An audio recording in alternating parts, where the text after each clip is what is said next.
Welcome to everybody watching the VOD.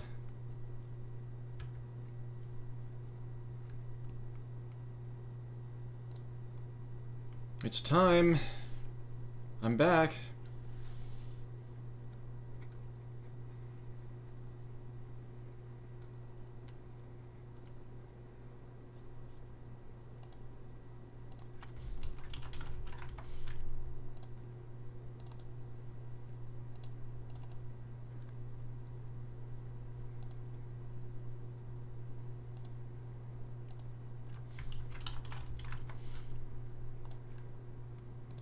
Just putting out some announcements. And part of me wants to wait until people are here before I do anything, but that's kind of like the double-edged sword. People might not be interested unless I start doing something now.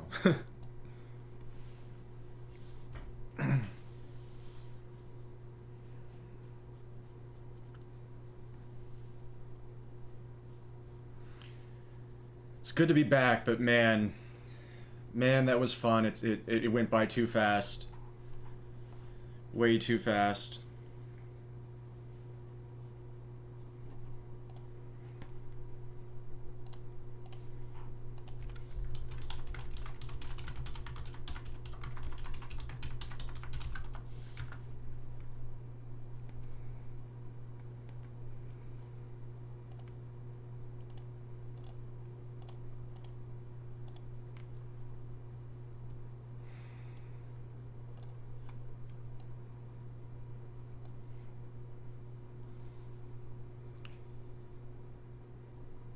Started 2025 off with a bang, though.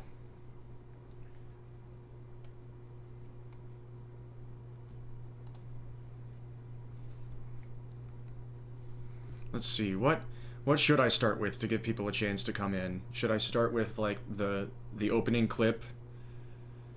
That's gonna be my documentary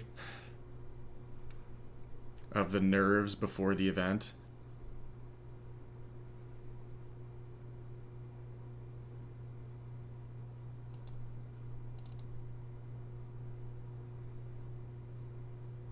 Would that be this? You're so small.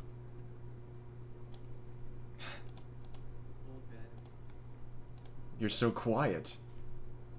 I'm Syria.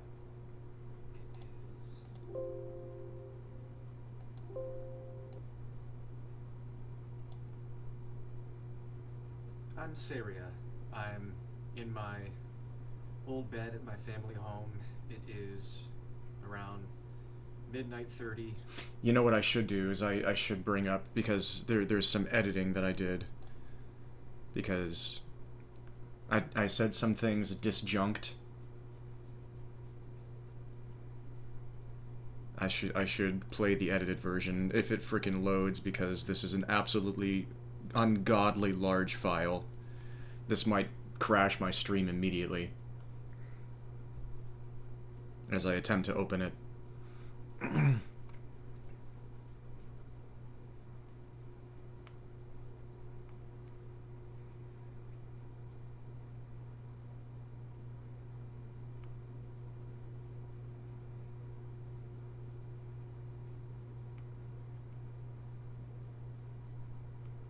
I'm not surprised it's taking this long to open.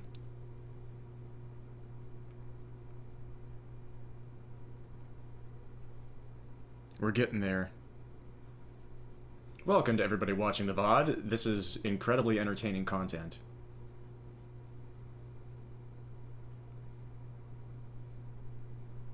This was always going to be the hardest part, is figuring out what to do before there are actually people to talk to.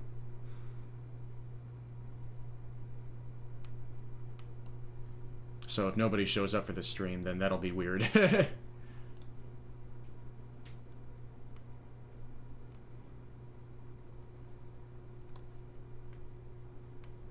Drink! Let me...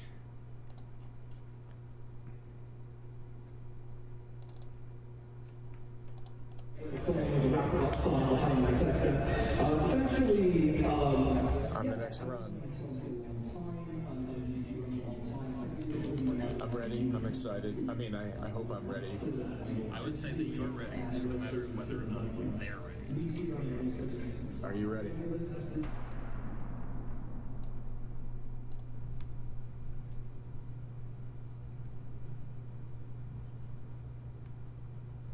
So dramatic. I'm Syria. I'm in my old bed at my family home. It is around midnight 30 on Friday. 3 days and 3 hours before I will be performing my first ever speedrun at a Games Done Quick charity marathon speedrunning event. I should be asleep by now, and I attempted that, but I'm finding that rather difficult with the circumstances. It's a pretty incredible problem to have, I think, at least in the context that I'm currently experiencing it. And I'm pretty excited. And this year I thought I might try making a little video. And I'm gonna put a picture of the 5 hour and 40 minutes of clips in the timeline, because that statement aged poorly. Walks any prospective viewers through the process of being a speedrunner, a performer at a Games Done Quick event, or any live speedrunning charity marathon. And as I struggled to get my heart rate down a few minutes ago, trying to will my body towards some modicum of tiredness for sleep, I realized that this is where I should start. Because if you care about this, then this is what you're probably going to be going through as well. The anxiety and anticipation well before the actual event is a pretty awesome problem to have, but a problem it still is, because in order to be doing your best in front of 100,000 people on stream, it's gonna be a good idea to be well rested. 50,000. And if you're like me and you're performing your speedrun in the dead middle of the wee hours of the night, and you've already adjusted your sleep schedule accordingly as best you can, that's already been an issue to work on, and I have been as diligent as possible with it without completely upending my life. But as it turns out, I care about this just as much as I thought I would. And it might seem like a silly thing to care this much about, to be this nervous and anxious and excited about, to play a video game for literal 15 minutes of fame while some people watch and then probably never think about you again. And the event's not about me, it's not about any of the individual runners, it's about all of us coming together, it's about the cause, it's about the Prevent Cancer Foundation, it's about what all of it means to everybody.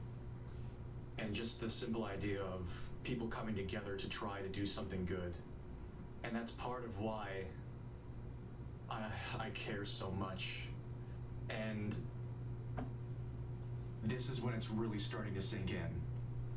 This is by no means my first time having attempted to be accepted for a Games Done Quick marathon. I have submitted games for years now, and this was the first time I received that acceptance email, and that was a wild moment. But this is where it's really sinking in, and it's going to be different for everybody that this happens to. We're all different, and we're all going to be bringing different experiences to the event. We're all going to be having different experiences, and none of us know exactly what to expect. And I'm very lucky in that regard, because I'm playing a game that is basically as forgiving as possible. I'm playing Rough City, a really simple beat 'em up. What's up, beautiful human? How's it going, L Rock? Welcome back. I hope you're doing amazing, dude. And basically nothing can possibly go wrong. And even Well freaking done on your run, and I really hope you enjoyed your HDQ. What's up, Starlings? Oops, I clicked off of this window, which means it's going to take another 15 seconds to load, because this is the biggest video file of my entire life.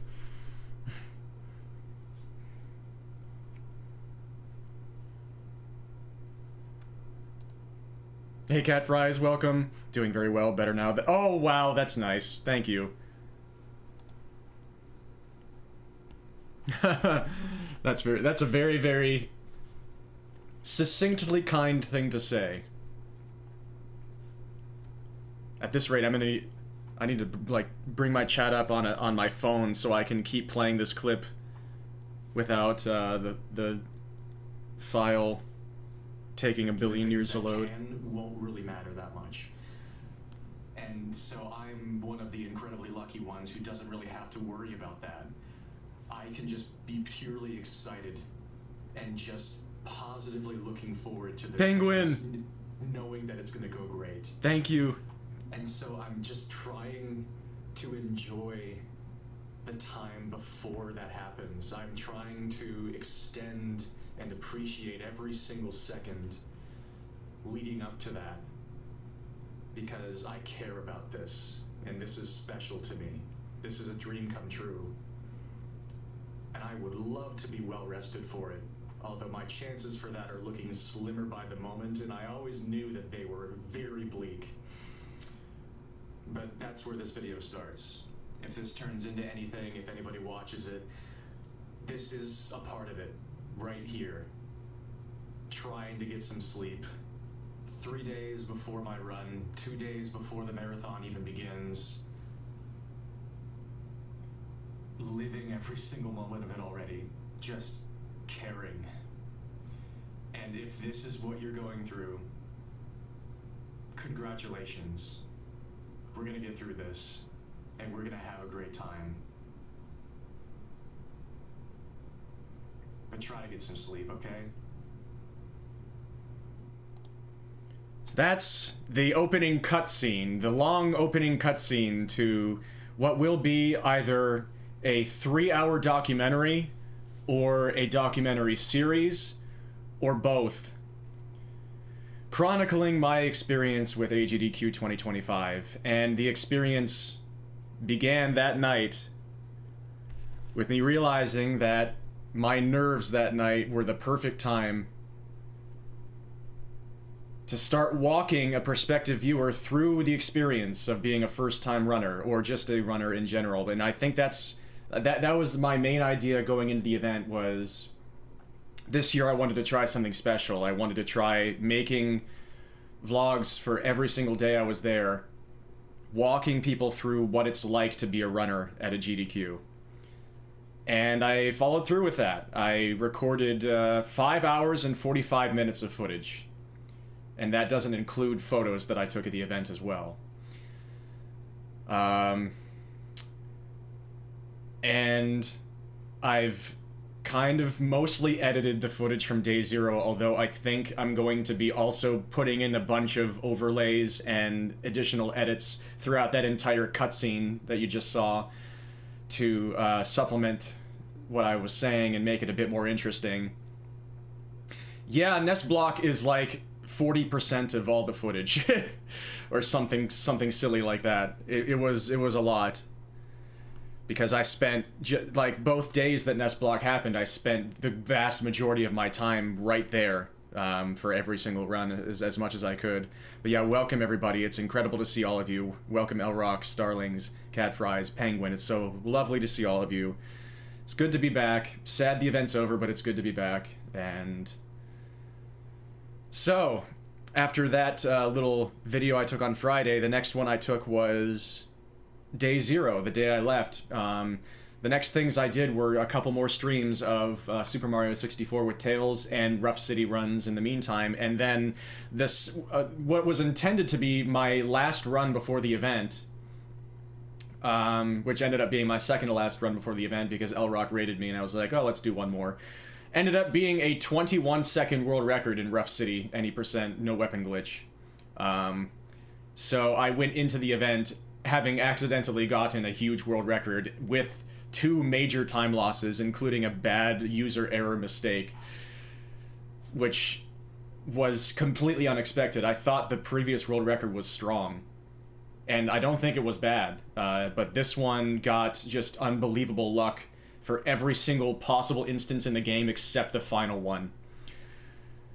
But then on the day I left, before I left, I did another no reset run with full commentary, just practicing every single aspect from my pre-run commentary to my run commentary to the post-run commentary, leaving space as often as I could for my commentators, to my prospective commentators to speak, because they weren't there with me. And then before I knew it, it was time to leave. And I left a little bit later than I wanted to, but the drive was thankfully easy, because the weather was starting to be absurd in America right around that time. Very snowy and very, very, very cold, but thankfully my drive was clear. It was a nice, easy hour and a half. I hope that the event stays at that Pittsburgh venue for the rest of my natural life, and that's how I say it in the documentary, because that's how I feel. And I'm worried that this was the last year, but I'm not gonna... You know, it is what it is. I'm not gonna try and bash myself with that dread of like, oh man, that was my last time to enjoy the closeness. Who's that nerd on the left? John Cena. Welcome, Coolsoft. That's always how it goes, isn't it? It's always a horrible run when you make it. Don't let it eat you up, you conquered it. Oh yeah, that was the first time, actually, that I had a run with major mistakes that wasn't haunting me after the fact. Because, partially, I think I treated the experience of all of my practice runs before the event as just casual runs. And even though I knew right from the get-go that that run was special from stage 1, it was so out of left field, and I wasn't even using a timer. Like, it was so out of left field, and I was just winging it the entire time. It didn't really feel like other runs where it's like, oh man, I've been grinding this category so hard, I've been looking for a perfect run, and that was my chance, and I blew it, and then the game took it away as well. And I missed a minute barrier by a second and a half. Normally, all of that coming together would just absolutely demolish me mentally, but I didn't care this time. That feels like a massive step. Thank you for bringing that up, Penguin, because normally, yes, I would be absolutely distraught about that, but this time that just didn't happen for some reason, and so I'm rolling with that, and if that's like turning over a new leaf, that would be incredible. Oh, nerds, yeah. Every single one of us. But yeah, then I arrived at the event and met all these nerds, these incredible nerds. Once again, which was something I had been looking forward to for basically the entire year leading up to this, once I knew that it was at Pittsburgh again, and knew that we were all going again, and that we were all going to be roommates again. And also, there was the incredible fact that all of us got accepted to do runs in the event, and all of our runs were basically back to back to back. The entire photo was top tier gaming. And I love how the dichotomy of how we're dressed. I'm in this incredibly gaudy athletic outfit. Mega's in like a suit and tie, and then you have the Kearsley brothers in a t-shirt and pajama pants. That's peak. That's peak. Yeah, just let it be. No clinging to the hopes and fears in every moment. Kinda. I think that's fair. Yeah, day 0, we went and got checked in, and I was blown away by the special runner and volunteer badges. Snake, Rattle, and Roll got a special place in this event on these badges, which Yelsrake and Chestjerk both happened to be runners and volunteers at this event, and so they both got these badges, and they were the ones running Snake, Rattle, and Roll, so they would just go up to everybody and say, hey, look, it's us! This is a picture of the two of us. Look, it's me, Yells, and this is CJ. You can see the resemblance. This is my favorite badge I've seen at a GDQ so far. I was a little jealous, but the runner badge is really cool too. And I can show it to you in the webcam.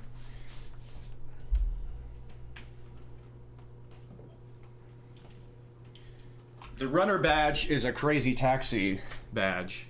Very colorful.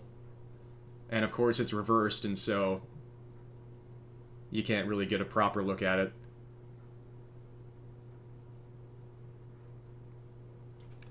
Yeah, all the badges were awesome. All of, like, every single aspect of GDQ is just so on point.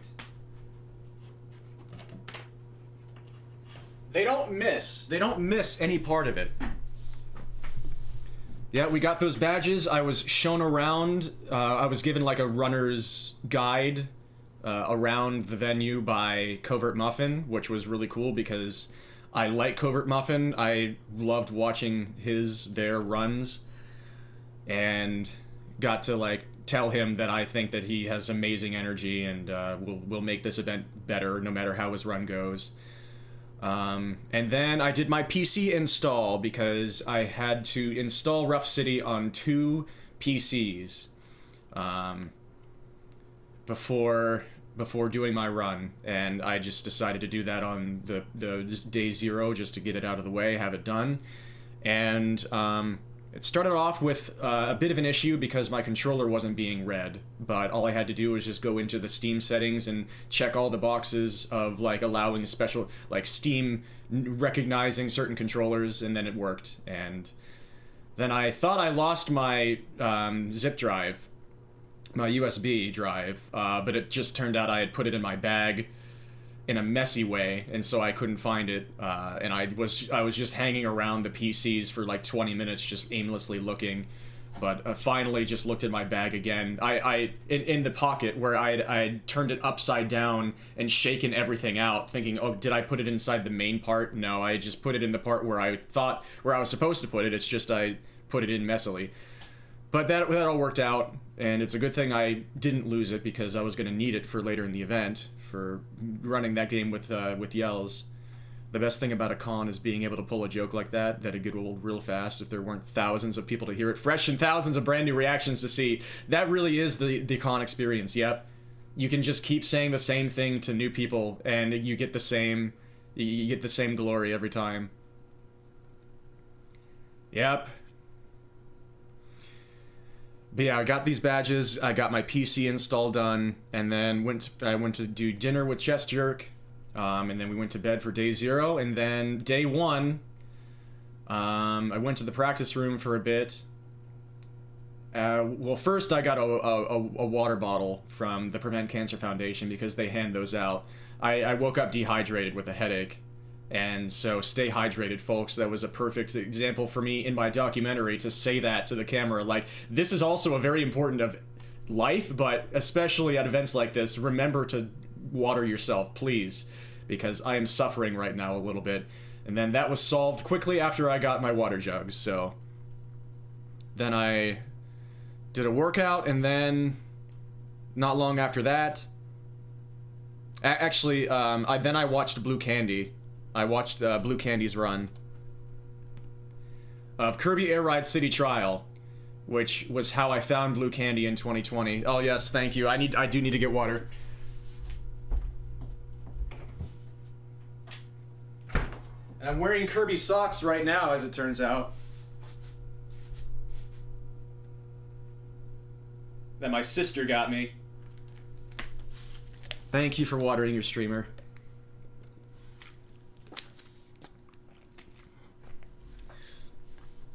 But Blue Candy I found through Kirby Air Ride City Trial, who at the time already was the world record holder in any percent. And so I found Blue Candy a couple of years before he blew up, both as a meteorologist and as a streamer with Pokemon Ironmon. Do my socks suck? They're really nice. And this was a really, really scary run to have in a marathon. This was an incredibly difficult, and like, it starts with a really like luck-based and precise underflow glitch to set up the entire run, and then there's a ton of manipulation, and you still have to have a crap ton of luck go your way and play perfectly the entire time. And he didn't have anybody helping him on commentary. He was his own commentator the entire time through a ridiculously tough run, and I thought it was like a perfect way to start the event. He was one of the first runs of the event, and it was a banger. And he blew me away with this run. This was an incredible way to comport Kirby Air Ride City Trial for a GDQ. It was incredible. He was able to get it in, and he did an incredible job. And so I was in the front row for that one, and then soon after that, I went to the serious practice room with the roommates because we were all each other's commentators for our runs, and so we all went to do practice runs of our games with all of us there so that we could get a feel for how it was going to go. And so I did a practice run, and as expected, they found perfect little spots to chime in here and there. Even though I'm just talking incessantly the entire time, they still found perfect little ways, like rays of sunshine beaming through the cracks to just seep in and add to the experience. They were perfect. And then Mad Mega with Dick Tracy, which was a scary game as well, because it's easy for him to be like one moment from death, and then if he dies, then the entire run is just turned upside down.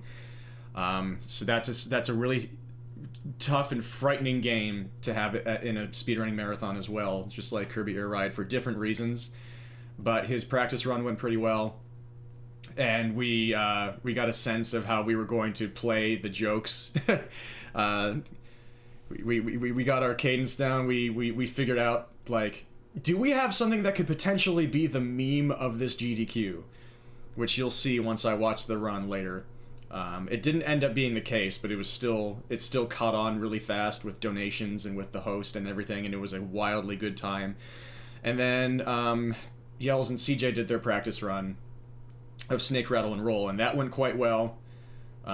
And I decided I would be the main one jumping in to do explanations of like what they were actually doing in the game, because if you're watching the game for the first time and like it's Yells and CJ speedrunning the game and you have no context, you have absolutely no clue what's happening. So I thankfully had asked a few questions about the game to Yells and CJ before that day, so I had an idea of what I was going to say to explain what the heck was going on. And in that practice run, it took my brain a solid 10 seconds to boot up, and so I started off my commentary when they handed it off to me by saying, "Oh, okay, so, wow," and that was how my commentary started. And so, at least it was a practice run. Then I did a decent job explaining everything, but I got that out of the way before the actual day, and then the run went great. And then we got Chipotle, and then tried to just go straight to bed. As Yells had to do practice commentary for the Retro Runner for Ninja Gaiden 2. So he had to stay out a little bit longer. But at that time, it was already past the time I wanted to be in bed. I wanted to be in bed at 7 p.m. because we had to be up at 3 a.m. We had set our alarms for 3. And I knew that my body doesn't fall asleep unless it just feels like it, and it was a very, very low chance that I was ever going to actually fall asleep, no matter how early I went to bed. But I still just wanted to, for the principle of the thing, I wanted to be in bed really freaking early, because you never know. But I ended up being in bed at, I think, 9 p.m. Yeah. I ended up being in bed 6 hours from when we were supposed to wake up. And then, as expected, my brain went wild throughout the night. It took me 4.5 hours to fall, or 3.5 hours to fall asleep. No, 4.5 hours. So I got an hour and a half of sleep,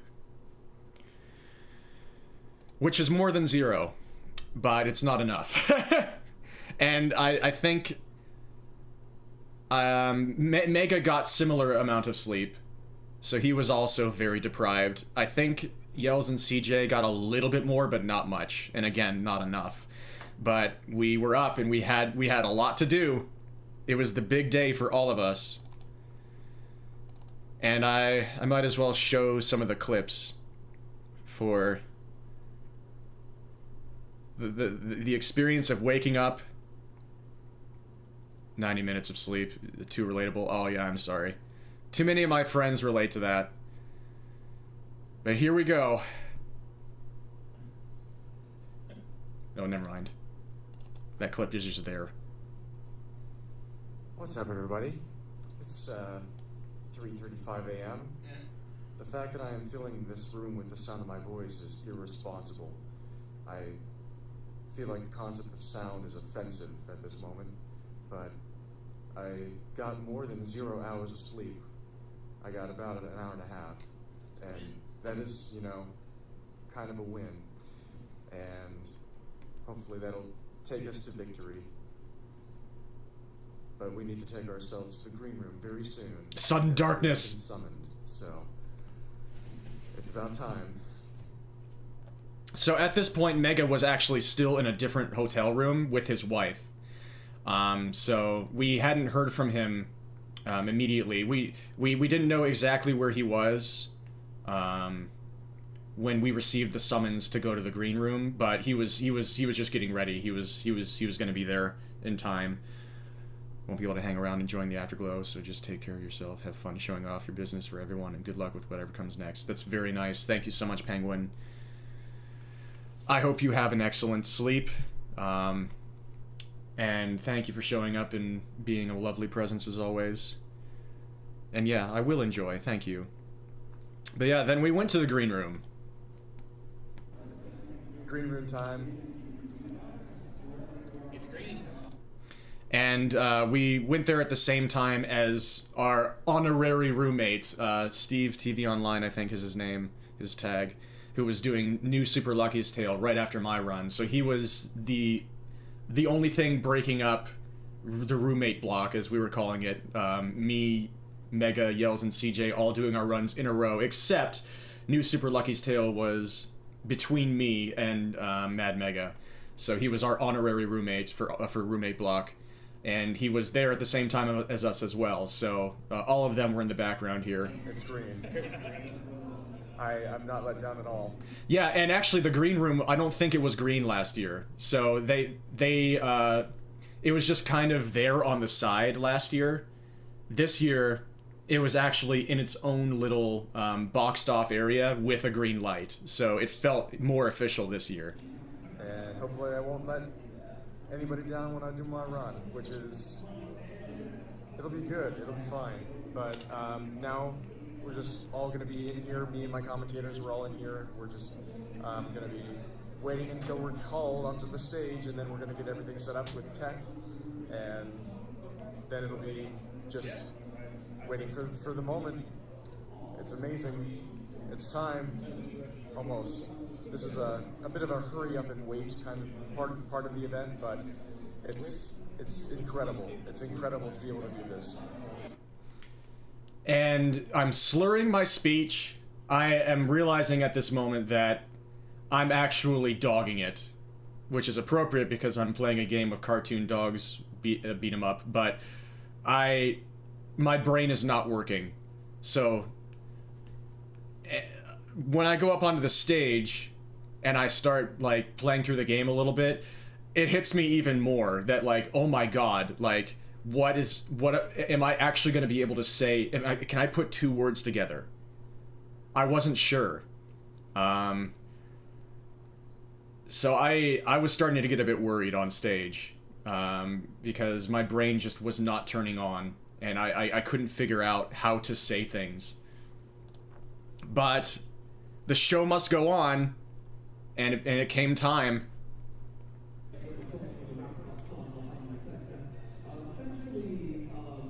On the next run.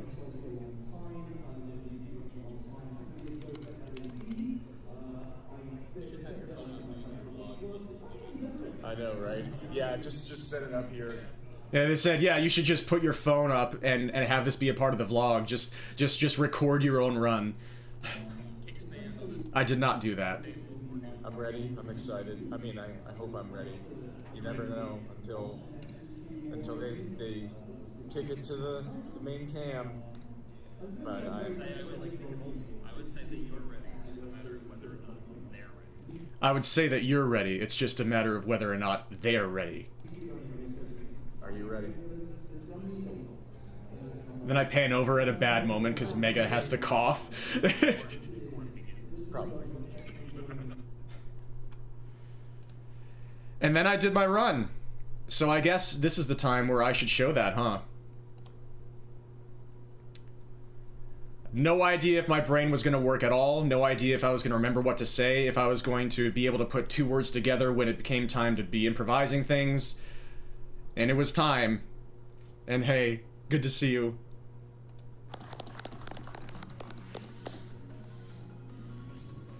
Thank you so much, Joker. Hey, everybody, I'm Saria, and it's an absolute joy and honor and delight to be here, to be a part of this, and to have a crew behind me who, even though they won't be able to probably get much of a word in edgewise, I still appreciate them being here because it looks like I have friends.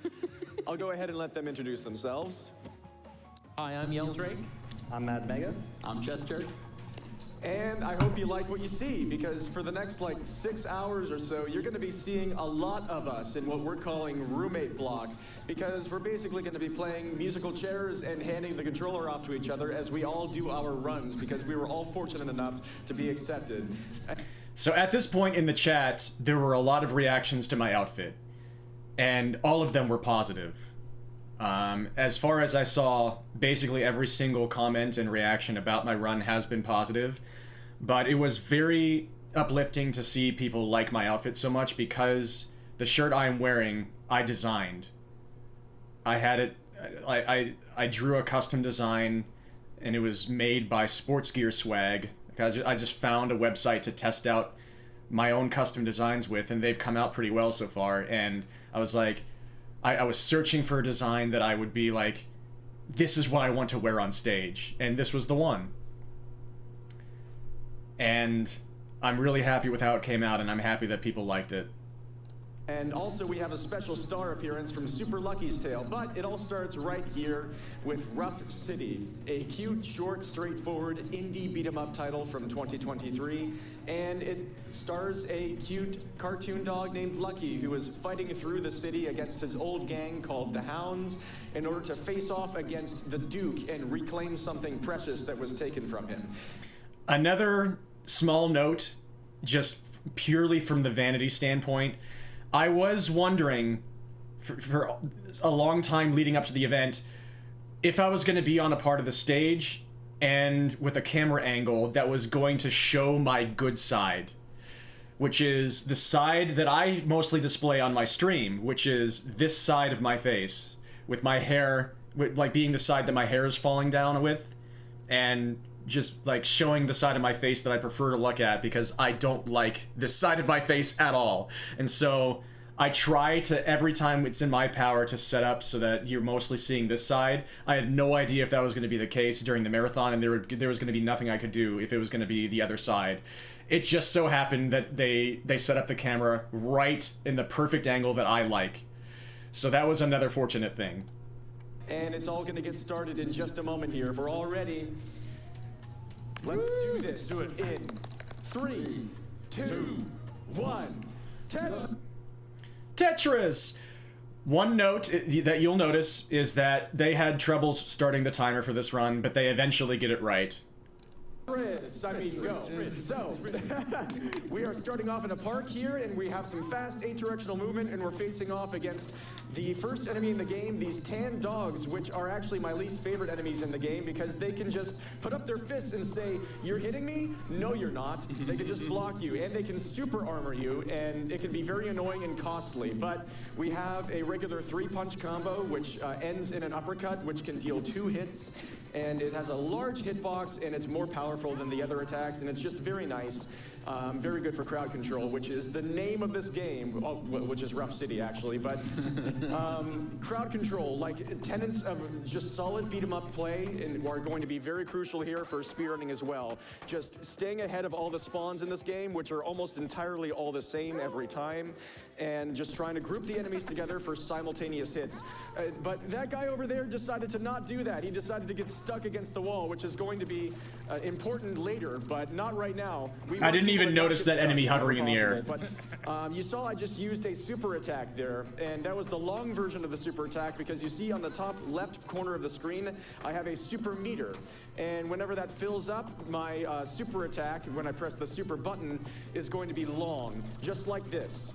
And it's a stronger attack than my regular attacks, but even stronger than my super attacks is the weapon attacks, which enemies can bring in weapons sometimes, and they break after incurring 8 strikes, unless you use a infinite weapon glitch, which does about what you would think it would do. But I'm playing a category which does not allow the use of the infinite weapon glitch, so we're playing this as God intended, and weapons will be breaking after 8 strikes. But we have 2 different versions of the super attack. When the meter is completely full, it's the long version of the super attack, like this, which again is more powerful. But even when the bar is not full, I can do, oh, never mind. I just got hit and knocked out of my animation, which means I have to wait for the cooldown. Good That's enemy a fun behavior. little glitch, by the way. This is a beautiful game. All the glitchers, except for the infinite weapon glitch, are quite minor and not game breaking at all. That statement ages incredibly poorly, as you're going to see toward the end of the stream when me and Yells do co-op. I'll just leave it there for now. Also, yes, the timer is, it's going to be fixed, don't worry. And now I'm going to use my long, never mind, that's my short super there. That's what the short super looks like. There it is. And now the meter is full, so the next time I use my super attack, it's going to be the long super. There we go. And now I'm getting our first boss here, Pugma, stuck against the wall. You saw that she was walking into the wall there, and that time she That's going to be the only time in the fight. She doesn't get stuck. She just goes into her next attack immediately, just like that. But here she's, oh, she didn't get stuck. I don't understand how she didn't get stuck there. Okay, I think she was, but then not getting stuck against the wall. She got herself unstuck really early. Hopefully she'll walk into it. Nope, I'm just getting some bad luck. She has 3 main attacks that she's alternating between. I'm going to get some health here just to be safe. Yeah? But this is not a great fight because I'm not really able to show off what I'm trying to talk about with her walking into the wall and just sort of jittering and getting stuck and taking a long time between her attacks. But it was still an okay fight. Yeah, it's still kind of fast. Right there. Yeah, she's incredible. So many incredible creatures, la creatura, in this run, in this game. And you might be wondering why only the dogs are furries. The second boss has you covered, don't worry. I played that card way too early because there was no reason for anybody to wonder about why only the dogs are furries because we've only seen dogs to this point. So that was something that I was keeping in my pocket and I played it way too early. But also the hamsters are kind of like that too. These giant hamsters, who I call the tank enemies, they're the first of 2 new enemies that appear in this second stage. And the tanks are some of the most crucial interactions in the entire game. Because they're slow, because they take so many hits to take out, and because they can only be hit from behind. Little screen so glitch there. Consistent spawns, as I mentioned before, so I'm going to be situating myself behind the tanks. Shoutouts to the tech.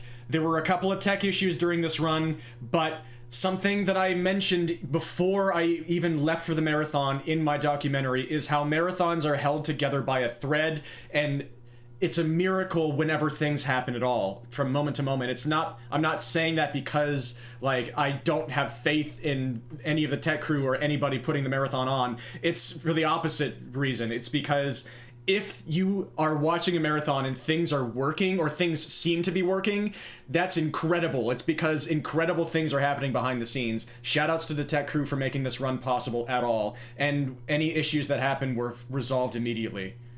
Whenever possible, because if they get away and they go into their invincible attacks, which a lot of the enemies in this game have, then they're just going to be rolling around for a very long time and costing you tons of time. So throughout this stage and throughout the rest of the game, whenever tanks are present, I'm going to be prioritizing them above all else. And we're heading into the second part of this second stage. This is a subway level, and so we're going to be seeing some trains coming through, as well as kitty cats. Aw. Kitty cats in, sweaters, I think. It's hard to tell exactly what they're wearing, but again, only the dogs are furries so far, but don't worry, that's going to change. That was nice super armor. These enemies just, they really just make me have fits sometimes, tear my hair out. But it's okay. Things are going okay so far. That guy got stuck for a moment. No train hit me, which was very nice. But that wouldn't have hurt me too bad. Nobody in this game is getting hurt, I don't think. You hear those dog pain noises, and it can be a little bit tough. like animal violence, but I'd like to think this is just playtime. Like, look at that guy having fun. Look at that guy getting hit in the train in the back of the head and falling over and disappearing. He's fine. They're just having fun. That's my favorite moment of the run. Right as I'm saying, oh, everybody's, look at that guy having fun. Smashed by a train, full in the back of the head. I just did the wrong thing there. I just completely messed up. I was supposed to start off this sequence on the right side of the screen because the enemies that came in on the left would have walked in at the same time and been perfectly lined up for me to take them out with at the same time with my long super attack. But I just got a little bit crossed up. But it's okay. Even when things go wrong in this game, it's not going to be that big of a deal. And it's super cute. Yeah, it's incredibly, yeah, I just find this game adorable. And we're coming up on the second boss, so I hope that my, when I've been, there he is. There he is. So only a couple moments so far in this run where my brain has just completely turned off. One of those times was me completely messing up which tanks I targeted first in that last tank sequence, and then my brain shutting off and I couldn't figure out what to say before Jim showed up. This is the boss. This is yeah, the boss. That makes up for all the other enemies. And also, yeah. This animation looks a little bit interesting because this boss, again, alternates between 3 main attacks, and I have to wait for most of them. That jump CJ attack, loved the I'd have push-up to block, attack. or else I'd be permanently stun-locked. But a very interesting thing happens when that happens. And this is an attack where he runs all the way off the screen, and so I just have to try and trade some hits here and there. But You're just showing your support. don't skip arm day, don't skip leg day, and don't skip arm leg day. Can't get over the push-ups. But He I'm loves just trying them. to deal as many hits as possible in between and during attacks, and the rest of the fight just looks like this, and so this gives us an opportunity to read some donations whenever you have some. Well, we've got plenty here. We've got $25 from the Cute Stream Collective. Good luck to Sariasong from Zizzy, the Woodlings, the Jades, Swords, Black Feathers, and Silver Star. Keep it rough, Cuneo style. Thank you, CSC. Thank you so much, my dear friends. We've Hello, also Abby. got Hope you're doing well. $30 Welcome. From Misuki, who says, "Hi, Saria, it's Misuki." Oh. That blew my mind. I wasn't expecting to hear I still don't know what to say. Like, suddenly hearing from Bisaki through a donation, and it was an incredibly kind one. Miss you, so proud of you. Seeing you doing what you love continues to bring me so much joy. You're an inspiration. Thanks everyone for staying up to watch. I'm chanting your name like a cheerleader right now. Thank you, Bisaki. Oh my gosh, long time no see. Holy cow, I hope everybody's doing amazing. Thank you all for being up at 4:30 a.m. on the East Coast. And now we're heading into the third stage here. This has my favorite music in the game and possibly my favorite enemies in the game. These birds in spiked chokers. Not just because of the aesthetic, but just because I find them really fun to fight. That bird got stuck on the ceiling, which is fine. They're fun to use this flying kick against, which has a smaller hitbox compared to our other attacks. But also our regular uppercut can knock them out of the sky as well. And so if we're facing other enemies, they can just get knocked out of the sky for us, which is very, very convenient. I accidentally got the infinite weapon glitch there, so I'm just gonna drop it and pretend that did. Hold on. I'm pretty sure I get punched by... This is the most difficult way to get the glitch, because that pug didn't get a chance to throw anything at me, which is the usual way to get the glitch. You get hit by a projectile the same time that you deal damage to somebody. But a far more difficult way to get it is whenever I thought a way I didn't even think was possible, where like in the middle of a tan dog attacking you, they hit you at the same time that you deal somebody damage. I didn't think that was possible because whenever the tan dogs are attacking you, they have super armor. Uppercut can knock them out of the sky as well. And so if we're facing other enemies, they can just get... Right there. I got it right there. So, yes, can knock them out of the sky as well. And so if we're facing other enemies... Yeah, I still managed to, get hit and get past his super armor. That just does not happen but it happened on stage. They can just get knocked out of the sky for us, which is very, very convenient. I accidentally got the infinite weapon glitch there, so I'm just gonna drop it and pretend that didn't happen. No one thought of I didn't even realize. We're just gonna pretend this run is not invalid now. Delete the VOD, please. Delete the VOD. No, no. I actually don't know how I got it. I don't know if I was actually hit by a pug's projectile at the same time that I dealt damage, which is usually how I activate the glitch. But it's okay. We just dropped it, and that deactivates the glitch even if we were to pick it back up. And now we're facing this mid... Oh, they did really early attacks there. I just got slapped around, but that happens. This is a beat 'em up, and sometimes you get beat up in the beat 'em up, even when you're trying to beat 'em up the other beat 'em uppers. That was unplanned, but I'm rather fond of that. But now we're headed into, I did not get the lucky unluckies there. You saw that we had a new enemy type there that was a doppelganger version of our player character. And they also have way more health than the other characters in this game. And they can attack very early and deal a ton of damage. But all three of them have the chance to spawn right in the same location there. That was a part of the game that I like to call the slot machine, because any enemy in the game can appear from either of those two spawning locations. And that includes that mini boss. All three of them could have spawned in the same place. They did not, but it's fine. We just took care of them anyway. I used my long super against the first one and my short super against the next ones. Everything worked out okay. Something funny didn't happen there, which is a shame, but it's all right. I was really hoping that as I uppercutted the second pug, it was going to fly up against the trash bin and get stuck. And that was the thing I wanted to happen most in the run, because I was just gonna leave him there hanging in the air and let people think that the game had soft locked. And I was just gonna walk up to the trash bin with the pug hanging in the air here and say, "When I was young, I thought life was so wonderful, magical. Oh," and then punch the trash bin and let the pug fall down. It was. I saw it in my head so clearly in all the days leading up to the event, and I really wanted it, but it didn't happen, so I just moved on. And now this cat, this is an unfortunate stage here because the edges of the screen do not stop the enemies. They can just walk out. They can just leave. They can just hit the bricks, and then you can't hit them anymore. And they have swords. I'm so concerned. Yeah, the sticks made. Yeah, I don't want that bad anymore. Get out of here. Yeah, no. I want this katana, which again, I don't think anybody's actually getting hurt. I'm gonna drop it for now. I'm gonna take it into the boss fight later because that'll deal some more damage against the... So when I first got accepted, I was thinking, man, I'm going to want to do my commentary the whole time. I don't know if I want commentators on the couch. It's just going to feel awkward if I'm talking the whole time and nobody's able to get a word in. But then it's like, why would I not want to have my friends behind me, for one thing? And then they showed why it was a good idea for them to actually be there as commentators as well. Boss, which I think is more efficient. We'll see. I get it. I think it's a katana. Oh my goodness. See, this is exactly why I have these people behind me. I knew that I wasn't going to regret having commentators. Thank you so much. Oh, Run beautiful. over again, buddy. Use that cat. Anyway, this boss is unique, even if we weren't doing something incredibly unintended here.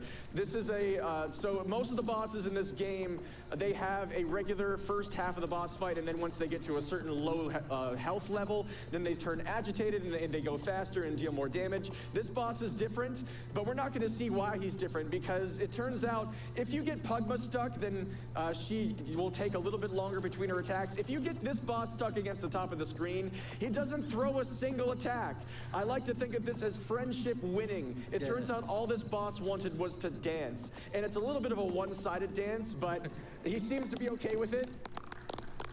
And even with my brain not actually operating before this run started, that ended up being the best explanation that I did during that boss fight, because I brought up the fact that most bosses have a pre-half health phase and then an agitated phase once they reach half health, and that sets up perfectly for the final boss fight. So at this point, like, it's a miracle how this run has gone so far in many ways. It's too bad that it became invalid because of the infinite weapon glitch, and I forgot to bring up the fact that Jim was named Jim the Gym Rat and a couple other things, but it's unbelievable that I've been able to like actually perform this run at all with how active my brain felt before the run started. And Shake's falling off. I'll leave the floor open for another donation here, a long donation or 2 short donations. Sure. We've got $10 from no name yet, but I'm working on it. Said first time donating, shout out to the night shift staff. And we also have $25 from a poor college student who said, super excited that AGDQ has started. GDQs are some of my favorite times of the year. Indeed. Thank you so much, everybody. Keep the donations coming. This has been an amazing event so far, and I hope everybody's enjoyed. And now for a gate, very important moment. Oh, I think that Run's over. I think that gate's a 50-50 chance to give you a green light and a nice noise, or a red light and an and so unfortunately the game does not approve of this run, and we must reset. Yes. So hopefully you're ready to be here for another 15 minutes, everybody. But Rough City's super cute, right? So nobody minds. Anyway, that's all a joke. Everything's fine. And now I'm going to try and keep that pug alive if I can, because I want to be able to take a few more hits with it to charge up my super meter just enough to be able to use my long super against the 2 tanks that are about to come in. This is one of the most crucial spawns in the entire game. Thank you, tanks. I just barely wasn't able to get the long super charged in time, but they also cooperated, and they just walked in the same direction and exposed their back to me. This is the worst moment of gameplay in the run. I cannot string 2 effective attacks together here for like 10 seconds. At the perfect amount of... Because, like, the game drops an input right there. I was trying to combo that bird on the ground, but it dropped one of my punches. And so then I have to try and, like, figure out what to do next, and I couldn't figure it out. That's another instance of my brain just shutting off. Exposure for my purpose back to me at the perfect amount of back exposure for my purposes. I will pay you in back exposure. Yes. Thank you. That's all I wanted in this game. I am doing... Oh, are you going to get stuck on the plant? Whee! But it allowed that to happen. Yeah, that's happening. Whee! I can't tell you how many times I've had to stop a cat from eating a plant. I know, right? So it's a little too real for me. it is. It's such a catastrophe. Thank you, Joker. I still love you despite everything. See, I don't know why the first time when they said a katana, I was like, oh, yes, give me more of that shit. And then I feel bad because I didn't even realize Joker was the one who said it. I thought it was one of my commentators. And so then all of a sudden I'm like, oh, what are you doing? But I still love you. I'm sorry, Joker. I don't know why all of a sudden I had reached my pun limit. Thank you. That was very good. This is exactly what I was hoping for. And now, just what else were you hoping for in a beat 'em up other than an elevator? We have to have one of these in a beat 'em up, and another crucial sequence of spawns and behaviors is coming up with more tanks. Wouldn't you know it? The tanks and any of the enemies in this area can just decide to never come in. Thankfully, that guy came in just enough that I could hit him. What about... Yes, thank you so much. They came in just enough for their hurt boxes to load in, and I could take them out early. Hooray! Hooray! Teddy! In the world record that I actually... Hooray! In the world record that I accidentally got right before coming to AGDQ, that second tank took 10 seconds to come in and be hittable, which is a little bit annoying because it just barely cost me a minute barrier. But I'm not going to complain too much. I still got world record by 21 seconds out of nowhere.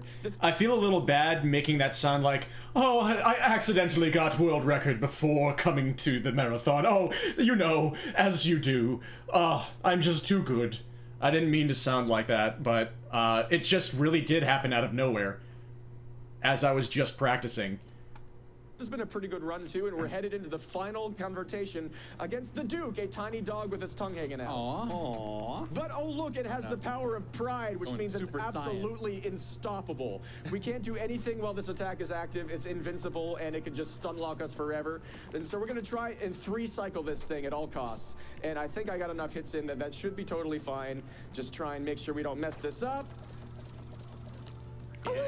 Barely. Nice phase one. Nice phase one. Thank you very much. And coming up, of course, is phase 2 because you have to have a phase 2. And oh no, he's hot. Oh, baby. Oh, So just baby. like the third boss of the game, which we were able to do this for by cheesing it. That's a very loud attack, by the way. Sorry about that. We don't have to really wait for anything for this boss. The other bosses, we had to wait for their attacks, but this one we can just kind of attack at all times. This one I can dance around. and throw some jabs. This next attack is very short, and now this one is undodgeable, unfortunately. Just kidding, did I get you? I think that is the only way to dodge that attack, especially once we get to the agitated phase right here. Perfect The only timing. way to dodge this grab is to use the invincibility from your super attack. Time is coming up, by the way. Yeah, time is coming up very soon, in about 15 seconds or so. And it's undodgeable this time. Did I get you that time? It's a very I said it a bit precise late. timing with that short super. It just barely works out, and it's so satisfying. So very soon here. Oh no! I was just a little bit too late there. That's a shame. I missed an opportunity there to say, oh, see, I told you it was undodgeable. That was my biggest missed opportunity there. It's okay. We're doing just fine, and we're coming up in just a moment. There we go. Time.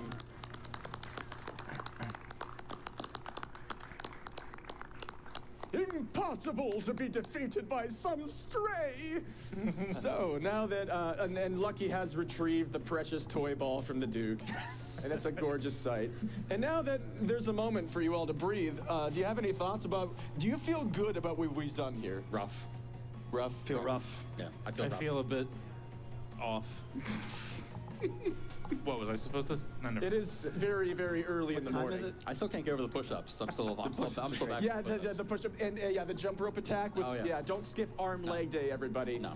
But that was yes, there you go. Absolutely gorgeous scenes. That was Rough City. Just a cute, adorable, and straightforward, simple game. It doesn't try to reinvent the wheel, and I really don't think it has to. It's just a game that wants to be what it is, and so it is. And it kind of represents the simple joy of making games to me. And I think that's a nice energy to be able to spread around. And I'm so grateful for the opportunity to do that and just to be here on stage. I've always wanted to be an entertainer, and so this is an incredible opportunity for me. And it's just this organization and this event has been so important and inspirational to me for more than 10 years now. And cancer is something that has dismayed me more than just about anything in life for my entire life. It has taken several family members and friends, both people and pets, for me.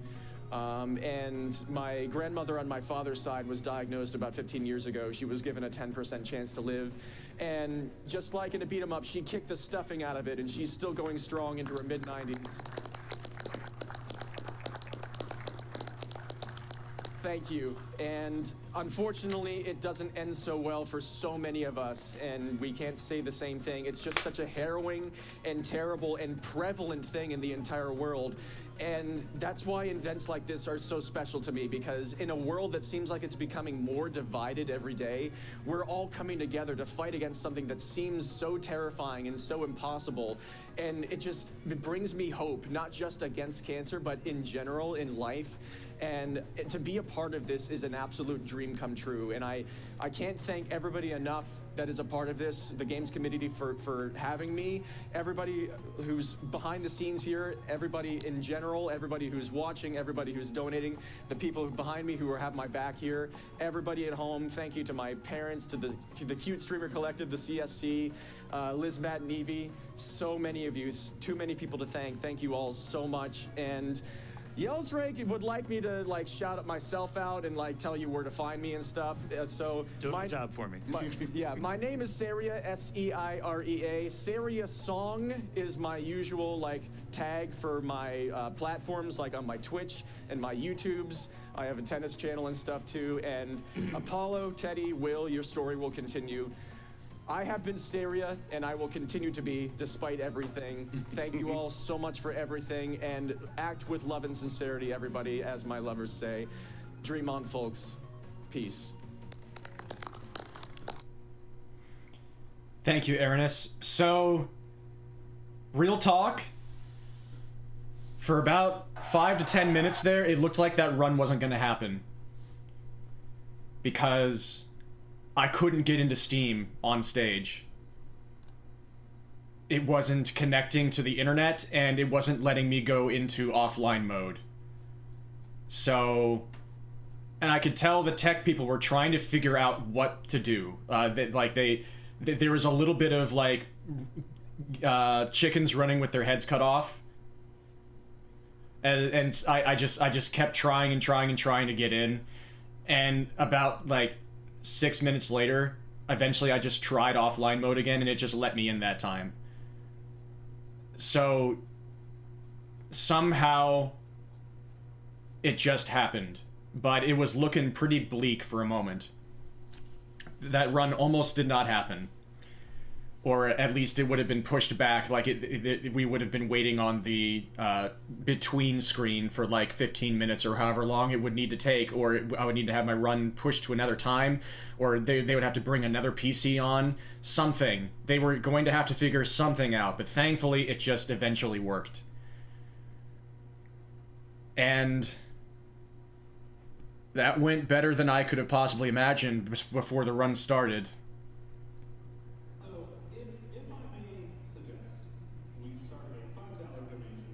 Pretty happy. It went about as well as I could have ever hoped. And Super Lucky's tail is absolutely adorable. Yes. New Super Lucky's tail, excuse me. And back on stage soon, and we go again with commentary. Let's do this. I just kind of stood there by everybody else for a while watching Super Lucky's tail, because I did not want to sit down and like feel like my body was like, oh, you mean fall asleep? We'll watch the end of Super Lucky's Tale. We'll watch the donation incentive. Festival. We are going to go into the Harvest Festival. We're going to be because apologies, Steve TV Online. For the interest of time, I'm not going to watch the whole run right now. But this was the run right after mine, the honorary roommate block segment. Attending a concert. What's up, Mink Bones? Start timer. Sorry, start right now. Sorry. Please start now. So there's a little issue though. There is no band.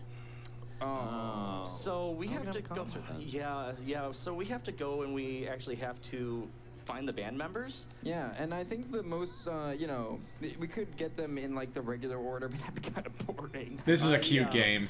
The fun thing about this is, another shout out to another community member, Fluffy Prower, decided that the first thing that he wanted to do when he got bonk hopping was to break this level. And as you saw right there, he bonk hopped over that wall right there. That is to get worm number 3. Yeah, we're essentially doing this level in reverse. Yes. It's really cool too, because it leads to some skips and oversights that I don't think the developers intended. You don't say. And the developer was in a call with them, sure. helping commentate. A developer. So this is. Yeah, this looks really right cool, here. really We're well gonna grab the made. key, hit it up here. Do a little slide. And this is just some bonus content. Grab the key again, drop it down, hit this over, grab the key once again. Are you gonna try to get the what I like to call top lock? No. Okay. I do like to do this for fun though. I like to bonk hop up this wall here instead of climbing it. If you mash jump here, sometimes you can get stuck on top of that log. It doesn't do anything. It just looks funny. So this is Nubby. He's just gonna talk to us and just disappear. Bye, Nubby. Don't worry about that whatsoever. That's where the level's supposed to end, by the way. So then we're going to bonk hop up here. We're gonna slide, and let's see if I can get the. I think I got it. I got it. Nice. All right, so now we're going to be finding the fireflies before he joins the band. And the fun thing about this is this firefly route that I'm going to be taking is the original firefly route I've. It's also an impressive speed game. It lends itself super well to speedrunning. As old as time. This must be a great moment for whoever donated and said Firefly was their nerd thing. Yeah, they must be losing it right now. They're popping off right now. This is exactly what they meant. There is no other Firefly. They did this for me. Yeah. So this is another skip that, surprise, I accidentally found. Yeah. You're gonna pick up these 2 fireflies here, then you're going to go all the way over here without hovering over that bottom area down there. And you're just going to go over to this last firefly over here, not last firefly, second last firefly, and just kind of die. This allows for you to go over here. Of course, I do have one major nitpick with this game, which is, predictable because you're playing as a cute furry guy. You can't swim in this game. Of course you can't. Of course not. And you're closer to the other firefly. Yeah. Nice little death warp there. Yep. Yeah. And then I think I was it was either me or Metoxy who found this part. You can grab this Firefly by jumping into it, and it won't start the cutscene, so we can jump here and then dive off the edge, and it stores that cutscene, so we can go over to where this guy is gonna spawn, and it just saves a little bit of time. So right here, and then all we have to do is mash the talk button, and then we don't have to worry about that cutscene. So there we go. Perfect. So there's Bert, and Bert is gonna go and he's gonna give us a little bit of a example of what you guys are about to experience here. And I'm gonna make Lucky dance. Yep. Yep.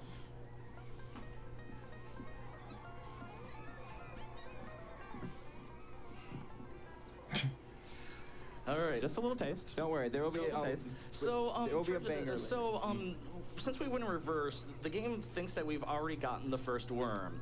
Well, I'm sorry to say, we don't even need to go through this whole stealth section or anything. Instead, we can just go and we can save the last worm here. Yep. Yeah. It's funny because that section sucks. So. Yeah. That's a hairstyle. It is a little, for speedrunner side, it's on the slower side. Yeah. So, yeah. Check out this hair. Yeah, I approve. I know you can't imagine why. This is another example of what you guys are about to hear. Yeah. Thanks for donating, everybody. Rock and roll jugging. Get your cat jams. Yep. We do have a little bit of time beforehand, and I do want to quickly mention something. Because we did this double in such a broken order, there's actually going to be 2 sheriffs. If you look down at the bottom of the stage, you'll see it. Yep. So just look down there. There they are. There's only supposed to be one. Yep. All right, so everybody get your Everybody start dance. dancing. Yeah, get your dance emotes in one more time. Here we go. Greatest band you've never heard.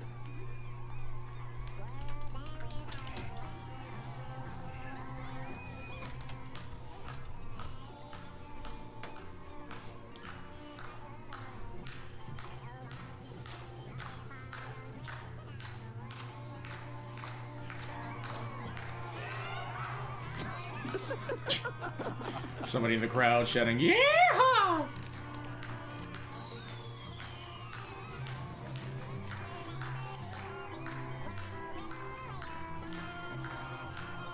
What's that coming out from underneath them? And there we go. That is the greatest band you've never heard, the Soggy Boggy Boys, ladies and gentlemen. We're here for it. All right. All right. And we're gonna talk to the sheriff here. We're going to get the page here, and the second that I grab the page, it will be time and time. Let's go. That's right. Nice. All right. And there you go. Thank you for the donations for that, by the way. Yes. Thank you very much.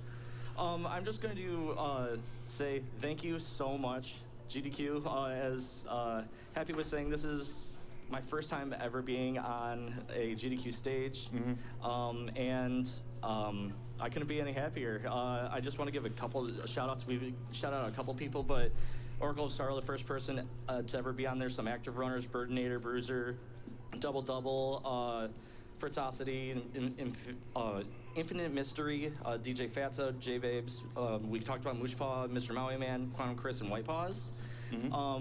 If I missed you, I'm sorry. Oh, they There's have just way too a many lucky plushie community too. members. I started this speed run from scratch, and now it's over 100 people that are in the community, and it's amazing to see. And now it's here on the GGQ stage. Yeah. Well done. I am trying a new challenge this That's year. the dream It's a right there. Speedrun challenge, so I can get more than that 150 speedruns that I have. So you can watch me on YouTube and Twitch, and yeah, I'll leave it up to the couch if they want to give any shout-outs. Yeah, I think I'm just going to, once again, shout out to all the Lucky Sail runners out there. We really wanted this day to come, and now it's finally here. I'm glad people got to see this game and that it got some representation. Again, I've been King J0444. What do you get? Yeah. Since the community is covered by these two lovely gentlemen, I will just give a big shout out to everybody who is on staff for GDQ, all the volunteers making it all happen for us. We really appreciate it. Like our posts. I'm on the GDQ Socials team. Please like our stuff. I really would love that. And yeah, continue to get your donations in for Prevent Cancer Foundation. We appreciate it. Do you have anything to say? Well, you all did such a fantastic job. Thank you for representing the game so well and for adding this whole new dimension to the way that Lucky is played. It's really a labor of love from the whole team. You know, every game is a team who makes it, and I think I love that you highlighted the concert, because that really is the Lucky's team in a nutshell. All those sensibilities went into that. We made it happen. And I'm just so thankful that you showcased it in such a lovely manner. So thank you, and it's been a big honor just for me to even be here while y'all are doing your thing. So I love it. Thank you. I just want to give one last shout out to Fastest Place on Earth Marathon that I'm part of, and No Glitches Allowed, and Speed Romizer community. Thank you very much, and keep donating, everybody. We still have more marathon to go. Well done. And then right after that, it was back onto the stage as that man was fully decked out. Mad Mega, it was his time. And this ended up being one of the best runs of the event. And of course, I'm slightly biased, but this is just one of the more beloved runs of the event from all sides. And I'll show you a couple other pictures first. This was me doing my sign off, if that ever shows up. And then Mad Mega in his gear. Absolutely nailing it. With me sandwiched between the t-shirts and pajama pants in my incredibly loud athletic gear.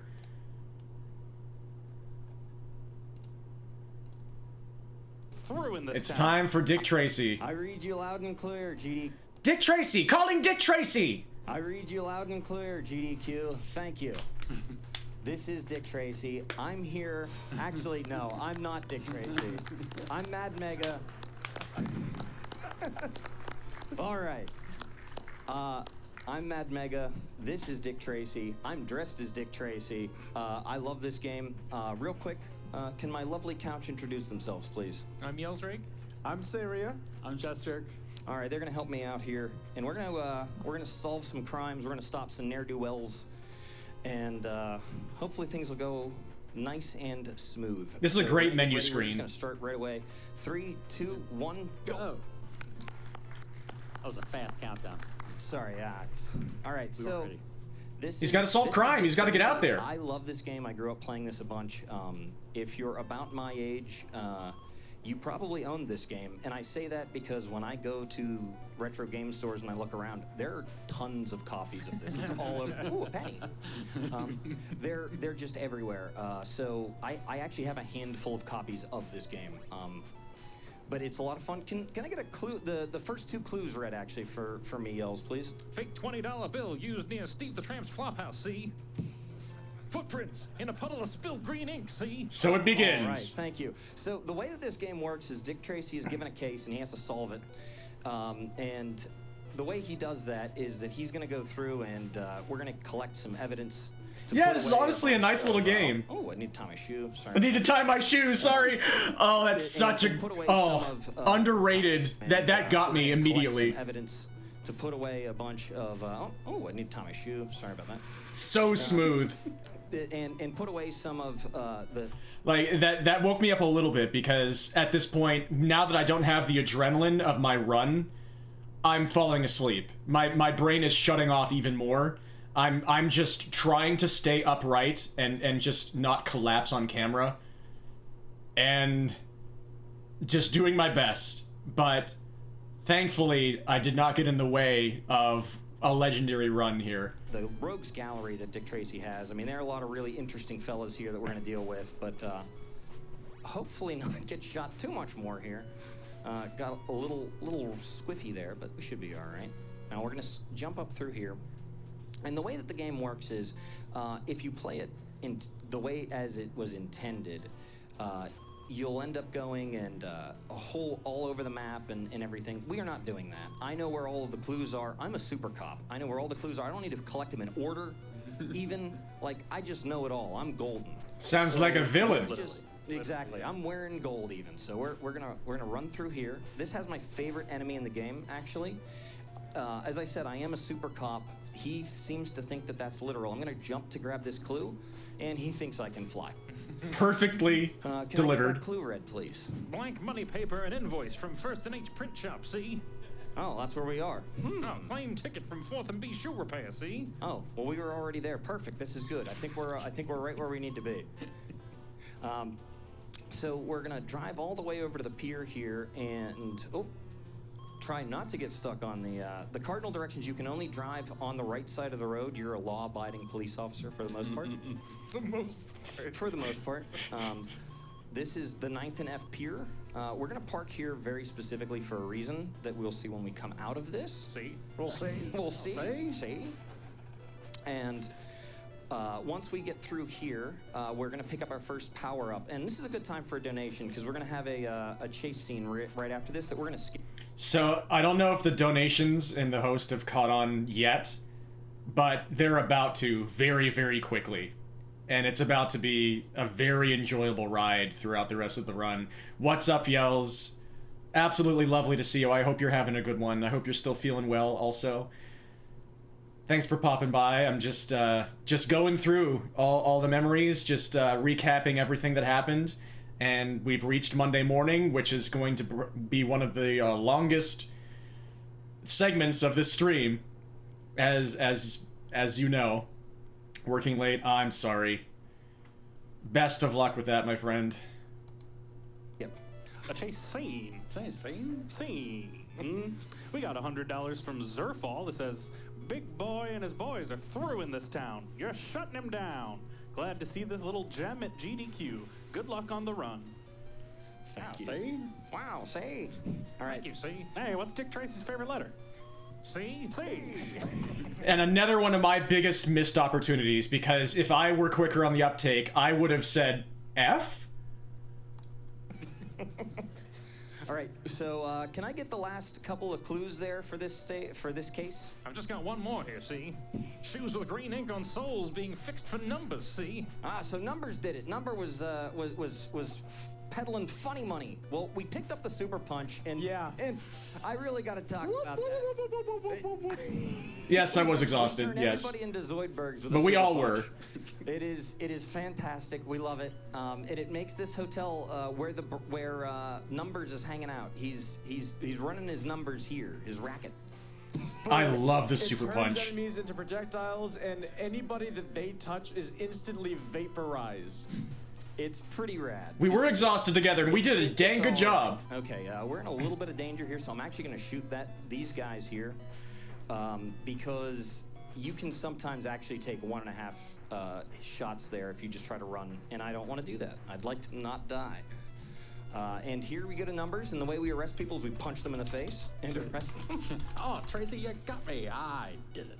It's always nice when they just admit to it, when you have all the evidence, right? Hey, I hope you don't mind me jumping in for a second. See, but There I he just is. looked over and I noticed we're at There they are.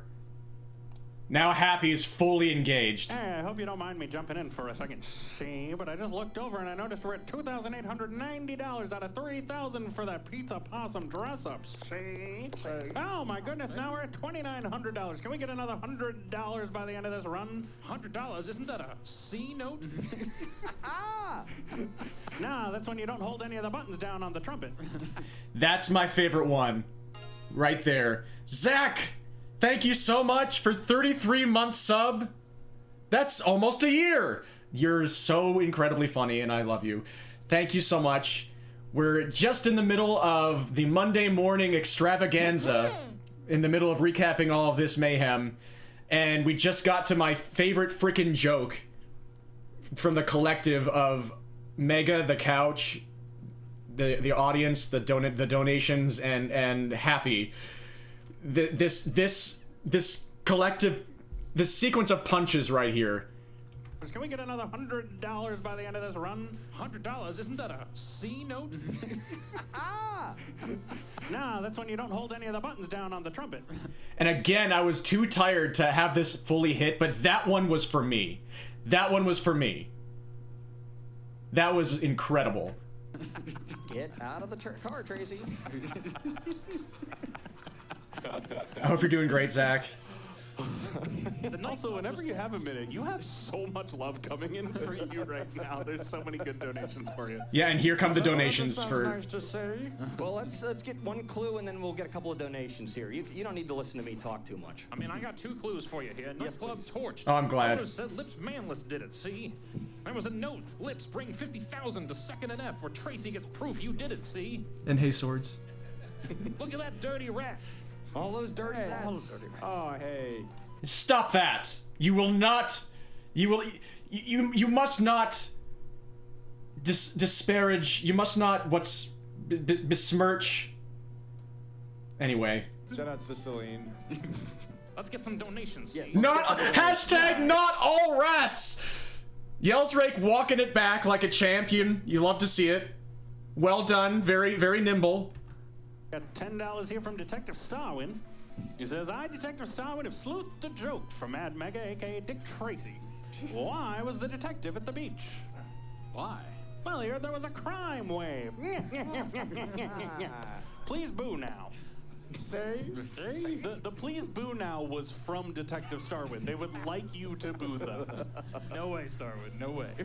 Yeah, this was a favorite run of the event for a lot of people. It was a run that a lot of people didn't see because of when it was on, but it still made its rounds, and it's becoming one of the most appreciated runs of the event for a great reason. And we really did the energy was unbelievable. Not gonna happen. I mean, there's a subtlety to that because you also went to the beach because the sea is there. No, that's where the sea is. That got the boo. We found the line. We found it. Now I got $50 from Chris for you. Says, had to wake up early on my first day back to work and a snow day to support Mad Mega doing some nest love. As they say, the early detective gets the big boy, or something. Nobody's like that. I don't think anyone has ever said that before. I'm not, yeah. I mean, Chris said it. Thank you, Chris. Good for you. We got $5 from Trick Daisy that says Trick Daisy.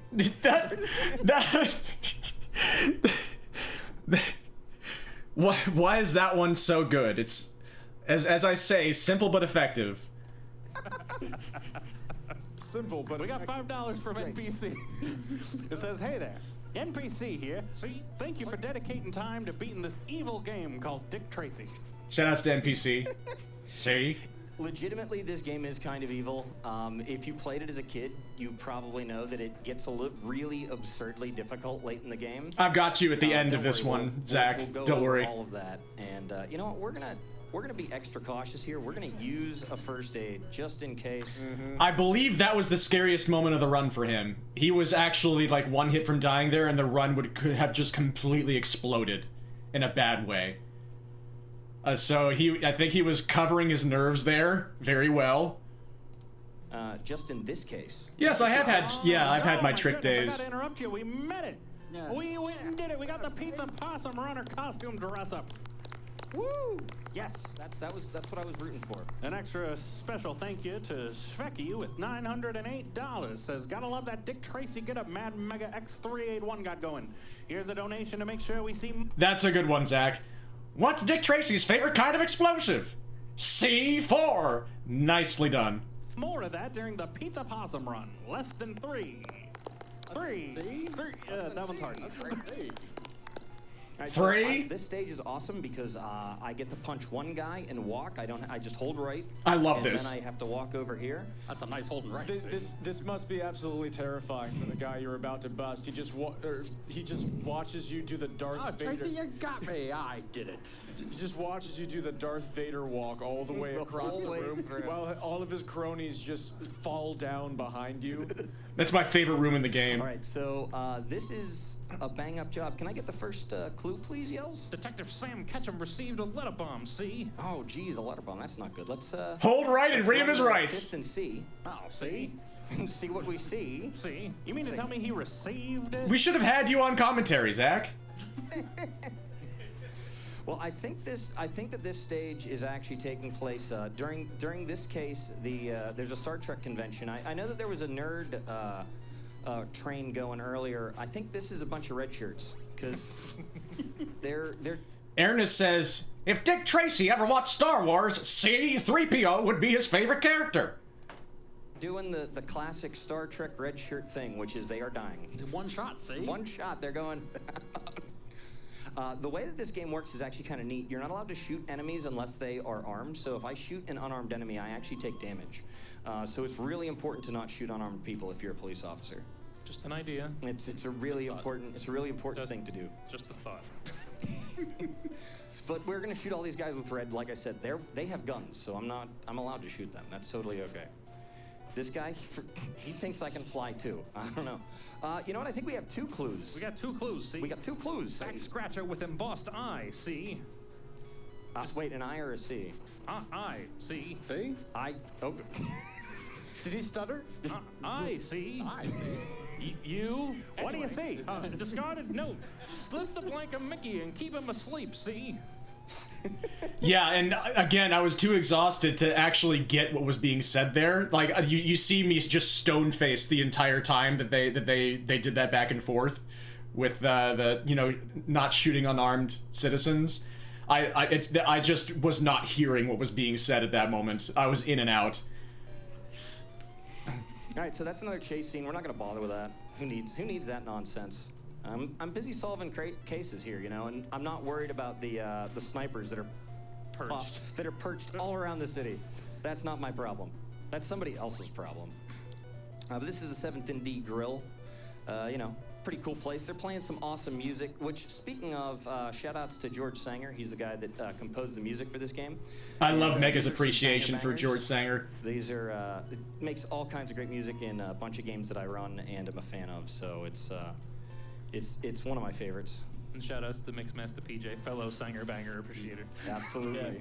I always love the enthusiasm. This is actually a game that I sort of picked up mostly because of PJ, in all honesty, because we were talking about that particular composer, and it's like, well, he makes it. He was playing a game that was playing the music. I was like, it sounds like Dick Tracy, and he's like, well, that's the same guy. I was like, well, he's like, funny you should say that. See, dropping that lockbox out of a window like that wasn't very safe. So I had to learn how to play this game fast, and it was one of those games that when I learned it, it was. I learned it because I couldn't beat it as a kid. Because again, it's really mean. Oh wait, we're in a library. Can we keep it down? Yes. You know what? No, I'm. The best way to handle a library is to be as loud as possible. I pull out the handgun and go to town. Why didn't that show up? See? Can you give me all the clues, Yells? Because we got everything we need to go arrest somebody. What just happened? My activity feed isn't picking it up. Somebody just subscribed. Can somebody tell me who just subscribed? Because Twitch isn't going to... Yo, Kelly, thank you so much! That one's showing up. Thank you so much for the 40 months. It was late with your message. Okay, thank you. I really appreciate it. It's awesome to see you. We're just in the middle of recapping the biggest day of the event for us roommates as a collective with our runs. This is one of my absolute favorite runs of the event. We're in the middle of Dick Tracy. See?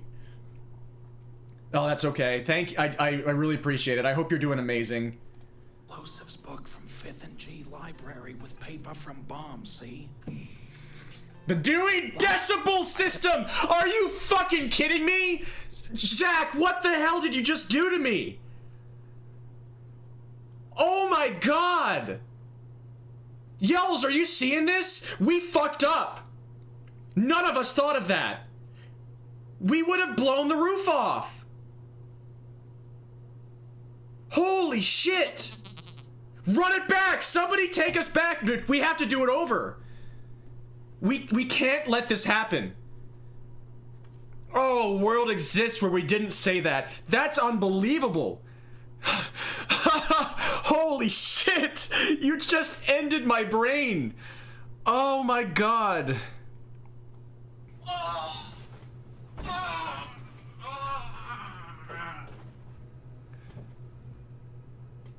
And that's the exclamation point, yeah.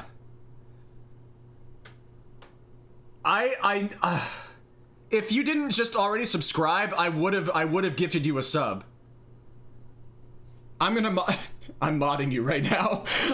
I'm not joking, I'm modding you right now. This is not a drill.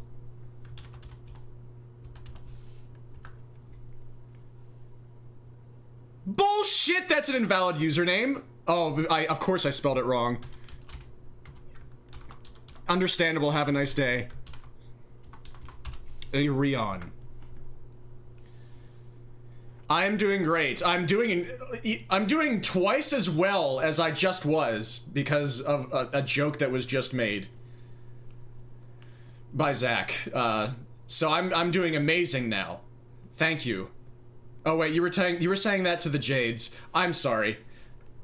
But I'm inserting myself upon that statement anyway, I guess, because I'm just too energized. Sorry. Because we got everything we need to go arrest somebody. Explosives book from 5th and G library with paper from bombs, see? No! Impossible! I said library records show explosives checked out by Flat Top, see? I see. I see. All right, we're gonna arrest Flat Top. Try not to get hit by that safe. It's gotten me like 5 times in practice lately. Nice safe dodge, see? I'm still trying to regain my senses. Wow, okay. Getting a little frisky in chat. I'll say it's that was fine, but we probably shouldn't go any farther with that that degree of lewdness. All these dirty rats. Okay, we're about to arrest Flat Top. We have all of the information we need on him. This is a good time for a donation or two. Oh, fantastic, because I got a question for you. All right, go And I ahead. got $25 from Tongue Twistin', see? It says, she sells seashell on the seashore, see? The shells she sells, see, are seashells, I'm sure, see? For if she sells those seashells on that damn dirty seashore, then I'm sure she sells seashore shells. Another great moment. And yes, it's okay. Just enforcing one of my rules there, and that's fine. Just drawing the line there. So thanks for that. That was cool and fun. Amazing. That was a good donation. That was impressive. Yes, clap for Happy. That was amazing. We got $50 from Shannon Says What? That says, Dick Tracy knows how to say yes in Spanish. See? See? I don't know why that's the one that broke me. That somehow you never see that coming. Yeah, we're not. And that ended up being Mega's favorite comment, on this video. Like, if you go down, we can find it. His favorite comment is like, because it's meta. It's not just the comment itself, but it might take a while to find. Right here. This comment right here. Sí, just yes in Spanish. And he loves it so much because it says here, translate to English. And that just gets him. Mega loves that. So this is his favorite comment. Sí, translate to English. You never see. Not do. Oh, we gotta do that chase. We gotta do. No, I'm kidding. We don't need to do that chase. We're just gonna go up here. Do you know what this case is about, see? Oh yeah. What is this case? What am I doing? It's a ransom diplomat heard a foghorn during captivity, see? Ah, yeah. So let's talk about the last 2 cases because again, I played this game as a kid and I couldn't beat it. And I love this game. I think that the developers did a lot of really cool stuff. Somebody's got you covered, Zach. The problem is that they forgot that the people playing this were going to be like 8 years old, and we only have so much Logic Center that works. And it's like, oh, this diplomat was ransomed and he heard a foghorn. Well, what does that even mean? It means that you need to go down to the pier, is what it means. But I didn't know that. I'm a child. What am I? I'm just wanting to run around this town. I'm like, I'll go here, I guess. I don't know. So that's the first step, and then the next case will be even a little worse. But we're on our next step here. We're up to an office building, and I should have my super punch ready to go. I love the super punch. It's so just, it's the only reason to play this game, I think, honestly. I mean, and the music. The music is fantastic. Let's be real. If we do this right, there's going to be a guy and his dog. And we're going to punch them both. And then that should take out those 2 guys. It's Okay, rough city, see? Rough city, see? Out there, see?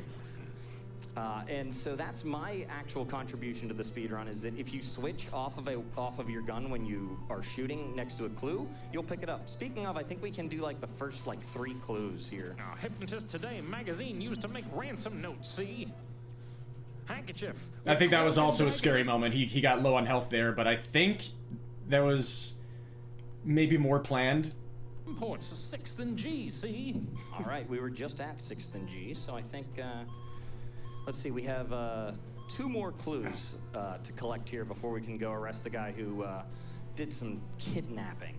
This is our second appearance here. It's a pier, guys. You get it, see? He's at the pier. Appearance. Mr. Tracy, I got a moment to answer some questions for the press. Well, we got $50 from Elliot Ness, who would like to know what opponents are in the ocean. Sea anemones. I love the way the question is posed. What opponents are in the ocean? Just something about that is amusing to me. Ah. And we got $5 from Ultra Ubinus, says, what is Dick Tracy's favorite drink? Well, it's high C, of course. Yes, it's fantastic. See? All right, this is a tough jump here. We're going to grab that. We're gonna grab that first aid there, just because we're playing a little extra safe here. If you die, it resets everything that you've collected, and I am stockpiling tear gas for the last handful of stages. The reason for that is they make them a lot easier. You can do them without it, but it's not consistent, and we don't want to be in the middle of all that nonsense. So let's tear to my eye, see? All right, found another clue, please. Discarded note. Keep him at 1st and J basement. B. C. B. C. B. C. How many years? D. I botched that one a little bit too. I said how many years when I should have said what year. E. Who's on Don't first? I'm getting hungry. I want a T-bone, see? I didn't get shot by that sniper there. He's got me a bunch of times this week while I've been practicing. All right, so now we're at the 1st and J basement.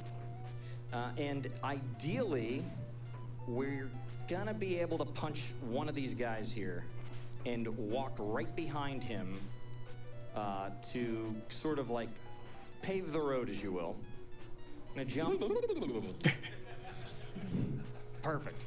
That's exactly what we were trying to do. I swear to you, that is exactly how it is supposed to look at home. So beautiful. It's not just your television set. We're gonna take our first aid here.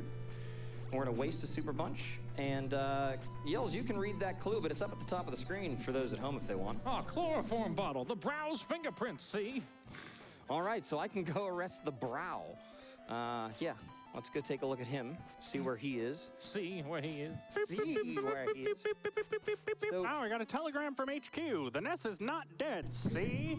I repeat, the Ness is not dead. Mostly thanks to the pals on stage right now. Mad Mega finally getting his chance to shine live on the big stage. Some of my favorite people putting on a legendary run, making George the Fat Man Singer proud. Best of luck, fellas. You're gonna need it. Prune face. That was $38.10 from Mixmaster PJ. See? Thank you, PJ. I also want to tell the people they can start putting their money towards some more incentives. See?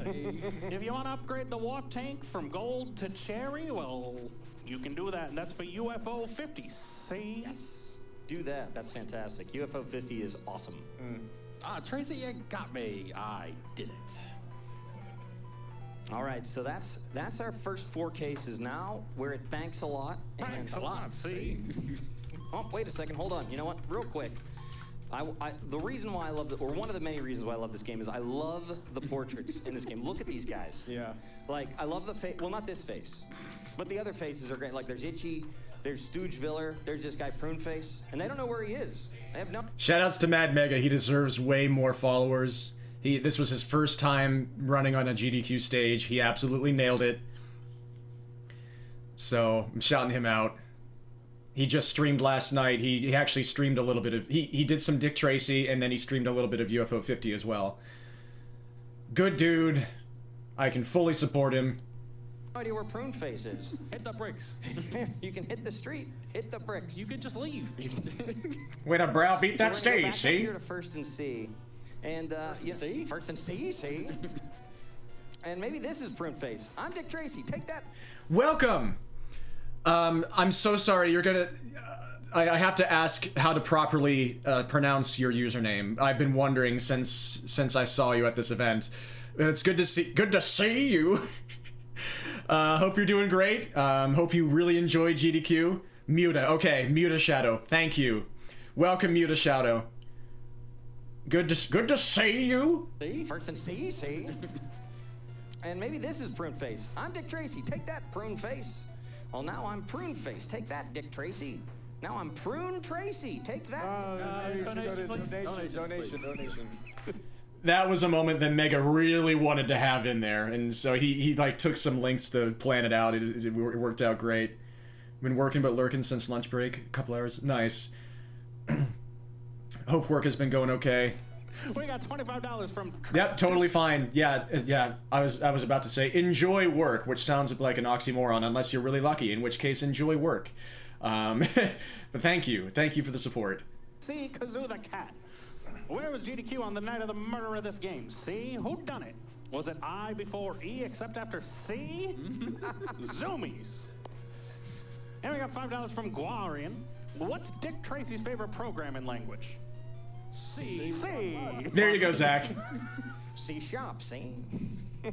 We got $25 from Anonymous, who wants to know why Carmen Sandiego's dressed in yellow. That one surprises me every single time.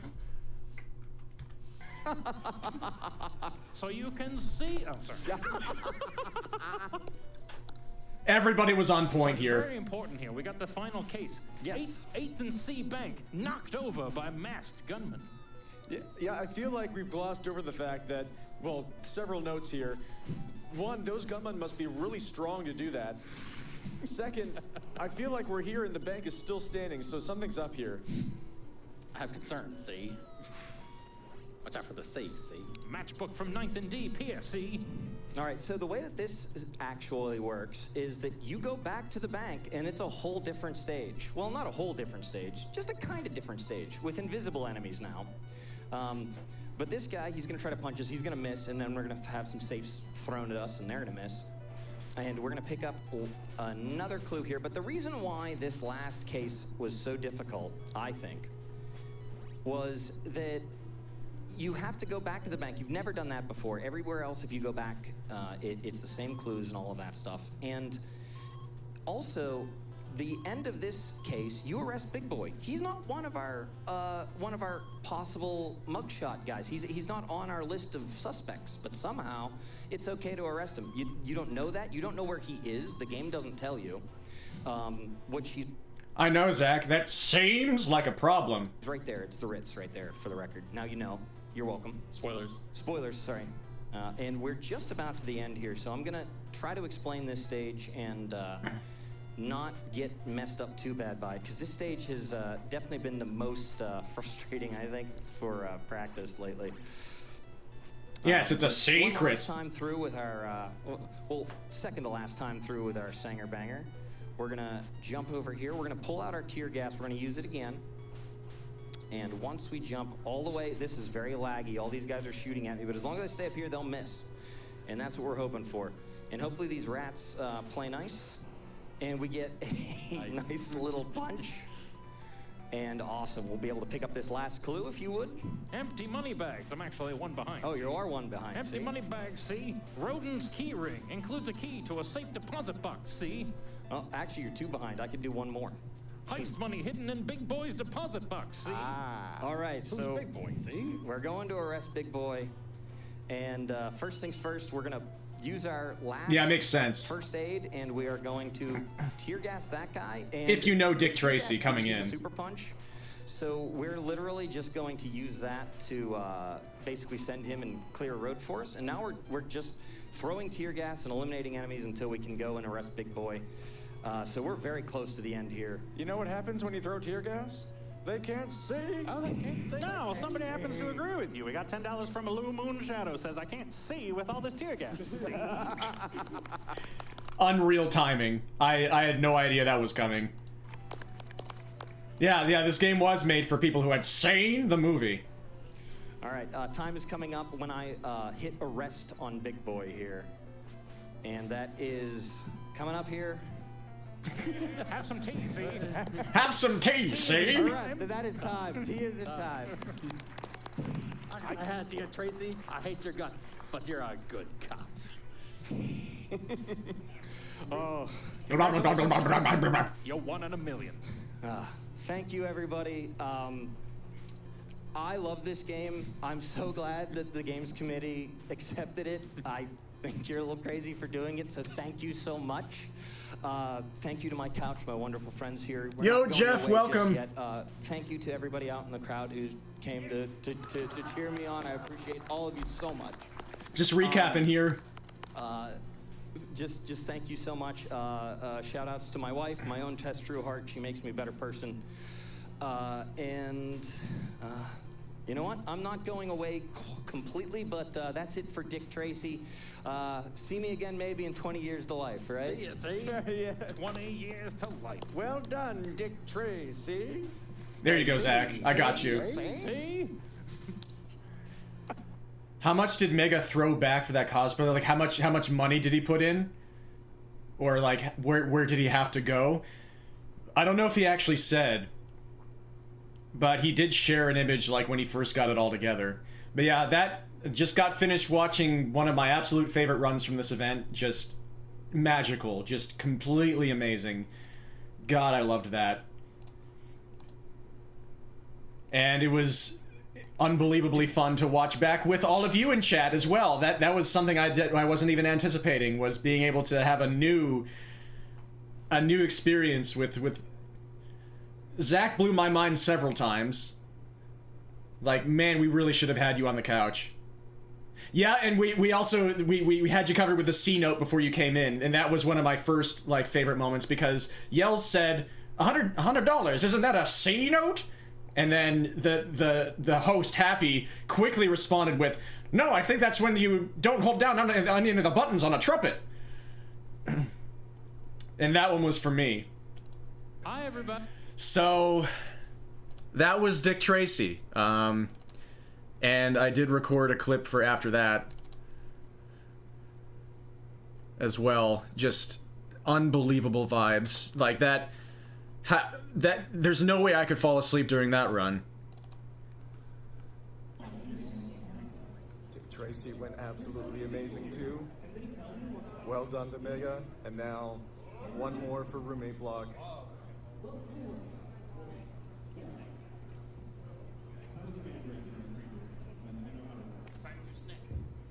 Time to snick. Thank you. Sorry, I want. Yeah, too many Z's to be catching any Z's? Yeah, that... I was too tired to get the trumpet thing in the moment, but God, that's just so perfect. There were just so many zingers. It was just nonstop. What's up, Future Rush? Good to see you.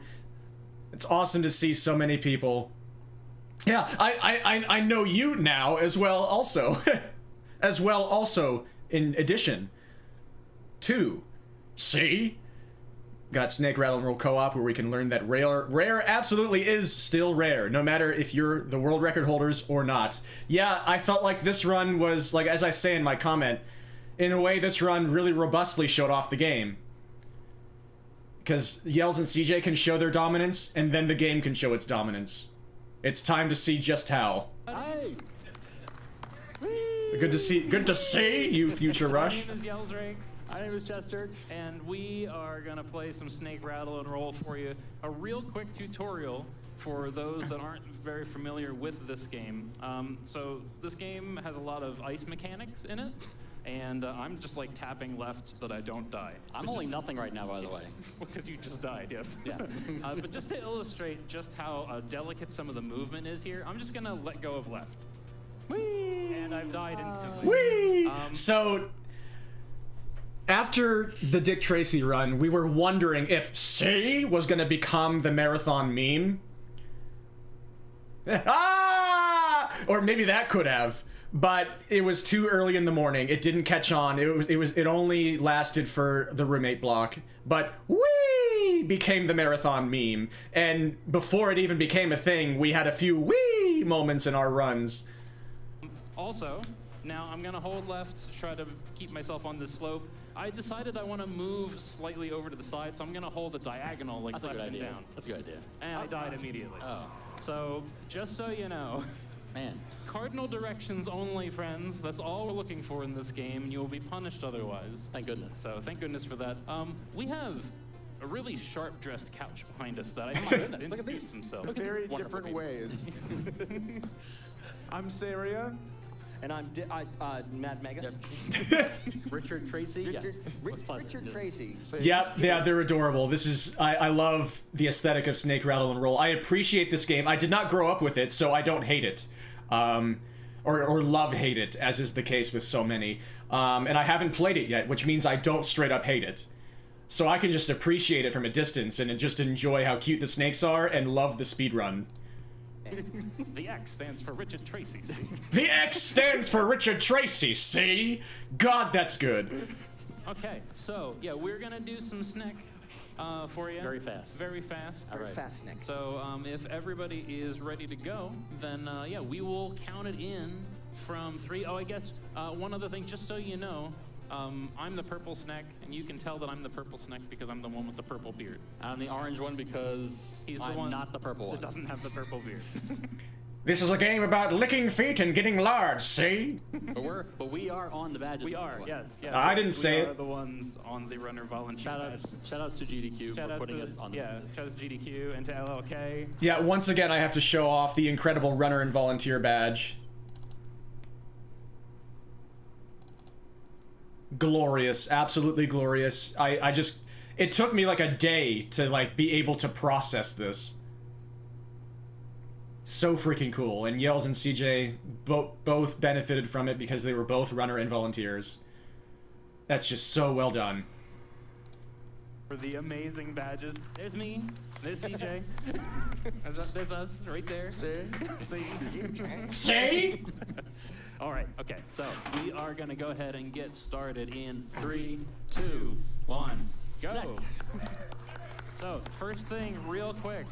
Level Snacks, 1 snacks, and has a summits, spaceship see? that takes off in 10 seconds from the time you start the level. You have about like 9.8 seconds to get there. If you don't get there, you've got to reset. Thankfully, we got there. So now, you know, The hard part's over. Hard part's over. You know, there's a big, lovely mountain of stages, but any percent lol, so we're just skipping all that. So now we've got the lovely swimming stages, and I'm gonna let the commentators take over and Yeah, it's explain salmon. what on earth is going on. Sure thing. So you see that there are some fish swimming around. This is just a water form of the nibbly pibblies in this game, as the game calls them, where the object of this game is to climb. Every single level is a new layer of a mountain that you're climbing, and they skipped way ahead in the mountain. And in this stage, they have to... My brain is barely chugging along, but we're getting it done. You keep collecting nibbly pibblies because it's going to increase their weight, and they have to be at a certain weight in order to progress through the stages and progress through the game. And there are different colors for the nibbly pibblies. That black one right there is a gold one in disguise. The gold ones are the best. They are worth 3. You can hear them counting because they need to get to a certain number of weight to be able to go forward. And there's a sound effect that plays whenever the room opens, and then you can just leave. And Hit the bricks. Hit the bricks. But yeah, the golds are the best. Those are worth 3, and then the other ones are the colors of the snakes. Oh yeah, don't worry. Like, whenever you, especially when you see those two colors together, they look orange and purple. Like whenever you see that dichotomy, and I feel like it's a perfect like case study. Just like, you know, is it a white and blue dress, or like are the dresses white and blue, or whatever that meme was for a while. They're just like really oddly in the parts of the spectrum that are easy for people to see different things. See?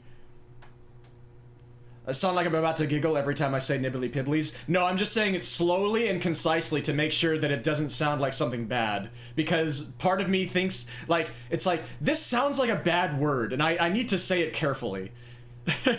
So, if one of us got it. I had no idea. Might have been on the screen. If Rattle collects one that is the same color as Rattle, then it's worth 2 points. If Roll collects one that's the I same know, color as Yells. Roll, Ah. it's worth 2 points. Otherwise, it's worth 1 point if they collect one that is the other snake's color. And there are some power-ups you can pick up. There's a tongue extender that allows the snakes to collect the nibbly pibblies a little bit easier with having a longer reach. But they've just reached the end of this stage 8. Incredible. Incredible. This Pretty is good the stage one 8. time where we can sneak like 2 quick donations in during the countdown here. Perfect. Will you settle for one long and awesome one? Absolutely. You're about to see Yells and CJ dominate this game. $248 from Ellipsis. Nabisco Nibbly Pibblies. My Marble fam is back on stage. Not content with devastating co-op Marble madness, Yells Rake and Chess Jerk needed to find yet another isometric hellscape to submerge themselves in. Congratulations on presenting us another fantastic NES co-op classic. One missed jump. No step on Snek. No step on Snake. No I step also on want to let Snake. people know super quick, we did just open up a character choice bid war for Peglin, and that is open obviously until Peglin begins, which is pretty darn soon. So get those donations in if you want to see a particular character. This is for the wild. Peglin run. I did nothing during that part. Whatever. The Pibbly shooter there can just randomly give you whatever ones at once, and it gave us 5 purple Pibblies in a row. So that was all me. Yeah, that was Hashtag fast. missed the jump. So yeah, all ice physics here. Just keep that in mind. What The wall, an whatever. unbelievable stage. Wow. Wow. Wow. Wow. Rattle's very sad he got no bonus because he had no orange pibblies. So we start stage 10 here with a little sequence. So you got to see them dominate the game, and now Snake Rattle and Roll is gonna say, now it's my turn. Break. I don't necessarily think that you were supposed to jump over that, and I didn't. Ah! There we go. Second try every time. Second try every time. We're also First try. not gonna wake this foot up if we can help it, because the foot is angry, and it lags a lot. And it shakes the whole screen. Shakes the whole screen. Yeah, There we go. A bomb, bomb. finally. So the Pibblies can sometimes be bombs and just be like, oops, I'm gonna explode instead. And Oops, I'm gonna explode. This is the RNG slot machine that is Snake Rattle and Roll. You're like, boy, I wish we could get Pibblies to eat. Yeah. Oops, all bombs. It went really well. It went really well in the last stage, and now it's going right back in their faces. It's literally blowing up in their faces. So this is possible to do while the foot is active like that. I should not have been saying there. But it makes My bad. things a little We're bit at more like complicated. -4 now. And I just got I blew myself up. Yeah, so now that they took a death, that snake has now been reduced to below the weight that they were at when the level started. So now they have to make up a lot of ground. Just going swimming. We should probably, maybe we should kill the foot. I don't think you can. It's moving I too think it moves fast. That's true, it might. Snake Rattle and Roll, a notoriously brutal game for many reasons, and you can kind of see that happening now. They were absolutely dominating this game up until this point, but you see that the game can just sort of just make it blow up in your face at any moment. If they don't give you the Pibblies, you can't move very much, and you're really just at the mercy of RNG here. I mean, it's okay. This song is a banger, Yeah, so that's fair. like it's just going ham, and Yeah. we're okay with that. Oh yeah, oh, that's the foot, Zach. So Make it a let's get decent outta time here. for some more dono love for y'all.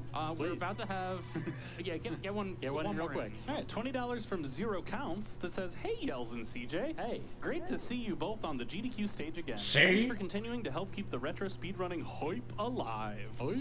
No, not you, Siri. I'm sorry. Zero Better, counts from the we're gamer learning. buddies. We got a pretty precarious climb here. Thank you. Keep in mind, all ice. Ice and slanted platforms. Like peanut butter and jelly.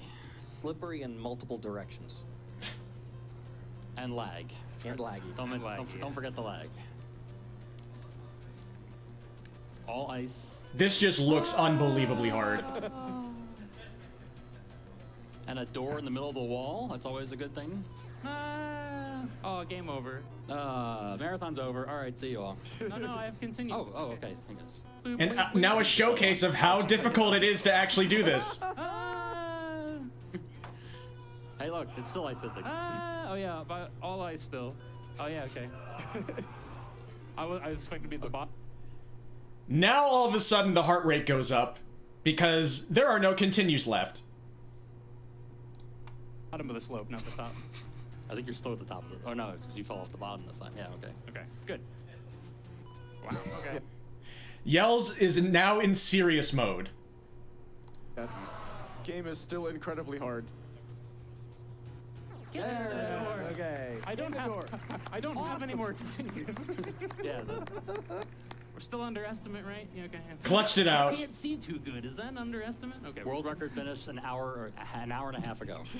And now this is a notoriously impossible boss, basically, because especially if you're playing single player, you have to lick the foot so incredibly fast and so perfectly moving along with it that you cannot basically allow it to be unlicked for like a frame because it recharges HP unbelievably fast. And now, as you all expected, we have to lick a foot until it explodes. That's the end of the run. I am way offline. That's a cool, fun energy you brought to the function. The foot is dead. All right, time's coming up very shortly. Time's coming up when the snakes disappear. And... hold on. Time. It's the game done in less than 7 minutes. What a run. See? What a run. What a run. I mean, so of course, we had to get to the top of the mountain to lick a foot and get in our rocket ship and leave. You can just leave. You can just leave. Hit the bricks. Hit the bricks. Hit the bricks. The other cool thing is that the Genesis version of this game actually does have another level after that boss. You take the spaceship, you fly off, an asteroid hits you, and you land at some location in space, and there's like the longest stage you've ever seen as like 4 more slot machines to get up to another spaceship, and then you can just leave. It's very strange. Also, Someday. RIP snakes in space never happened. No. Yeah, I've never seen this game be completed in a non-speedrun setting. See you never. Maybe someday. In snakes in space. Or never. Snakes in space. Space. Okay, I mean, some quick shout-outs. So, again, thank you to our wonderful commentators for helping us out on this run. Thank you so much to the NES folks who showed up. Retro. It was a nice crowd. Woo! Nice crowd for 6:30 a.m. I really do appreciate that. I've got to do, again, quick shout-outs to RGL TV. Oh, Celine and David did beat it! I don't know if I knew that. All I ever knew was Celine's single-player videos on YouTube. And, like, her experience growing up with it. Yeah, co-op. I didn't know that they beat it together. Wow, that's sick. Best community for retro gaming on Twitch. Shout outs to Skunky48. Who Is that online anywhere? I have to...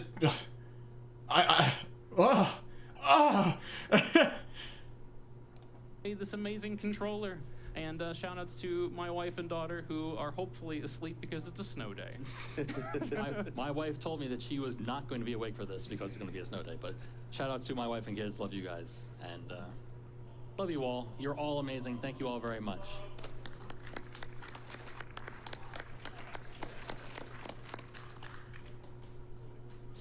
Snick.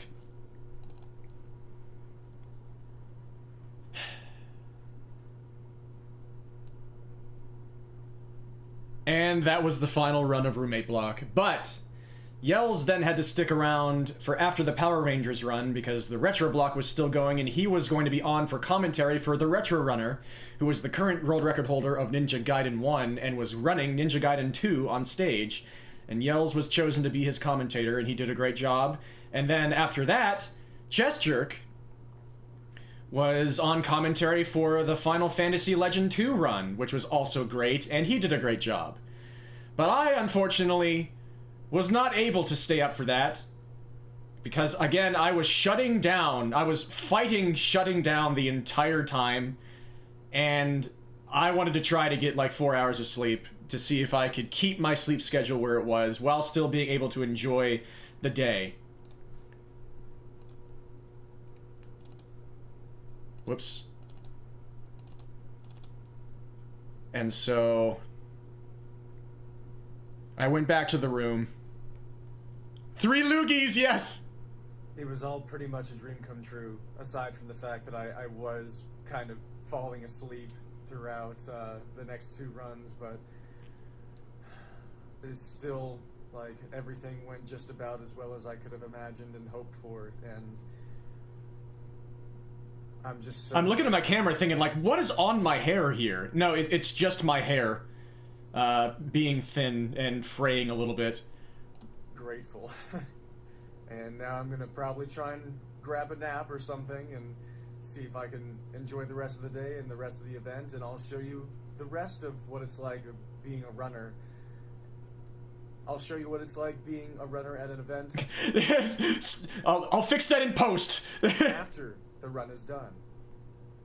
Thank you for watching this far. I really hope that this has been engaging or entertaining or helpful to you so far, regardless of whether you're planning on doing anything like this in the future, or you already have, or you're just watching this for fun. This is wild.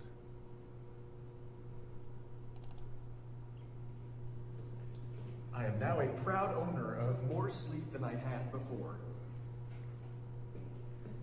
And then, so I did manage to get to sleep pretty much right away. After doing his run, CJ came up and took a nap as well. And 4 hours of sleep was like absolutely perfect for me. Oh, it's on David's YouTube. Oh, I'm definitely checking that out. Heck yes. Thank you, Zach. Thank you so much. I'm excited to see Celine and David beat that game. Wow. That's awesome. But then I felt pretty great after waking up. And was able to really bask in the afterglow. And I checked out the beginning of the Kuso Grande tournament, the live tournament for Kuso. There's Seth Highwind on commentary.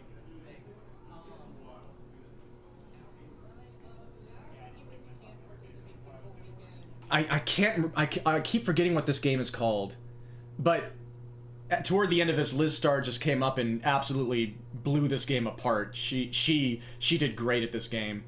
This is a one-word game name, and I keep forgetting it.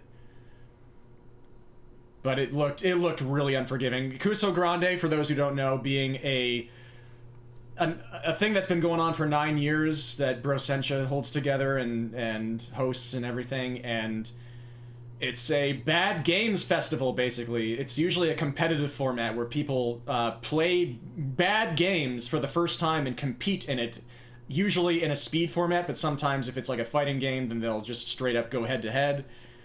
And it was really fun to sit down and watch. I watched a lot of the different rounds.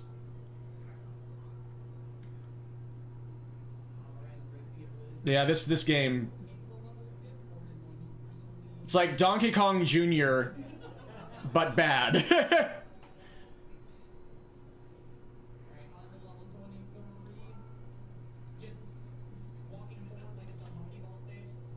I wondered if somebody was going to recognize it. Bongo, thank you. Thank you very much. This was Bongo. Somehow I knew that you would know. I don't know how I knew that you would know, but you knew, and now I know that you knew. And another super cool thing that happened at this event that was a part of the main stage, like it was one of the actual runs. Yeah, you're being chased by a dinosaur. The dinosaur is great. It has a name, and I forget the name of the dinosaur as well. But Flibbity Dibbity uses a VIM setup to be able to track multiple setups of Super Mario Bros. 1 so that you can see, like, you can see 6 runners in the entire world of the game racing at the same time, and you can see them being, like, if they're all tied, you see them directly interlaced with each other. And Flibbity Dibbity just had that set up in the practice room for a few days, so anybody could come up and be a part of that. You could just walk into the practice room and watch the main screen. Like, there you go. There's Supersonic's gameplay's being tracked, that position in the world, and now when a bunch of other people come in, they'll be perfectly synced up in that world as well.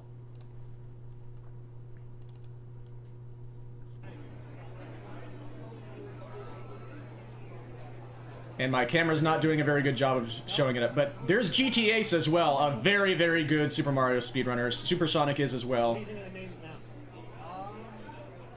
And there you go. You can see everybody coming into that pool at the same time, or in a line there. GT Ace is ahead. And this ended up being a part of the main event. In the middle, I had the names in the mini map, but not in the. GT Ace getting all the bumps.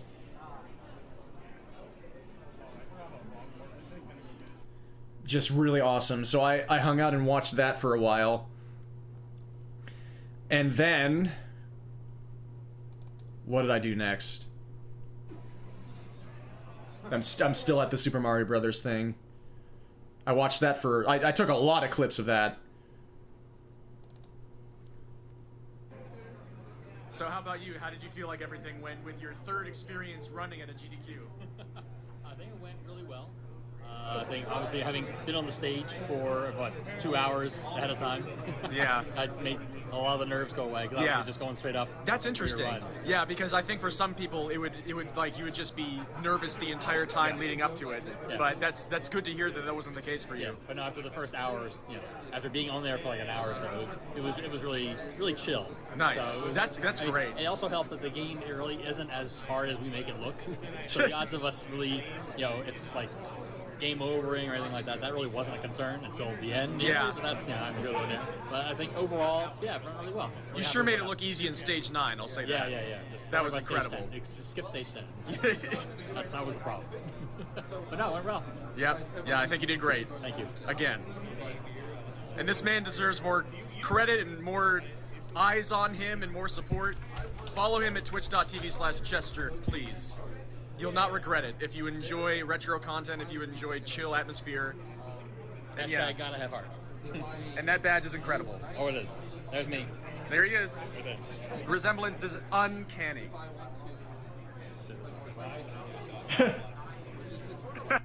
That's so good. I love CJ. I love all of them. And I tracked down Mega to get his thoughts as well. Are you okay with talking about it on camera? I mean, yeah, a little bit. Yeah. Sure. He's not. Say no. Say no. How do you feel about your first GDQ experience on the main stage? I'm happy with how it went. Like it went a lot easier than I kind of anticipated, right? Like I was nervous about a lot of things. Yeah. But, like once it got going, the first handful of minutes, right? Like it got a lot simpler, right? So I was happy. And yeah, you'll probably notice there's a lot of artifacting on these clips because I converted a lot of these MOV files to MP4s at the same time, and it really doesn't like that when it happens. I tried to get as many clips as possible done at the same time and see if some of them would come up without artifacts, and the ones that are like really badly marred I'm going to redo in the converter so that I can actually put them into Sony Movie Studio Platinum, because nothing I do makes me able to use MOV files in Sony Movie Studio Platinum for some reason, because it just has to be hard. Everything you do with an iPhone just has to be difficult. So yeah, sorry about the video artifacting. I was happy with how it went. I had a couple of things that got screwed up, but I didn't let anything break it. And honestly, commentary and the host, you guys made it so easy. I at any point where I just wasn't talking or anything, somebody was able to help out. It felt like the easiest run out of all three.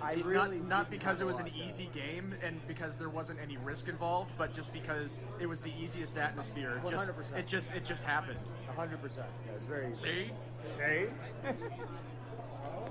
Yeah, well done. It was yeah. People are talking about that being the must-watch run of the roommate block, and for good reason. It was played to perfection, and you did a great job with your commentary. Represented the game immensely well. George the Fat Man Sanger would be proud. It was a good time. Good. Being a good sport. Thank you, Mega. Then I went back. What did we do next? This is a vertical video. Yes. I got lunch with Mega, or dinner, I guess. And back to the hotel room, and then got some sleep. Slept well that night, I think. And then the next day was the first day of Nest Block. Welcome to something beautiful that we call Nest Block, run by the legend Bad Mega. He sets up. He brings a very complex, convoluted setup so that he can do recordings of people basically doing our own little side stream. It's not really a live stream, but it's we're recording a bunch of. Yeah, you might just want to start over, Saria. Try again. videos for our own set called NES Block of NES games and Famicom games, and it'll be something that will be all put together after the event and streamed with the recordings. And it's something. Yeah, that makes sense. Something that Mad Mega does every single GDQ that he attends, and I just performed a River City Ransom run, River City Ransom Novice for it, and I won't spoil how it went in case you want to watch it, but it was a lot of fun, and I plan to do some more runs for it soon, and Super Dodgeball just got started right now. Let's go. We're doing like a Kunio-kun block. I'm really excited.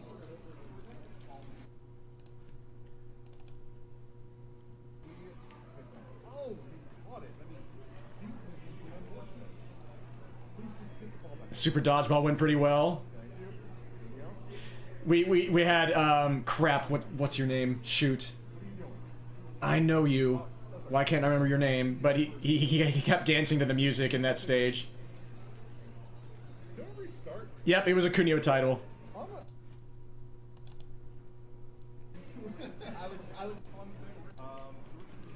Can I see your name tag? Dang it, I feel so bad I'm forgetting your name. But he loves the music in this stage, which is understandable because it slaps. Then CJ did the Guardian Legend. Password %, or whatever that's called. Using the TGL password to skip all the levels where you have to go in and do like the top-down collectathon stages. Yep, there were a lot of Kunio games on the NES and Famicom. Crash and the Boys was one of them. There's an ice hockey game for the Famicom. Downtown Special.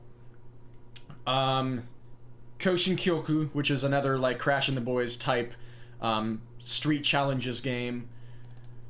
There were a lot of them. What is this? Oh yeah, I was running in to catch the actual event for this was a super close race between Supersonic and Scalpel going into the final area on stage. But Supersonic had a slow water level. But Scalpel and Supersonic both died to Bowser!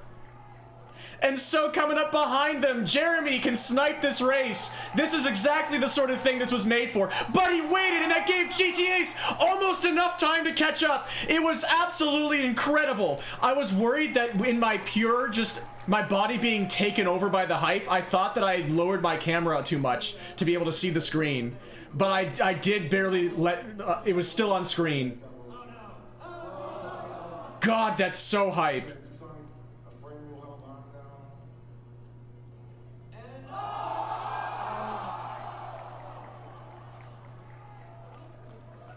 This is what it's all about.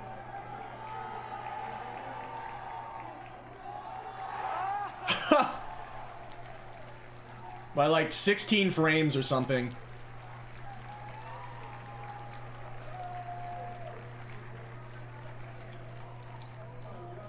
That was wild. I'm so glad I saw that again.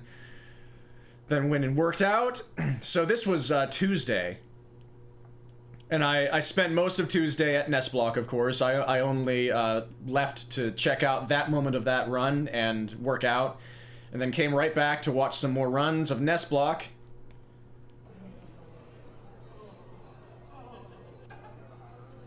Getting a lot of clips of different runs. Yells did Marble Madness, of course. That's a tradition for him.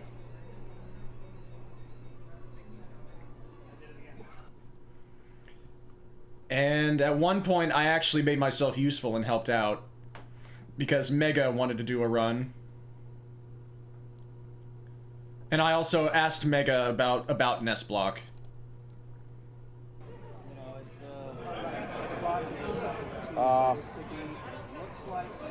So I mean, it started all a handful of years ago.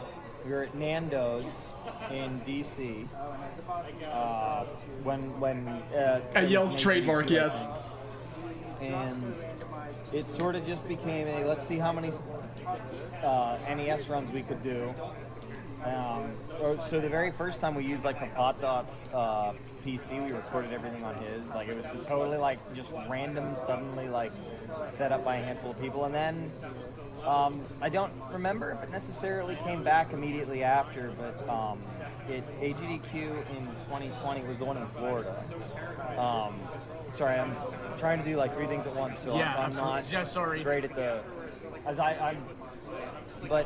I felt bad asking him to do this when he was like also doing the Blaster Master run and hosting that and doing the tech for that, but that was kind of why I did it, because I wanted him to talk about NestBlock while he was in the middle of doing NestBlock. And so I brought my laptop that time and I set it up, and it ran pretty well. And then since that one, I've run it off of this machine specifically, which was not the one that I did back then. And basically, I sort of bought this. I needed a new laptop that was a gaming laptop, and I basically bought this with the intention of it was going to come with me to GDQs and do this task. Like I bought it with that purpose in mind, and it's been great for it. Like everything works for the most part. Like there's a couple of technical issues every year, you know, like. But it's been pretty reliable, and from the technical side, it's relatively easy. And the thing that's greatest for me, I think, is that every year I do it, and there's always like a ton of positive feedback, and everybody's really excited for it. And I always, I'm getting ready before AGDQ this year, and I'm thinking, I really hope there's some interest in it. I'm going to set up, and I hope that there's.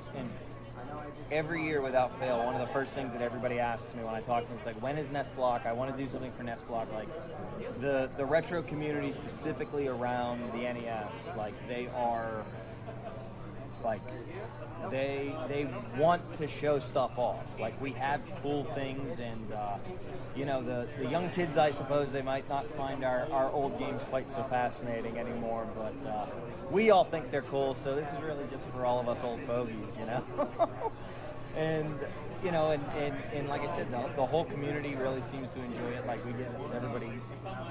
It always ends up being a congregating point for people throughout the week. Like when NestBlock is up, there's always a gaggle of people around that TV watching whatever game's going on. It's really cool that's like my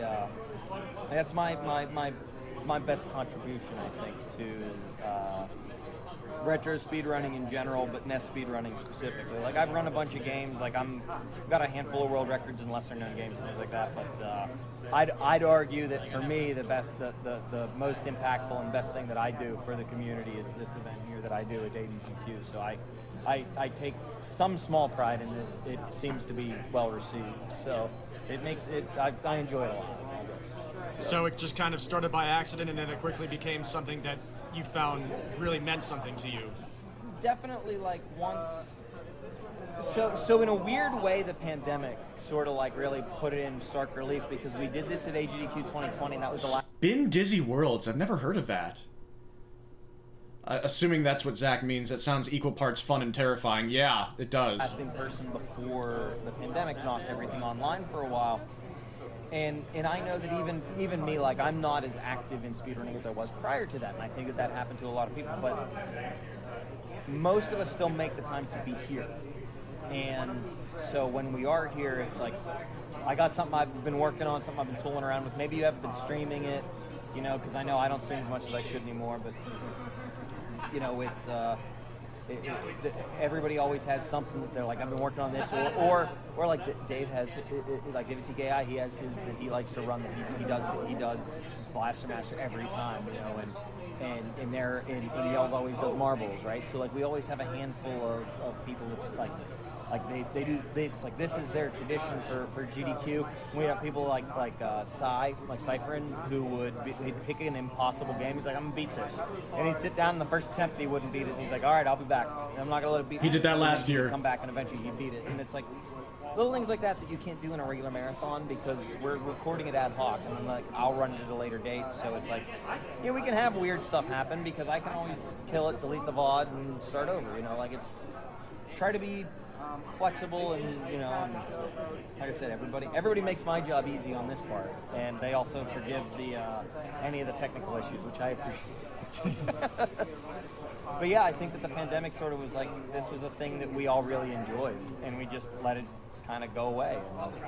And then when we went back to in-person, I was like, if nobody else wants to run this, I have the equipment to do it. I'm happy to do it. And so it's been, it's sort of been, I guess, like, I don't want to think of I'm not the owner or the originator or anything. At this point, I think the only thing that I'm willing to claim in regards to Nestblock is I'm the executive producer of Nestblock. I will take that title, right? The executive producer of Nestblock. I handle all of this stuff.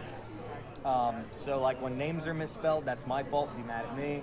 But like the good stuff, the actual things that people want Nestblock for, the run, is like all I'm doing is hitting record. You know, so it's easy. But it's I love it, and I've talked a ton about it already, I guess. But it's a cool thing that it's just a little community thing that we do, and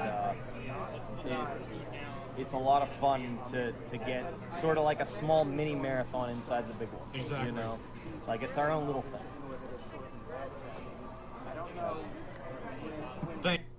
One of my favorite things about Mad Mega is that he tries to downplay everything.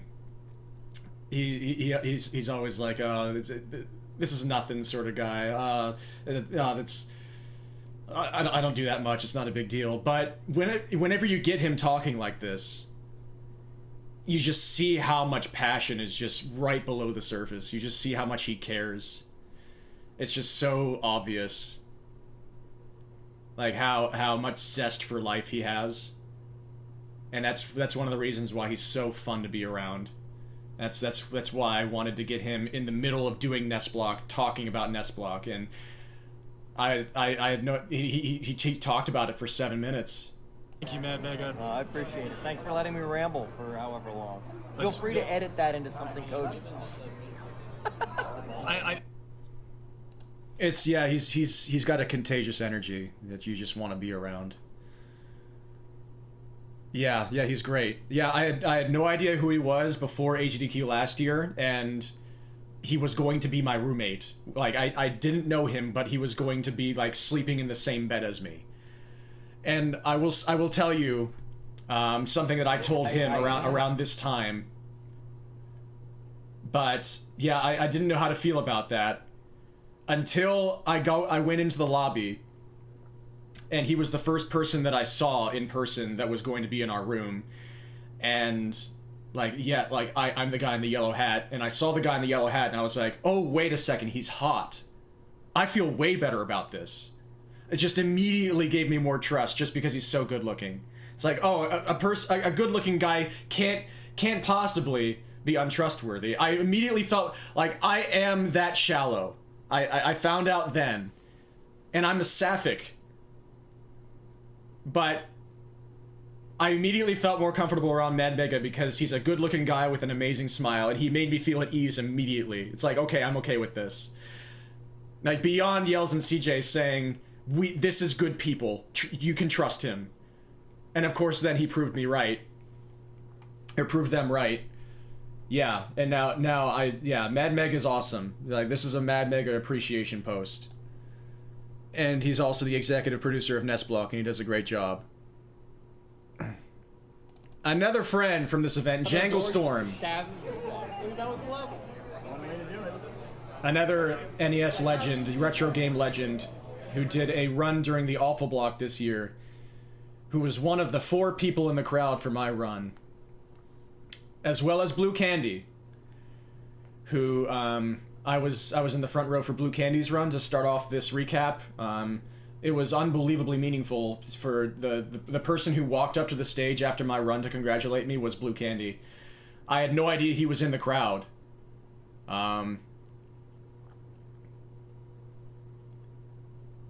And then he was just there standing at the front of the stage. It's like, oh, what are you doing here? It just turned out, it worked out. He just happened to be awake at that hour. because he fell asleep at like 7 p.m. the day before, which I had tried to do but failed. And he saw that I was running and he wanted to be there. So it felt cool that a person that I love watching on stream and that I admire was there for me. But this guy was too. And once I realized that he was there too and that his run was coming up, I made it a point to say I'm going to be there in the crowd for his run too, no matter what hour it is. And it was a late night run as well because it was awful block. But in a few days I'm going to be staying up for Jangle Storm's run too. Flair says, you can call it being shallow because, oh, he's hot and makes me feel good. Surprise, surprise, he has the exact same energy as you do. It was looking in a mirror say, yeah, we're both passionate people. Definitely. We both downplay ourselves.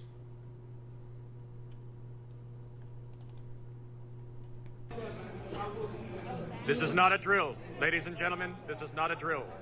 Supersonic is playing Super Mario Bros. 2 The Lost Levels.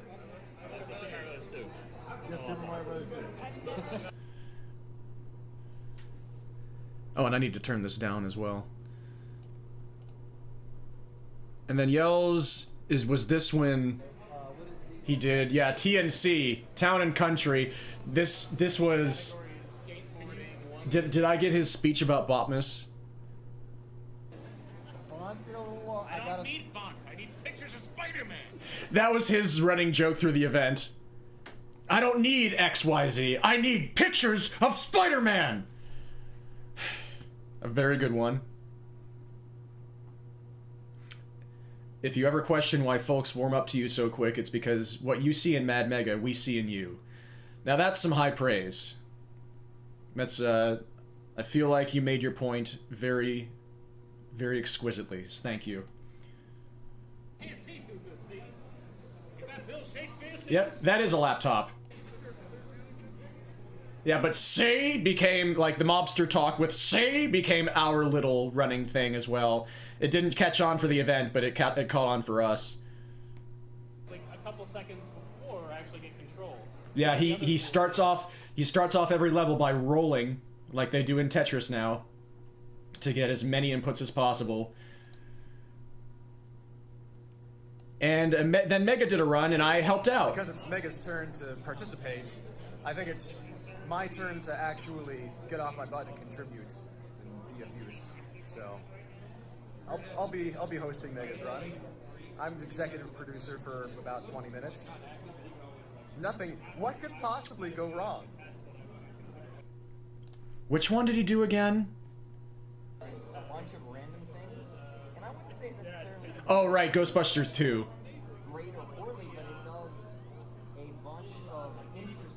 Tough game.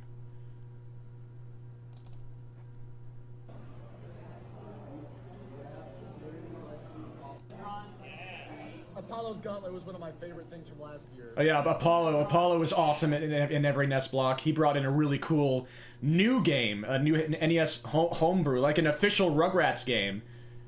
And that was awesome. Apollo's Gauntlet was one of my favorite things from last year. Oh, it's so good. Yeah, you should probably take this setup from me before somebody gets hurt.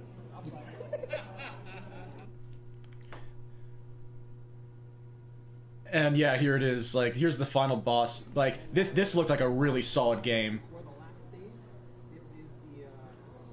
It's like Super Mario Bros. 2, but Rugrats, and like even more well made.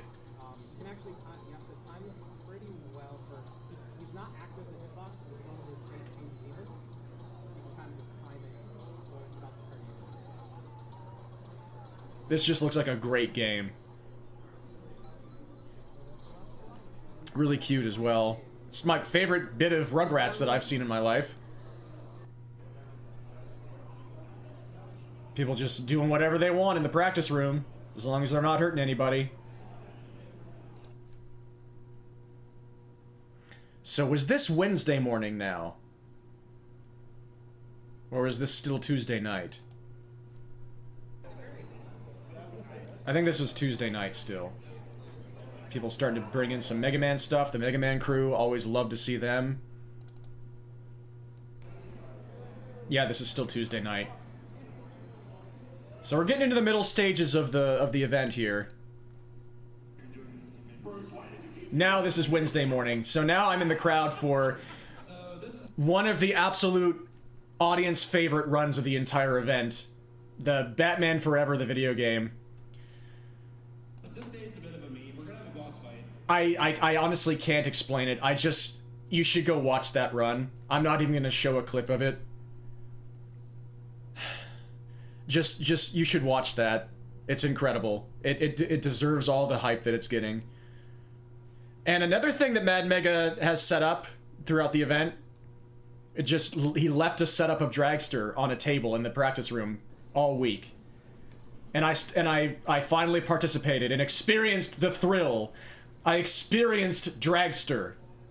I experienced the human element. And of course, what this really means is experience the blown. Experience blown. Experience the blown.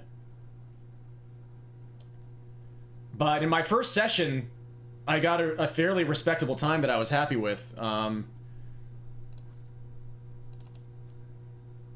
Palm. 6:44. Interesting. Interesting.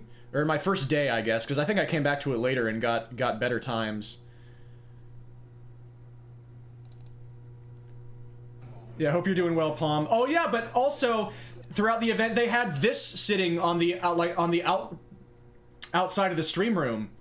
They had a GDQ hotfix challenge speedrun gauntlet where they set up a bunch of different games with specific challenges, and the one that I tried, like you could have a punch card when you completed challenges, and if you completed a certain set amount of challenges, you could start winning like prizes for different tiers of how many you have completed. I didn't end up doing enough of these to win any prizes, but I got a punch. I got punched. I got a point for vlogging about this, and I got another one for Mega Man 3, because the moment I saw that this was one of them, I had to immediately sit down and try it. And it was running Top Man stage, and that just, like, I had to try that.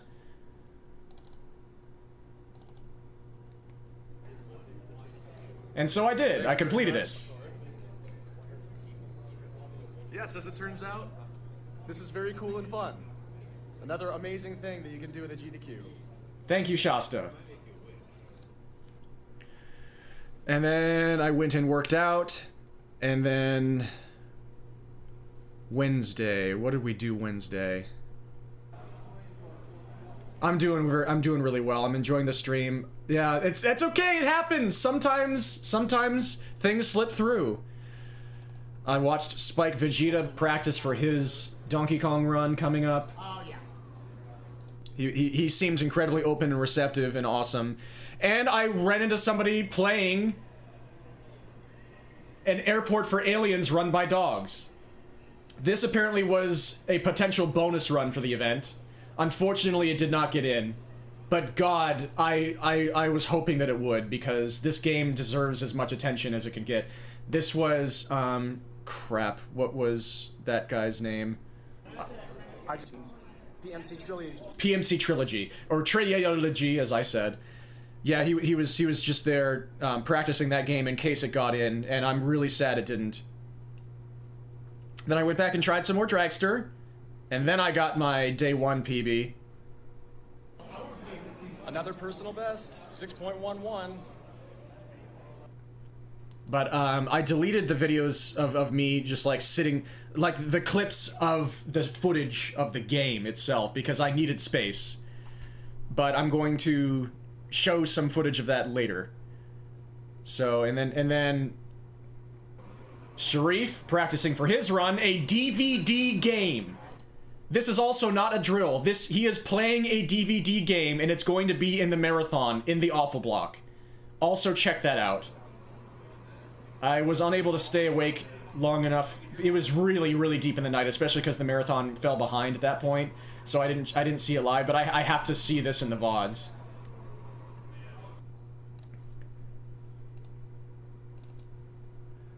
Privateer Dick Tracy fighting crime on the high seas. Seas. Thank you.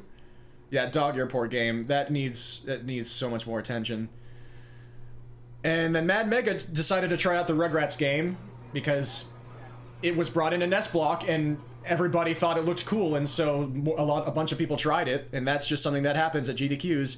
And then Yellstrike sat down and tried his hand at Dragster after he had just gotten his first sub 6, like earlier that day. All of a sudden he sat down and just started churning out sub 6s. He matched his PB like 5 times. He got a 5.87, I believe, and just kept matching it and matching it and matching it. But this is a ridiculously precise and simple and short and legendary game. The DVD version of Who Shot Johnny Rock isn't the one you can't beat without a light gun because the cursor goes too slow. I don't know the lore about Who Shot Johnny Rock. Oh, that's wonderful. Just wonderful. But watching Yells do this taught me that I was not doing enough. For the first time earlier today. There were strategies with this game that I wasn't doing that I didn't know you should do. Like an hour and a half later, it was player 2. Like, I was wondering why people blew the engine once you got to Gear 4, because I never got to that point where it actually happened. I was like... And he showed me how to, like, actually get faster times. I just watched this, and then I tried it the next day. But you have to be unbelievably precise, and this usually results in you blowing the engine.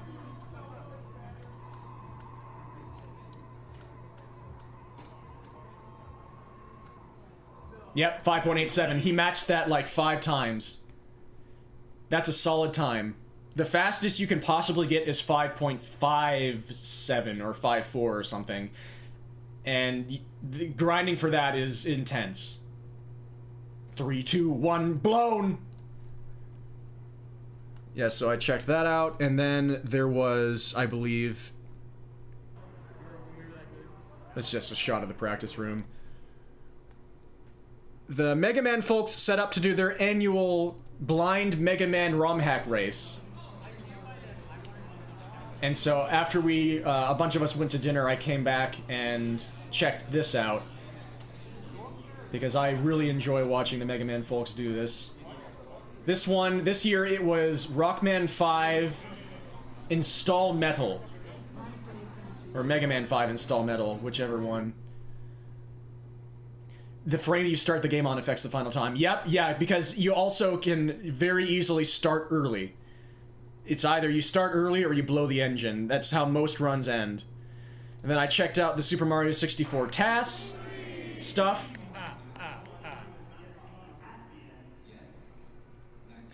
A button, like the A button challenge TAS, and then just a straight up TAS of 1 key. Only getting 1 key and beating the game. Very awesome. And then later that night was when I had to stay up later than usual to support Jangle Storm, and by golly, I had to. I was not going to, because I told him I was going to. I was very, very tired at this point. Bro Sencha on the couch, by the way, and I think Ice Blue. Strong, and NPC. What a couch! Jeez Louise. And Jangle Storm. Yeah, Jangle Storm has a lot of weight, pulls a lot of weight in the community. That's not really the way to say it. That's not how you're supposed to say it. He's got a lot of... He's got a reputation, and a good one.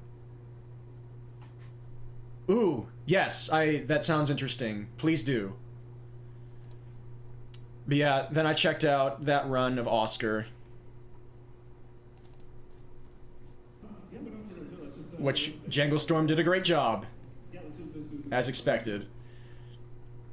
And then... Next day... Wore my Unis Honest shirt.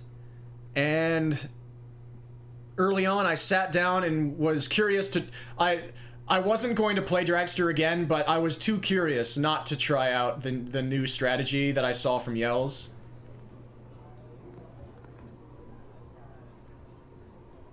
And basically immediately, with Sharif watching, like Sharif came over and watched me give it a few goes, and I immediately got sub 6 for the first time.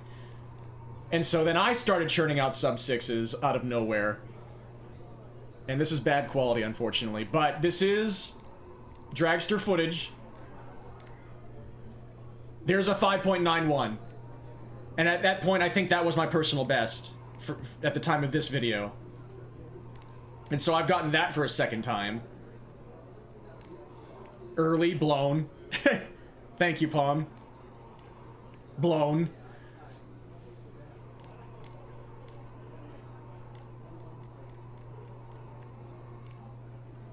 .87. I just matched Yells' PB.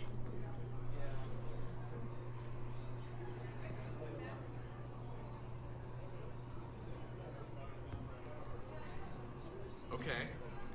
That felt good. And I was never able to beat that time for the rest of the event. I did give it a few more tries, but I did not match the quality of this second session for the rest of the event. I only got like 1 or 2 more sub-6s after this. From 0 to blown in 0.38 seconds. But yeah, that's my best run of Dragster to this point that I'm going to actually submit. And I'll be tied with Yells on the leaderboard. I need to send him his footage as well.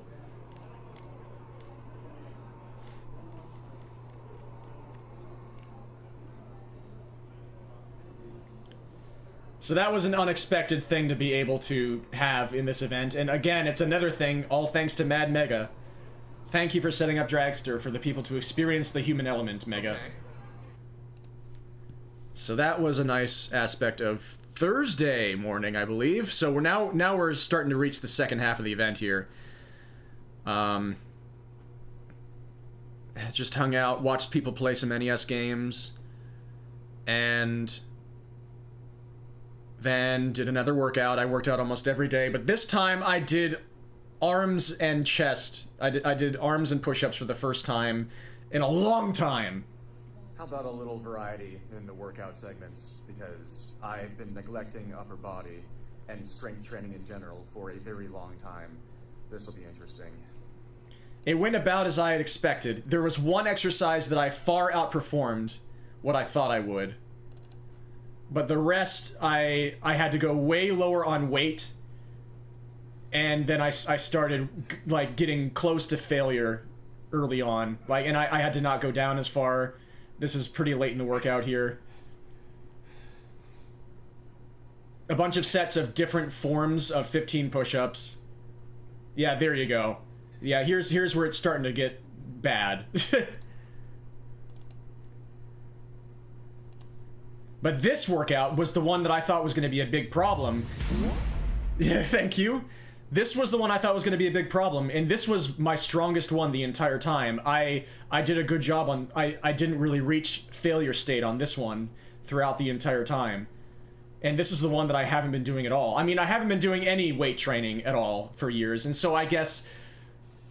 It's just, this is a less common exercise compared to... Like, bicep curls feels like a closer to common motion. But I was starting to reach failure on the bicep on the curls and stuff. But and yeah, I thought I started with too low of a weight here. This was too easy, but I should have kept going with it. Here's like, no, I need more. And that was a bad decision. You see, now I'm immediately struggling. Starting to lean with my back. From 0 to blown in 0.38 seconds. But at least this makes for, like, fun images. Where it looks like I have arms. Because here I've been sitting here thinking that I have stick arms for the last couple years. But apparently if you get me a pump, it still doesn't look too bad. And also with my body fat level, you have intense veins. So I feel decent about myself looking at this at least, but then you get to the latter reps and it doesn't look too good. Yeah, that's not very good. Don't do that at home, folks. But then I went on like a big talk about how like this event, like it might seem strange that I'm inspired to be doing workouts and pushing myself physically at a speedrunning event, but those two actually might go hand in hand more than you think in terms of just raw inspiration and the energy at the event. It just makes you want to better yourself in a bunch of ways. It makes you want to join in on the energy of chasing personal bests and furthering things and Like, getting goals, going after it, getting at goals. Yeah, that's a sign you needed to stop at 2 reps ago. Yep! I'm a very good example of what not to do when I get to my later reps. I try to muscle it out. I have to stop that. But then, that night, Yells participated in a PS1 mystery tournament, which ended up being on the stage the next day, to decide the top 3. The top 4 ended up on stage for losers finals and grand finals. But Yells was a part of it. He went out to the guy on the left who ended up being on the stage the next day. He made it all the way to the top 4. This was the guy who took Yells out, and he took out Brosentia as well, apparently. But it was a bunch of randomly selected games from a gigantic list, where like I'll show you the huge. Hopefully, where is a clip with the with this gigantic like billion-sided wheel or billion-pronged wheel to decide the games that people were going to be facing off in, whether it was going to be like a race or like a straight-up head-to-head in a fighting game. This was how people got their games decided. And they were all like, you know, it was kind of like in the Cuso Grande vein of like people playing a game for the first time against each other in a challenge. Super, super cool thing. Yells got knocked out by that guy, and then he also knocked out Sencha. And then I went to check out what Janglestrom was doing, introducing a new game to me that I thought looked really cool. A Teenage Mutant Ninja Turtles Game Boy game. This was apparently the 3rd game in a Game Boy series for Teenage Mutant Ninja Turtles. And this looks awesome. He's playing it on his Super Game Boy 2 EverDrive. And I need to check that game out. It just looks fun. Yeah, here's another game that's a part of the PS1 Mystery Tournament. Yeah.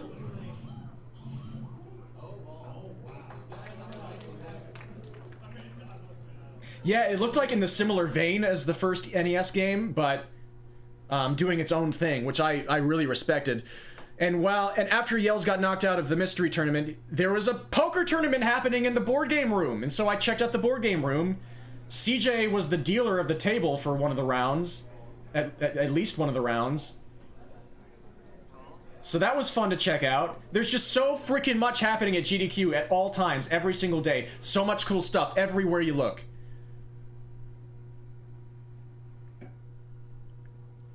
And then they had, also in the practice room, like after the SM64 task stuff happened on the main event, they just had a setup in the practice room with a bunch of loops of tasks on their laptop and on the main TV next to it. So you could just go and sit down and watch, and you could see all the data for this, like entering the secret aquarium with 0 A presses, that you just watch that over and over.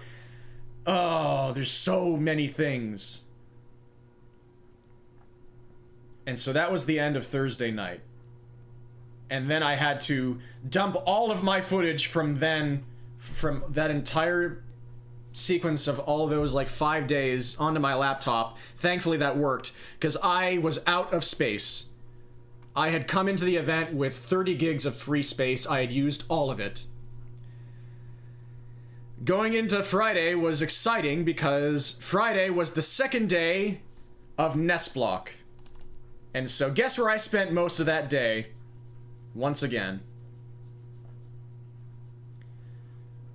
And probably the highlight of that day, in a day full of highlights, was Strider, 2 players, 1 controller, with L-Rock and Ellipsis. That's not L-Rock. It's pretty late in the event. There were so many good runs. There were so many good runs. I stayed there basically the entire time. Mega Man people came through and did some races. But in between that, and I also checked out the arcade rooms. Tons of rhythm. There's a rhythm game room. And then there's like a classic arcade room.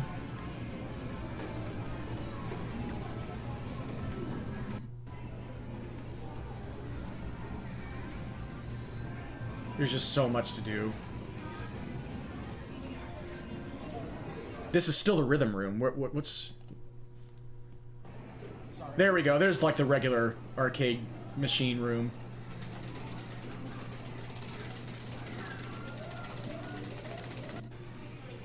Pinball machines. Racing. Yeah, just anything you could want. There was a Tetris... CJ spent a lot of time in the arcade room playing Tetris Grandmaster. A lot of time. Good for him. Here we go.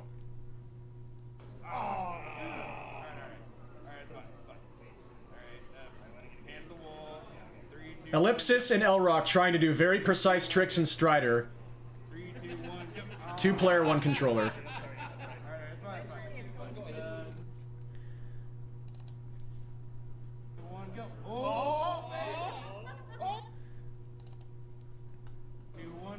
Three, 2, 1, go.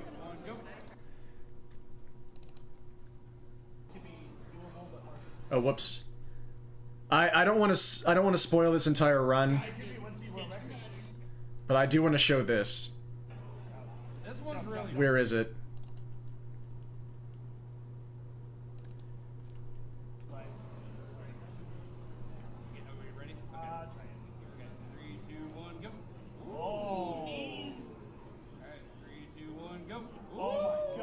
In case you're wondering what's going on, that's what's going on. Instantaneous. 2 player, 1 controller.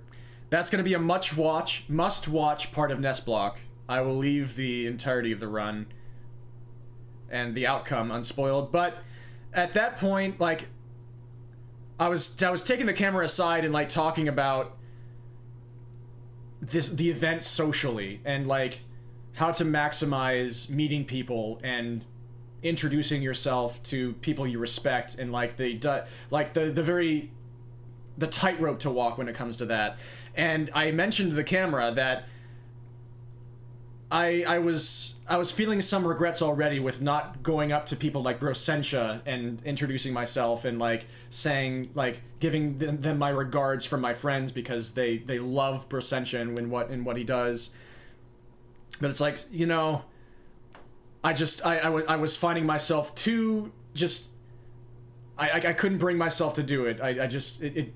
It was way more natural for me to be like to have people that I know either go up to people and then introduce myself that way, or for those people to come over to my circles themselves and then, like, as they're like a part of Nest Block or something, then I like naturally come into contact with them and then we introduce ourselves. But I'm way worse at just like going out there and meeting people.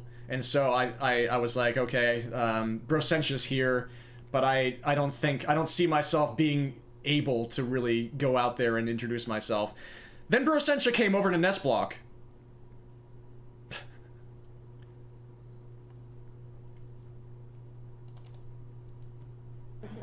So as it turns out, I did actually run into Brosensha and got up the courage to introduce myself. And so Kuso Grande is a very well-known thing by this point. It's a lot of people participate in it. How did it start? Like, what does it mean to you? And how, like, what is Kuso Grande to Brosensha? So we're nearing the 10-year anniversary up in October or August. I don't even remember what month it is. August, yeah. And the reason I started it was because I was sitting around and I was like, I like the idea of mystery tournament, but what if it was just bad games? And then about 15 minutes later, I put a form out online. It was about that much planning, and now it's been the last 9 years of my life. So that really, like, the origins of it, nothing fancy. It was just spur of the moment, throw something together to do for fun. But, like, when it comes to bad games, there's, especially the ones that I really care about, you know, they've got something interesting. There's some nugget of gold hidden deep beneath them. I think the worst fate that a game can have is to be mediocre and to be forgettable.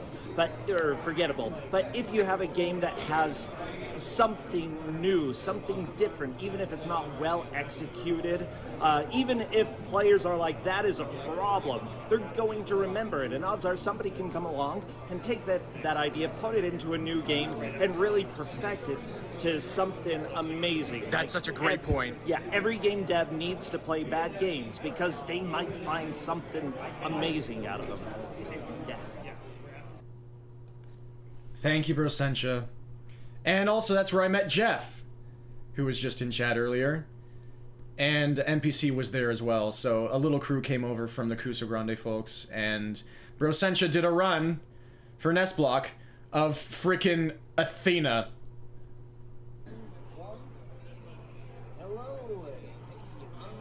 And it was a hellish experience in all the best ways. Okay, off to a decent start. I've got the hammer. That's what you like to see. This is also going to be a must-see in this year's Nest Block. I will also not spoil how any of this goes. About how I ruined my life. But it's very much a Cuso game. And then some more Mega Man races. And then the Mad Lads, Mad Mega and Yellsrake doing a co-op of Jay and Silent Bob Mall Brawl. And so I once again put myself in the tech chair to oversee that run as the executive producer. This looks like a really fun game for the most part, with some really cruel elements that make me not know if I actually want to speedrun it. But I do want to play it at some point and just check it out, because it really does look like a lot of the... It's a love letter in so many ways to so many things, and it looks solidly done if I question some of its choices. And then we head into the final day.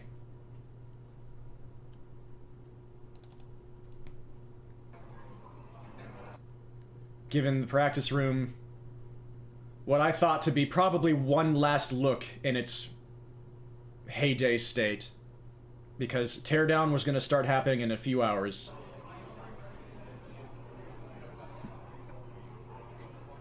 Junio and Silent Pretty Face Guy.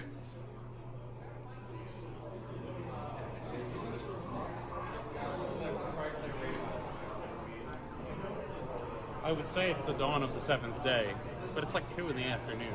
It doesn't feel like it. I thought the exact same thing. The practice room, it's kind of like Vegas, if you've ever been to Vegas.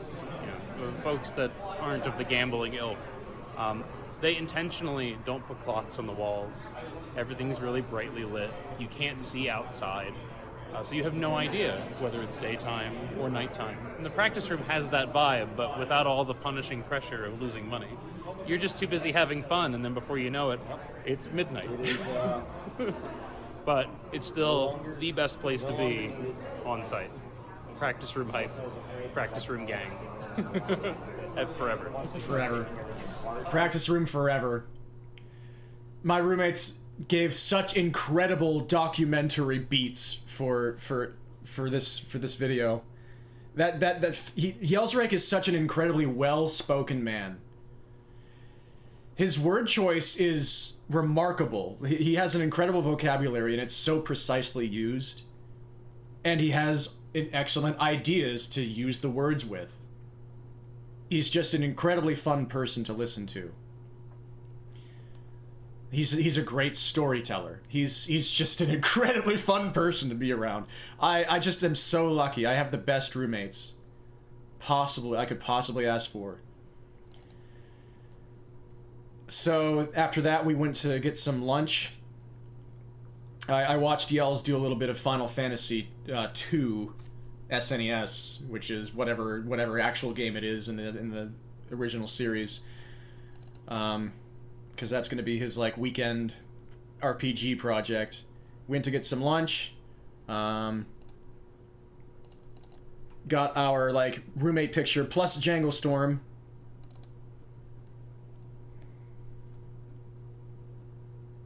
Such great smiles. Good group. And then when we came back, we saw some unbelievable things. I almost forgot about this. Oh my goodness. I wasn't going to go in and watch these things because all I knew that we were going to do on that last day was do co-op Rough City together.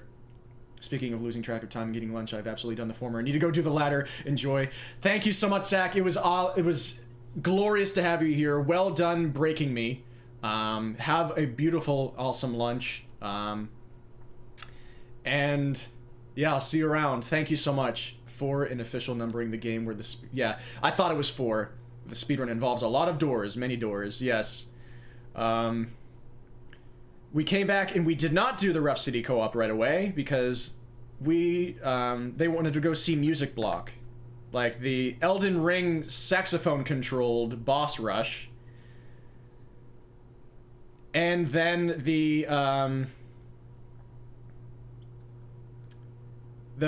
main event, basically. The Crazy Taxi Run with a live backing band. I'm trying to find the actual... The really cool things about Yep. doing runs with it can only do one button press at a time, and they have to be blowing through the air. This was incredible. Destroying Elden Ring bosses with a lot of character buffs and a aerophone. He likes to dance around. Yeah! On his big angry cake. But anyway, this nerd got dude on. Yeah, this was impressive. And then after that, yeah!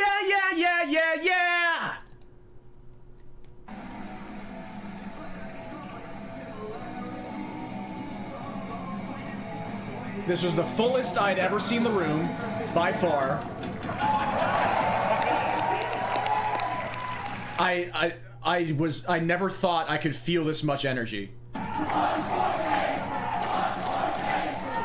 1.8. 1.8. There was a mosh pit in the front of the room. People sitting down in the front were screwed. But it had to happen.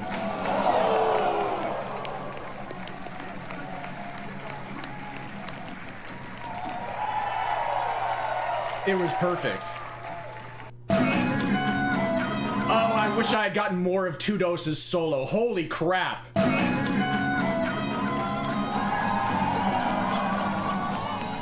I had no idea he had it like that.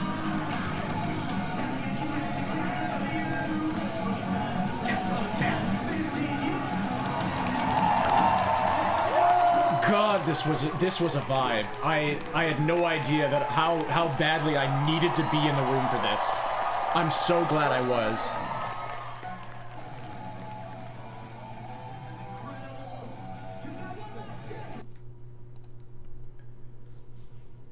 Yes. That slapped. And then just all of a sudden, well, before that, like after that, then Yells and I sat down to do Rough City co-op to get guaranteed world records in our first completed runs. I accidentally failed to get our casual playthrough, or our first run, where I read out the cutscenes for him as well. But now I need to, where did I put... let me find this really quick, sorry.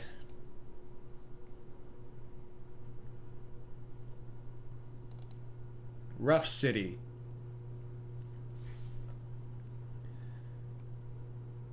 Co-op.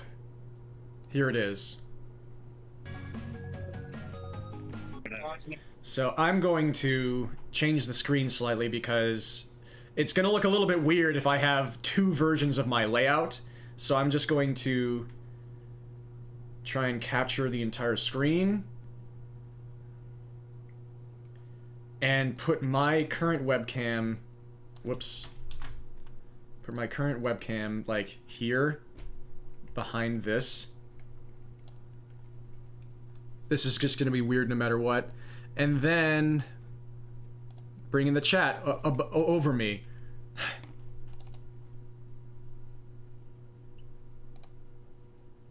Hold on. We can do better than that. This will be scuffed, but it doesn't have to be that scuffed. Or except, why can't I...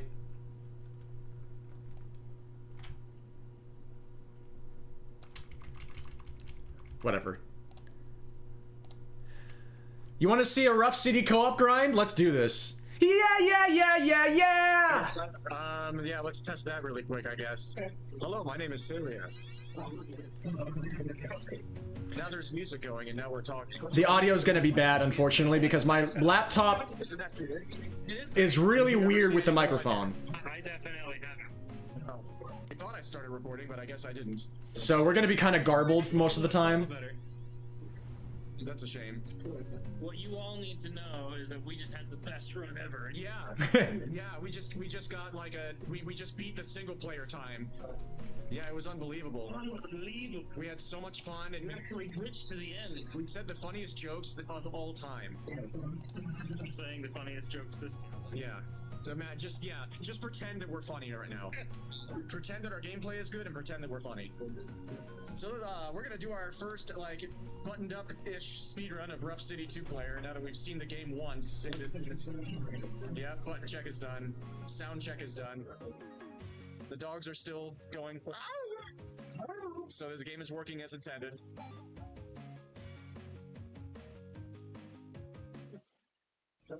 But yeah, you know what the story is. So you know. Off we go. Hope everybody's enjoying the stream so far. Thank you all so much for being here.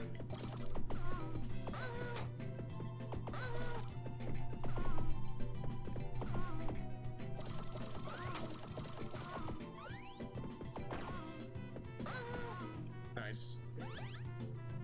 Yeah, it's always good to just fill up whenever you know you're going to be passing it up anyway. It's going to be gone.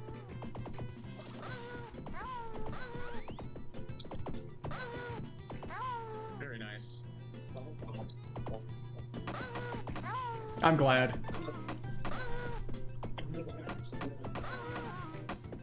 So, what I discovered in our first playthrough is that there are way more enemies in 2-player mode, and the unluckies, as well as the bosses, have way more health. This makes 2-player One hit left, but it's still going to be useful for one hit. pretty tough. Once you get to stage 4, it really feels like the final stage now.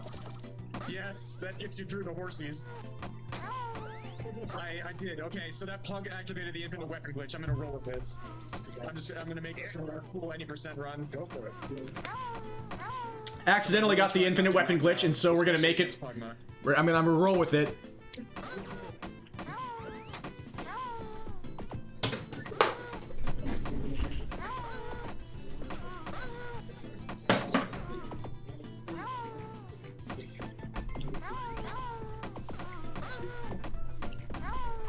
Yeah.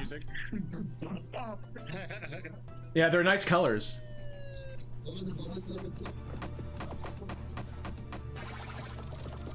Unfortunately, it doesn't change the story at all. Yeah, that's a very long. It's very long. She's stuck. Nice. Get out, speed. So nice, you're keeping her alert against the wall, so now she can get stuck again. Perfect. Well, very well done. Hopefully there will be strats like that, since the only thing you need to do to re-heal is just to pick the other person. Yeah. Like, you can burn through health, as long as you do it strategically. I wonder if the encoder actually overloaded, so I should have done that between levels. I should have checked to see if it was still recording. I'll do that after this level. So I wonder if it stopped itself.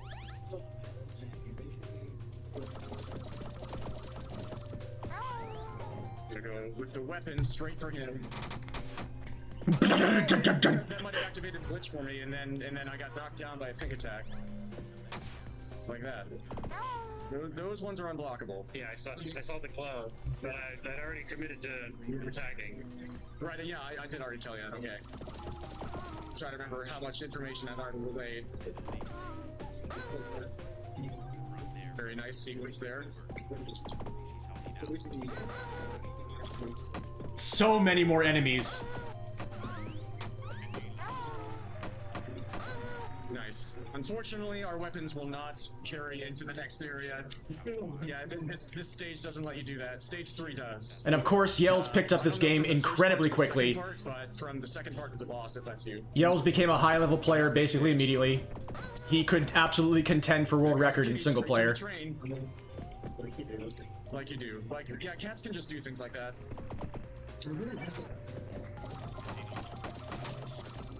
Wow. What? That was an incredible pink attack desync by that guy as I was going for the tank. What are you doing up there?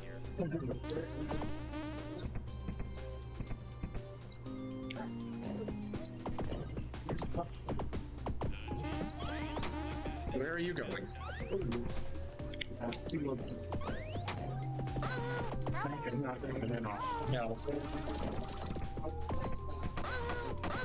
Now I get to just sit back and watch this and some Australian Open tennis at the same time. I love streaming. Yep, they're annoying. Don't get hit by the train. There you go. Oh, you got one of them. Nice. Yeah, you're in like a weird midpoint where you're hitting them, but still like getting conked by their super armor at the same time. Oh man, homing on the pug three. Yes. This is a free health refill right here. That's okay. That's I was able. So we couldn't set this up so that I could have my laptop camera record my good side. I'm using quote fingers here behind the chat. But I mean, I'm willing to take the bullet sometimes. I'll have the camera record my bad side if it has to happen. But it doesn't look that bad. I'm just a weirdo. We'll go straight here anyway. This is the side of my face I try to not show as often. And now we can wait a moment, keep throwing some jabs, and now super attack. So satisfying to have us both do our supers at the same time.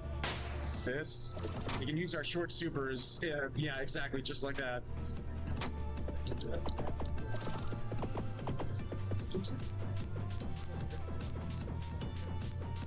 It's already a pretty nice run, honestly. Yeah, I was getting attached to this run. Yep, that's when the music changes in single player, so we're doing good right now.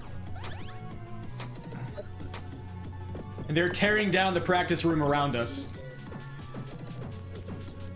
The double weird look with the blocking. There's Ice Blue. That's so satisfying.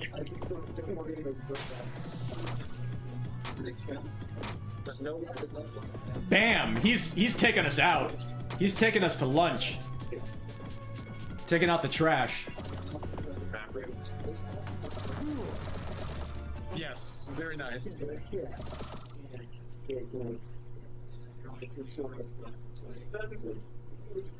Yep, the teardown is beginning.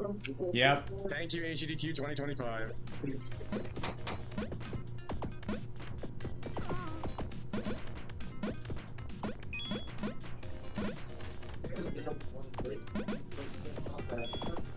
Seems like the birds. No, maybe the birds do have the same amount of health as they always did. Yeah, they do.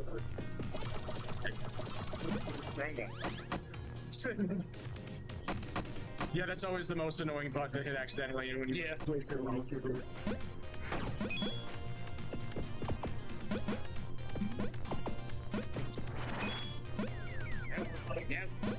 He's stuck. You put him out of misery. That's the absolute worst possible direction he could have gone. I don't know why he went that way, and we did not get the lucky unluckies. That was unbelievably bad luck to end the slot machine. Okay, now let's both. Oh, there are more than 3. Yeah. There are like 7 unluckies in that part now. Oh. And they have a Okay, so ton let's more check health. this really quick. Okay, we're still recording. Very good. Onward we go. Capture taken. Hey, how's it going?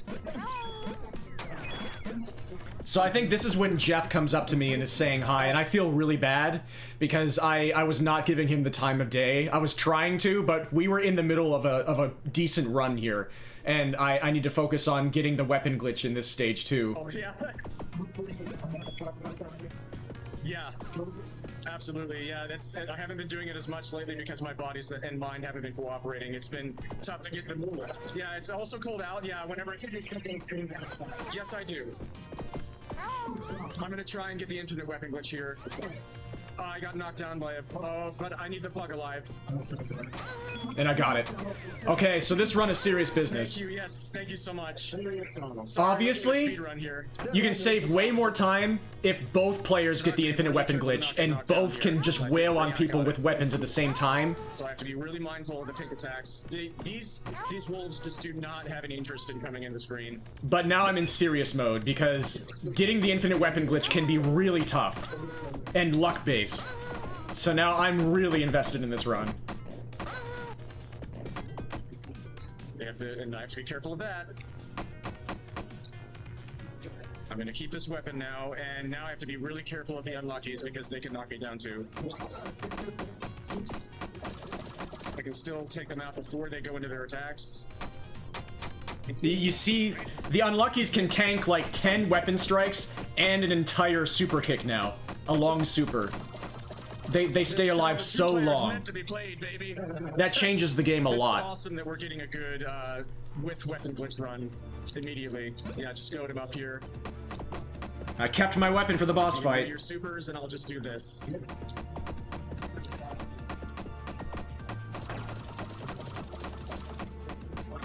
This is gonna be so much faster.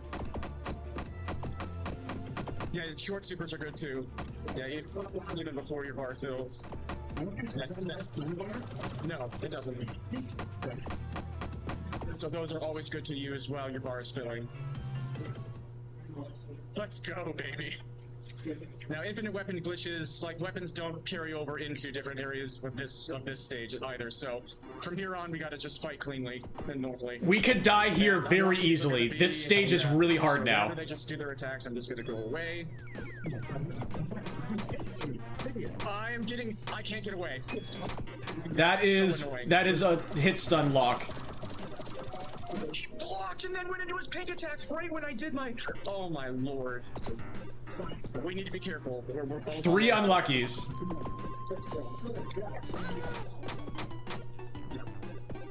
We're both almost dead. That sucks. That's the worst possible timing. But you can revive in 2-player to half health. Yeah. Oh, he's stuck. Can we even do anything about that guy? Oh my god, no way. Oh my god, no way. So, I wondered if this could happen. I have seen enemies get stuck against this counter before, but they were always low enough that I could jump and hit them back down. But as I prepared for AGDQ, I always wondered if it was possible to get them stuck high enough that it soft locks.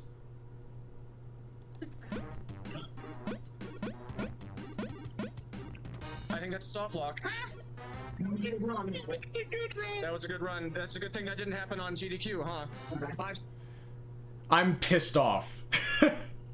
I was invested in that run. Seen them get stuck a little bit before, but not like that. That's the one thing that I was worried about more than anything that I haven't seen yet that could happen. That was a good run, people. Yeah.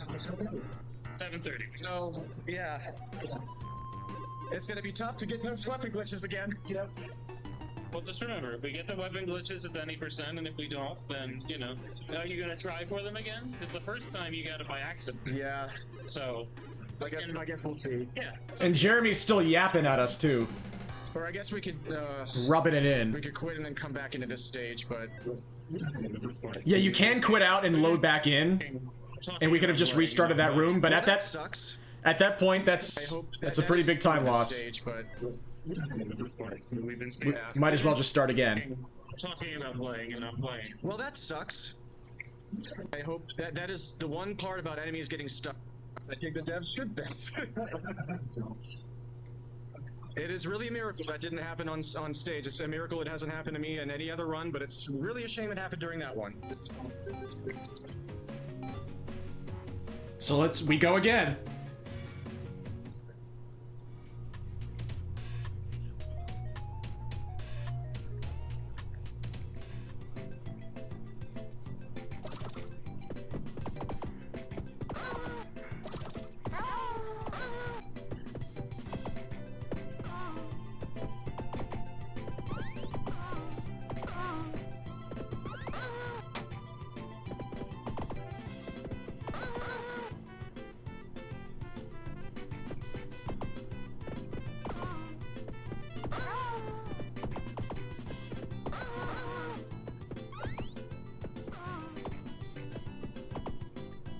Nice, okay. That should be it. I think I got it immediately. So, Yeah. it's just so weird to try and get sometimes. It's really luck I'm getting based. lucky with the timing. Yep. So I have to glitch again immediately. So I have to stay away from the horsies now, because those would make me drop the weapon immediately. But And I got pig attacks. That's my bad. there it goes. There are way more enemies on the screen to have to worry about knocking you down. Pugs. Well, never mind. This is Rough City. This is the game that I ran at AGDQ. Yeah, try and leave the pugs alive.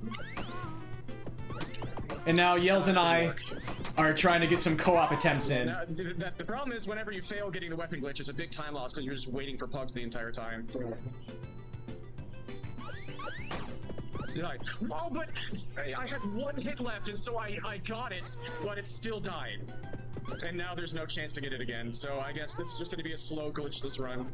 No, but no, it can't be a glitchless. Yeah, so it's okay. So this is just a bad run. Do you want to start over or what? I think yeah. Yeah. Let's just not go for it. Let's try it. We Yeah. saw the potential. Maybe we can save it till next, or which I wouldn't know multiplayer. Now we're gonna try glitchless. I can try and get it with my sister maybe, or we can wait till next year, or I can do both. But we saw the freaking potential. That was way faster. Not being in this room does not mean we can't continue. That's true. That's true. Yeah, as long as you're enjoying it, because if you're not enjoying it, then No, this is not. I read it.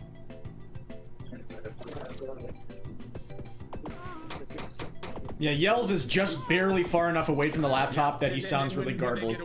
Whenever they hit you with their super armor, then they walk as far away as possible. They're the most annoying enemies I've Like squids. Yeah. They really are like, cheap shot artists. That's a great point. Sometimes he sounds fine. That was a great point. They are like the River City Ransom enemies that just give you one hit and then run really far away.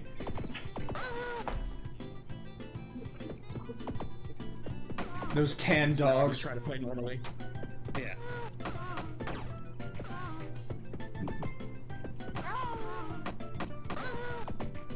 Oh no. No, he's dead, so that's fine. That happened twice in my run on stage. Yeah, it's really satisfying to group enemies together and juggle them. Yeah, that's true. The other guy was still dead.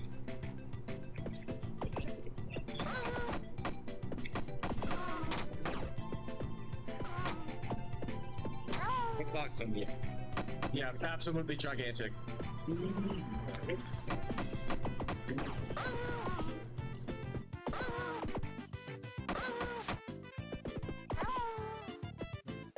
I went flying, flying in the sky.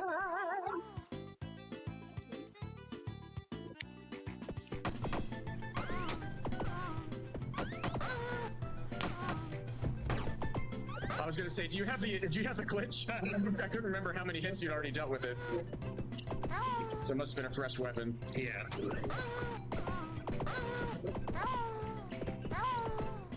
Sound effects in this game are incredible. Yes. So she's always going to go into her projectile attack first. Let's both do the long super. That is a little slow. That's okay. I said it slow. By the time I was in the middle of saying what we should do, she was doing it. She's stuck. Very nice. But then she did that right when we did our supers again. That's incredible.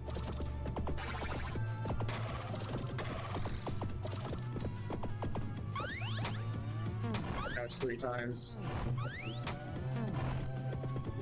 So for some reason in 2-player, if you go all the way against the left side of the screen, those pug projectiles can reach you, but not in single player. I think, oh, it's because the screen is shifted to the right, I think. It's a different screen. Yeah, I think the pugs come farther into the screen than they do in single player. Now come into the wall. Never go. Okay, fine. That's fine. So we lost a cycle to her jumping attack there. Whatever.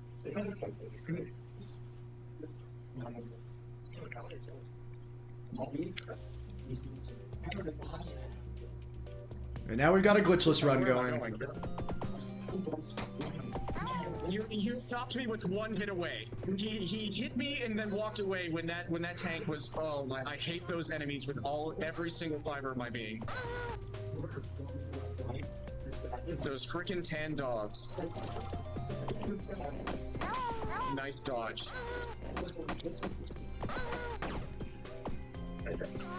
And he's stuck. As far away as possible from where we need to go. Far away, as humanly or caninely possible. Every game I speedrun is like this.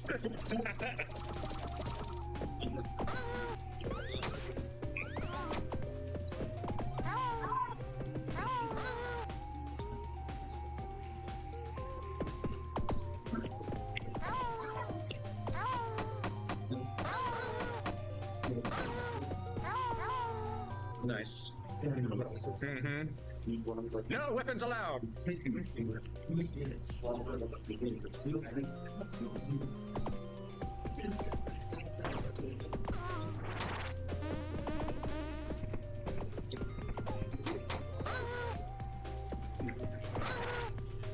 And as far away as possible from where we need to go. Oh, yeah, we're good. We're in our spots. Nice.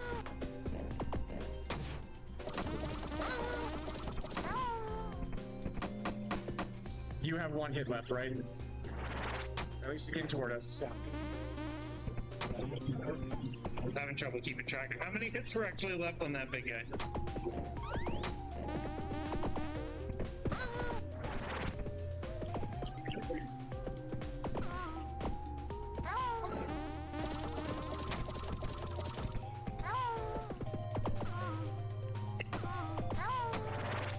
As far away as possible. Do my training. Get training. Oh, when they're on the left side, you can't actually. That's interesting.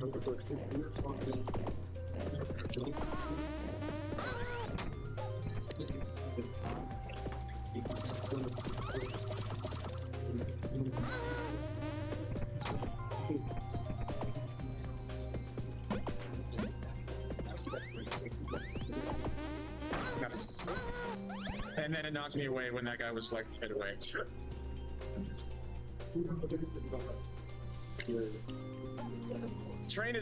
Subway is interesting with 2 players. Sorry, we know how to beat this guy up.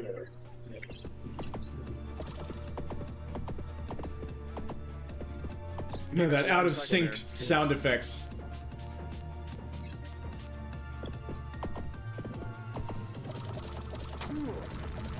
Where's my...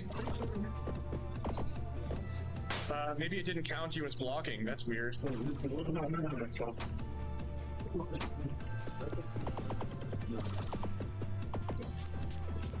Okay, now it's counting. That stinks, though. That cost us some hits. Not your fault. Okay, that's not too far off in the music cue.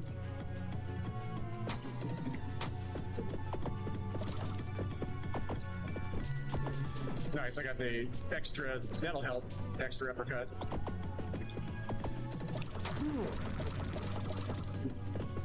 Yeah, that's a glitch. So that eats your input, but then it saves your long super even when your bar isn't full. It's a weird glitch, and it crosses you up mentally. And it's not counting you as blocking, so you have your short super here. Oh, I didn't even hit it in time. That's okay. You got the damage in later. That's nice. Why is he? One hit. Yeah. So. One hit from the cycle. Yeah. Yeah. That happens a lot. Easy time save next time.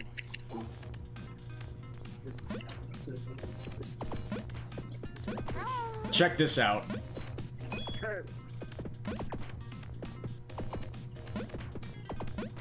When they're on the ground, you can just use your. Yeah, I can go back to the combo again. Just annihilating that part of the was an stage. incredible scene. Well done. That was super fast. I may be a layperson for two-player yet, but that seemed pretty fast. That seemed about as good as you could possibly do.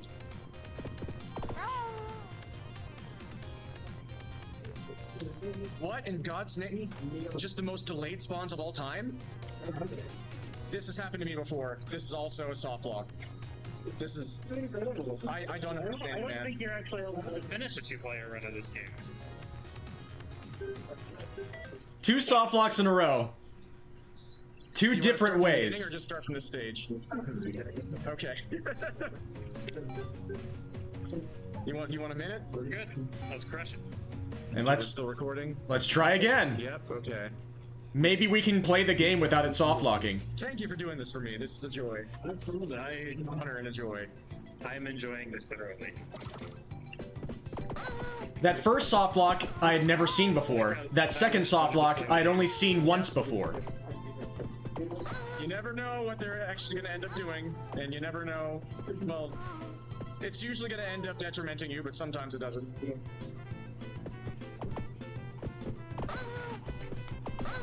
It was pretty shocking. Soft locks seemed incredibly rare. Well, just like that. Usually it doesn't.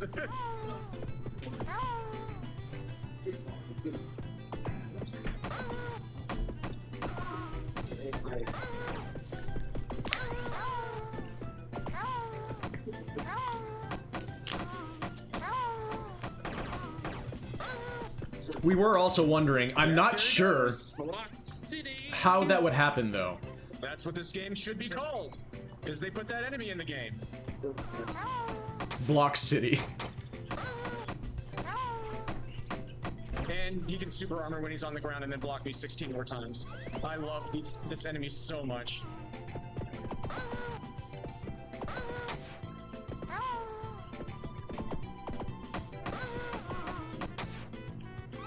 That's a lot of early pink attacks. What are we doing here? What are you actually doing?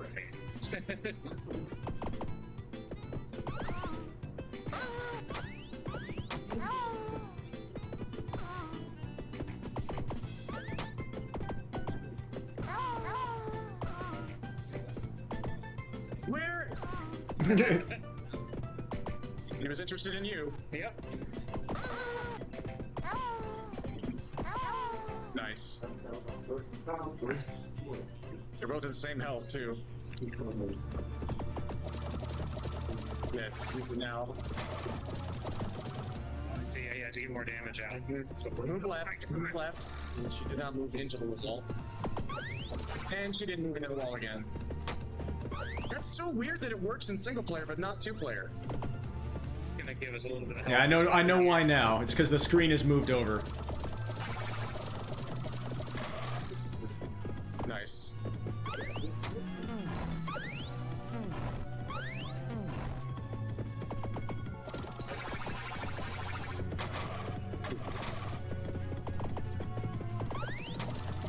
Those cute sound effects, I love how they pile on each other.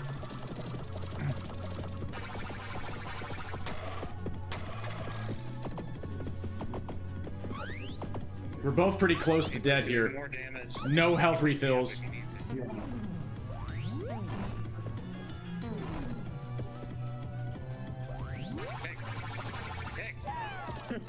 I get right back up and right for the kill. Yep, you can die after defeating her. Can die after defeating her. That is so good. Yep.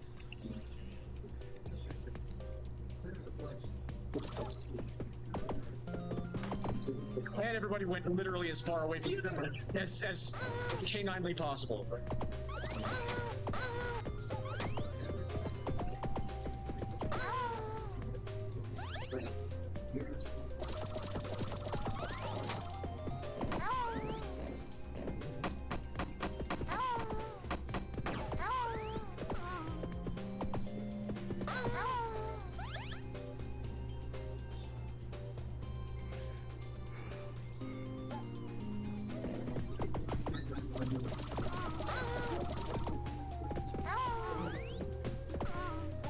Nice.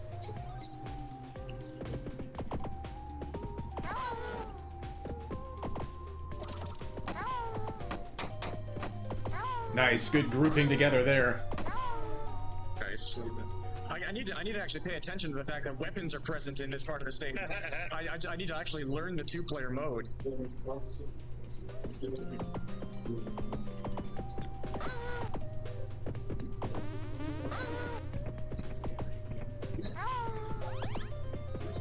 Kitty got stuck. Boom! Thank you, train. DFB.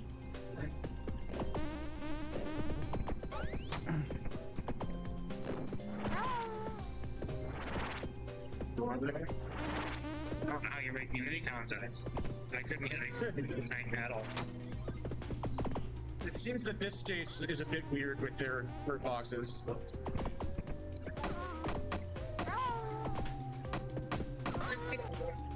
Okay. We got you. I don't know if we have enough time.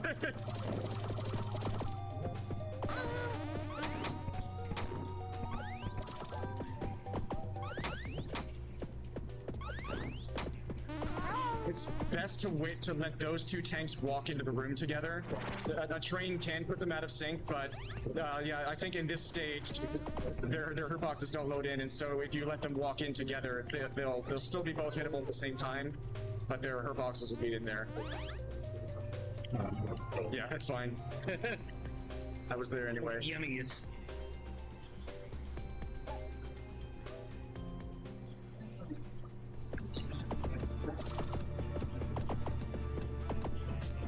Now we're gonna both hit the block. And that does look interesting. Double arm leg day.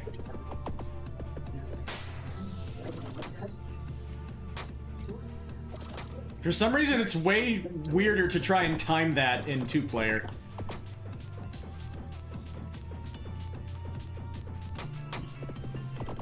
Yeah, I do that too.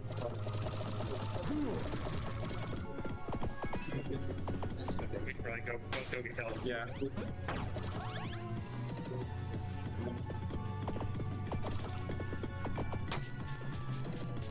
It's not counting your... It's okay, I won't spoil anything. Yeah, that's fine. He gets a little bit of invincibility when he starts that attack, so it's probably best to wait a little bit. What the heck? He saw every square inch of the room there.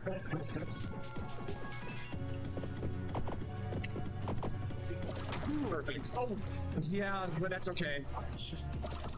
I think that's our fastest gym fight yet. Now let's see if we can get a sequence here, anything like what we just got in the last run. Let's not try and I'm not going to try and say that every single time it should be as good as it was.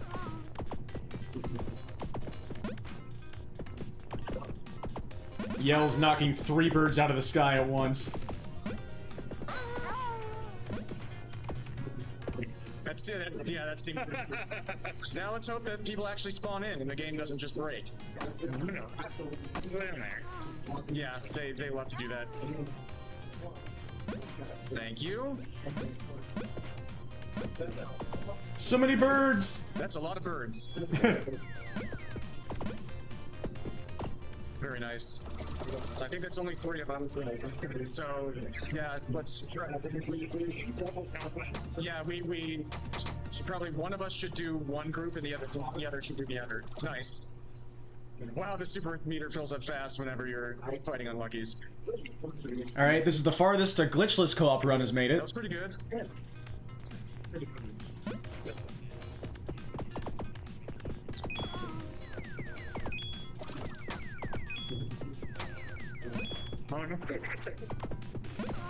Yeah, that's a perfect desync. I could tell just by hearing it what was happening to you.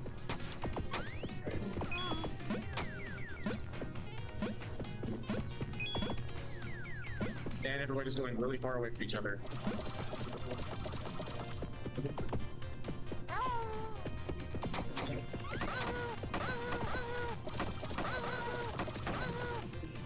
So many dog pain noises, no! Pretty good ending there. Yeah.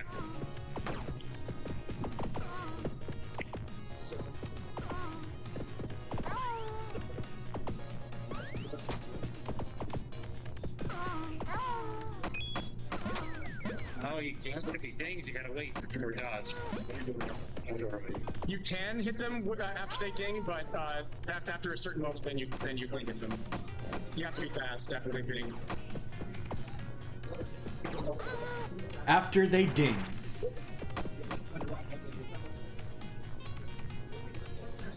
I am going to use this against the unlucky here.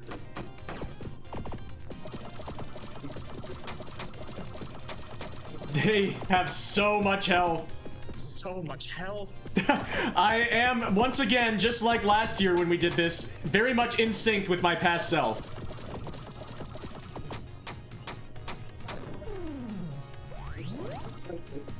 How did you turn around there? Okay, nice. Hey, we're fine on health here. All we have to do is move up. We're going up in life. Into the big whip corporate building. Oh, he didn't get all the way up that time. He actually threw an attack. Now I feel slightly better. Yeah. We weren't dancing before. We're dancing now. Yeah, so incorporate some short supers here, like anytime you're not in cooldown anymore. And whenever you flash yellow, that means you're not in cooldown anymore.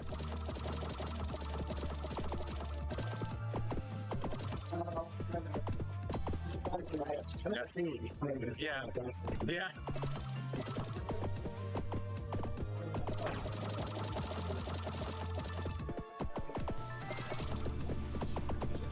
Now we're doing some damage. Can't see it, but I can feel it.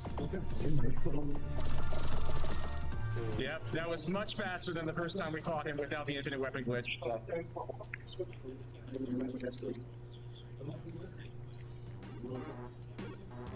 And now for pain. And hopefully no bad game-ending glitches.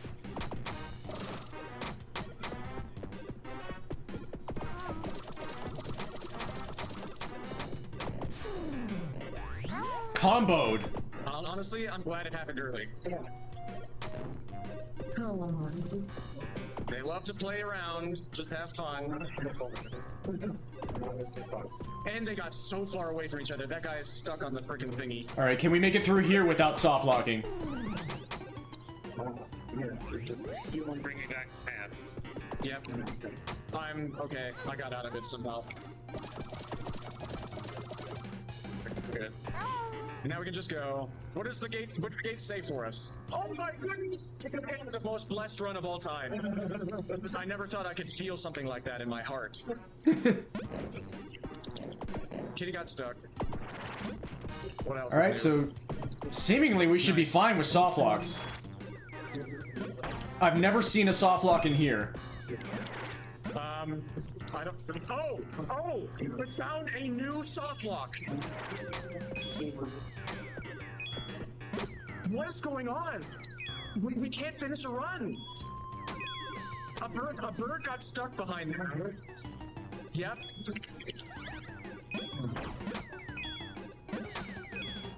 This is unreal. We're finding so many new ways to break the game.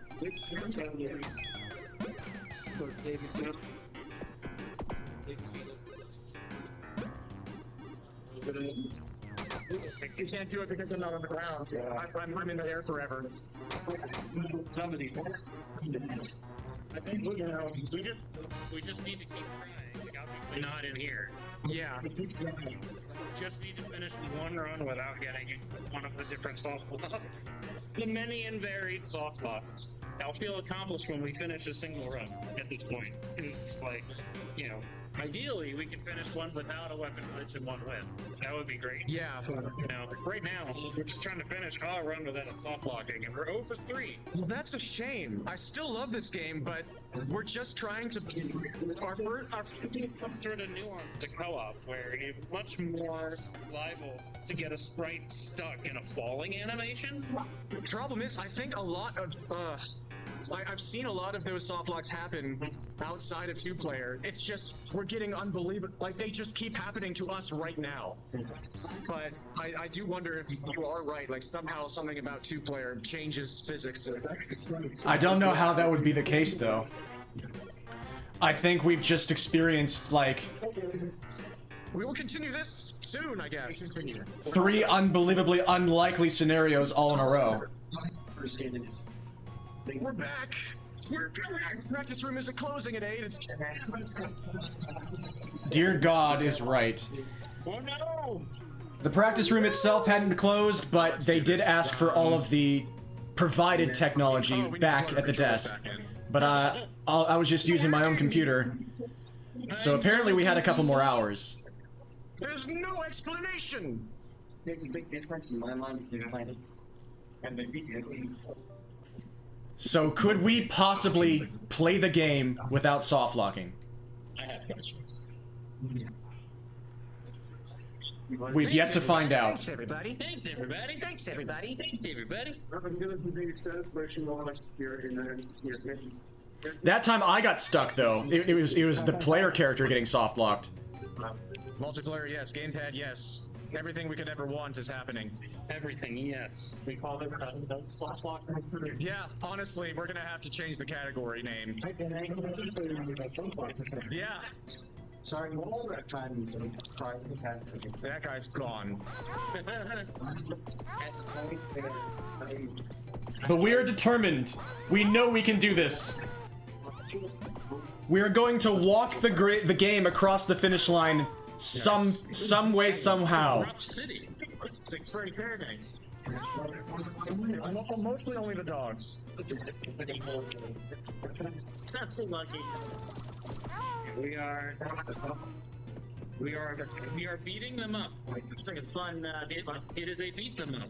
Yeah, it's pretty fun. It's a little bit broken, unfortunately. We've soft locked the last 3 attempts. Yeah, it is pretty neat, Zazie. Welcome. Every single time.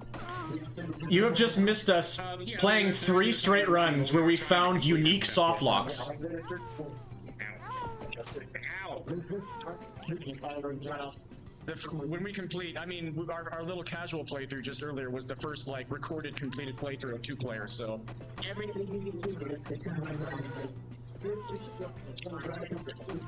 Hope you're doing well. Yeah, it's a pleasant little sprite. Unfortunately, not a special part of the story.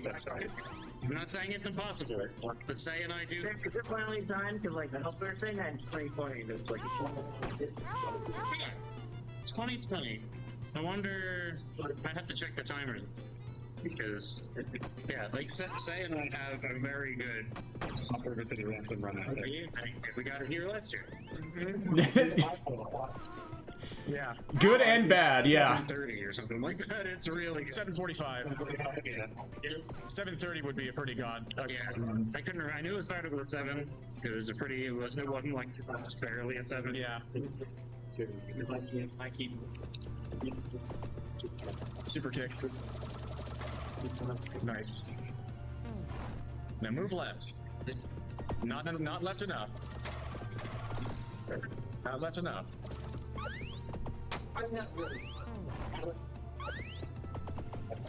She just refuses to get stuck right now. There she goes.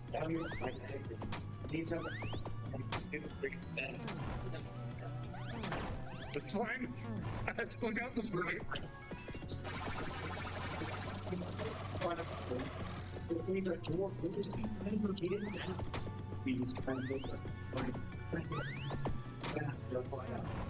There she goes!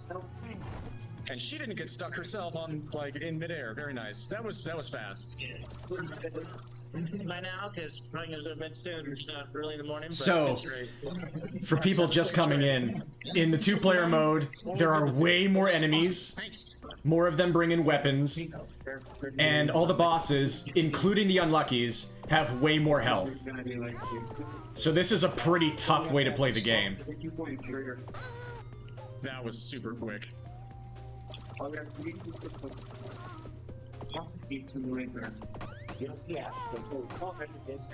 wow. It does give you more chances to get the infinite weapon glitch, though. Now I need to remember. But this is a glitchless attempt. He's around now.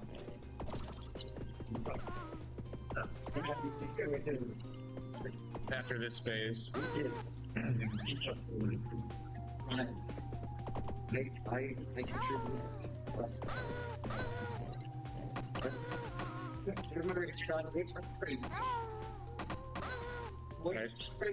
Check it in. It's your boy, Dick Tracy. Dick Tracy, Dick.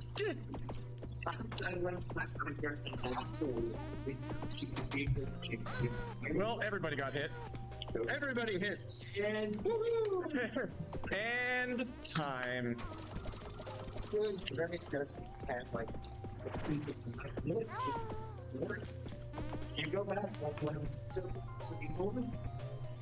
Just escorting that train across the screen.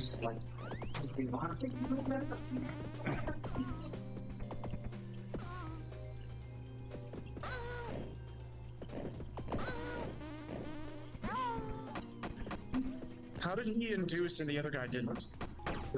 Very strange. I think he got hit by the train.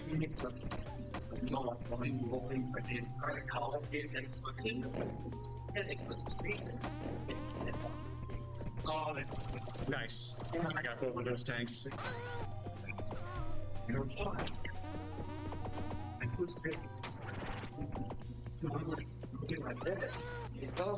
Yeah, on one hand, the trains can help you get like deal damage. On the other hand, on the other hand, they can take enemies very far away from you and hit you. But that was a pretty good subway, I think. I hope this run doesn't soft lock. Double arm leg day. Double arm leg. Again, I'm still in sync with my past self. A little early, but better safe than. Yep, definitely.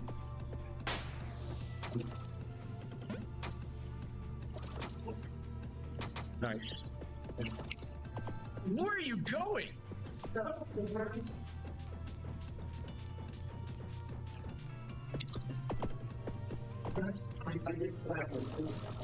We both did it at the exact same time. That was awesome to see it.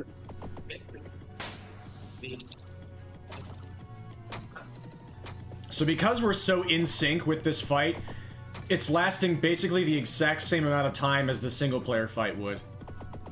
Because we're dealing pretty much exactly twice as many hits. And the bosses seem to have twice the amount of HP in two-player. Great, perfect. Yes. You would probably soft lock the game in a new way if it had actually been frame perfect.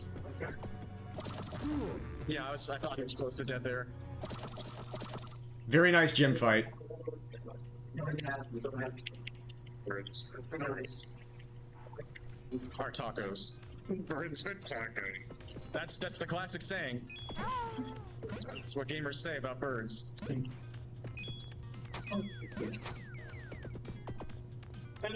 That's not nearly as clean as the last two times. Still going for a good ending here. Nice. Yeah, we brought it back. All right. Please, people spawn actually and not getting soft locked, please. Nice job going as far away as you could have gone. Nice. See, yeah, you can still get them like that. And that was a super fast tank takeout. You just happened to be right. So don't use her super yet. Now go ahead and use your super. The unlucky party! Yeah. So much damage! So far, so good.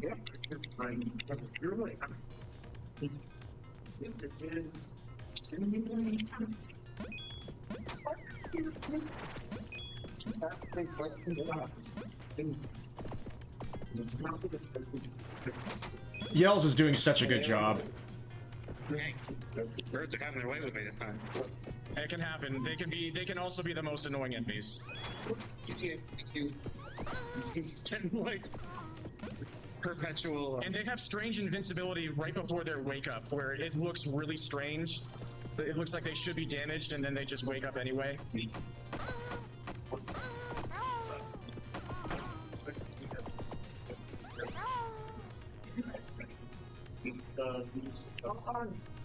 Yells said, I'll be taking that. Yep, this was Yells' first session. That bug is stuck off the right side of the screen and not coming in. Okay. Yeah, I see that. When he gets up, when a bird wakes up, if you don't combo him down, he's weirdly invincible. Yeah, and you can also be hitting him the whole time, but he still gets weird invincibility. He's still.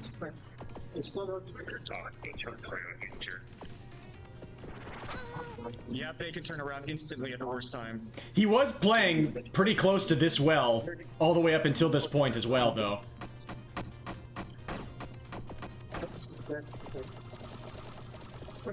He is slowly picking up some subtleties, though.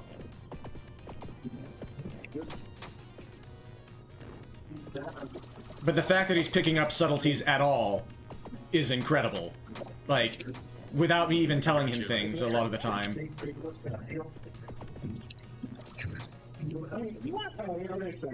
I can do that to others. Yep. We didn't. Okay, there we go. If you go too high, then you don't actually trigger the cutscene. All right, so yeah, just supering at all times, anytime that we're nodding for them.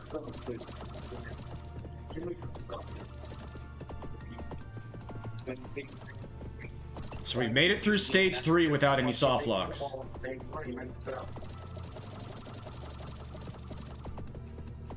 It's taking the dance this way, I see.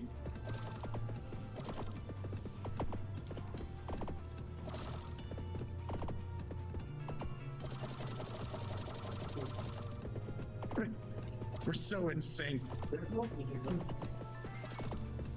Yeah, you picked up this game incredibly quickly.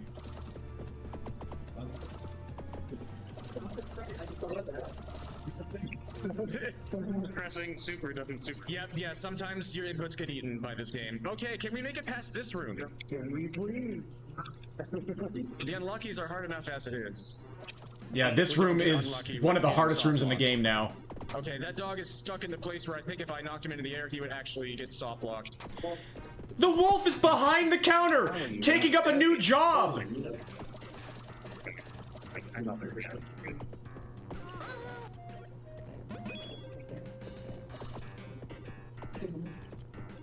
Here come more unluckies. Let's both super right now. What? Okay, I tried to super and I got completely destroyed instead.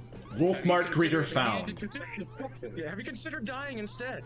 Simply die. And the gates say, oh, well, that means this run's gonna finish. Yeah. It doesn't bring soft lock. Yeah, it hates the fact that it's not gonna soft lock us this time. They're having fun.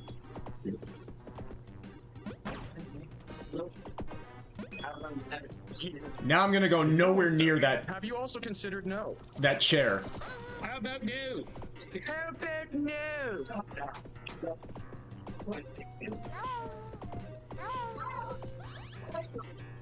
Okay. This way. Okay. We're getting somewhere. Nice. I knocked him down just for you. Oh no, a weapon just got caught in the elevator. We're still fine. Actually, it stayed in. It didn't get deleted. Maybe you can come with me. I have plans for you. That's better than I thought it was when you first said it. I will say that. Okay, now this run really has to finish because that was just said. He said, "It's you dingbat, get it? Because ding, elevator ding." Unfortunately, the microphone didn't pick it up. Tanks come in. Tanks come in. He did the instant thingy. What can I say? We're just that good. Nice. I should have actually saved the weapon for the unlock. Well, he was against the wall. I think it was during this. Yeah. Let's wait for a moment. Hopefully they come in together, in which they're completely apart and both super. That was the earliest attack I've ever seen. Short supers. That's fine. No, that just wasted a long super. And in 2-player mode, okay. Can we possibly soft lock in here, or will we just die? This final boss, both phases are way more threatening.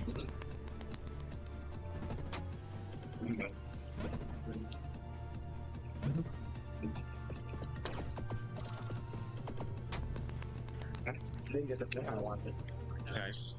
A 3-cycle may still technically be possible here, but it would take incredible precision and synchronization. Because I should just be using that and only that whenever that's available. So yeah, exactly. Yeah, I love this game. Very short, very simple, very straightforward, and kind of lovely. Okay, now I have a full super, so I'm going to just immediately use that. Yep. That's gotta help. Maybe next cycle.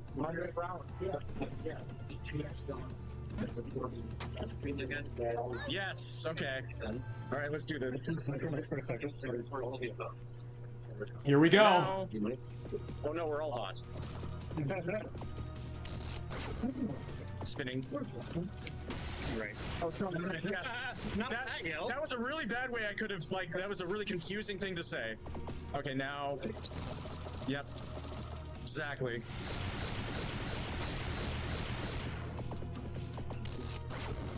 Now again, and now.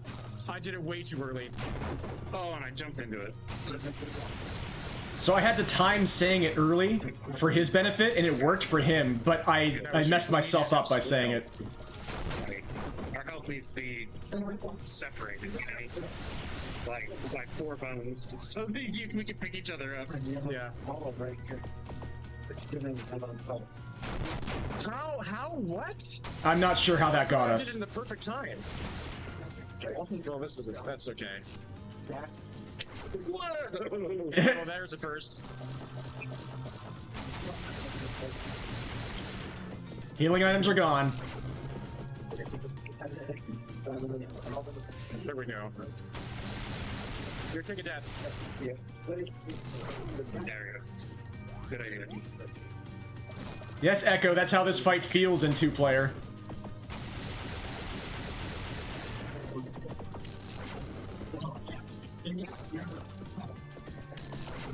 He's out of sequence now. Yep, he went out of sequence.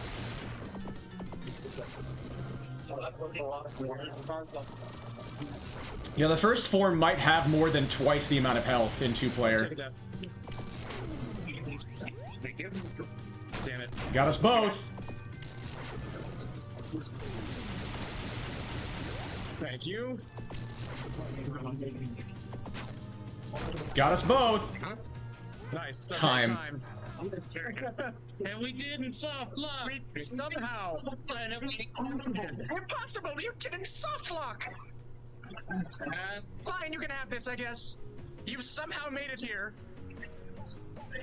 Even before credit soft lock. Yes.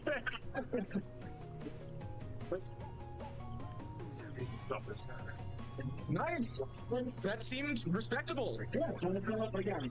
I think the first cycle was the first sloppy. I didn't get the ground initially, and they started to combo me.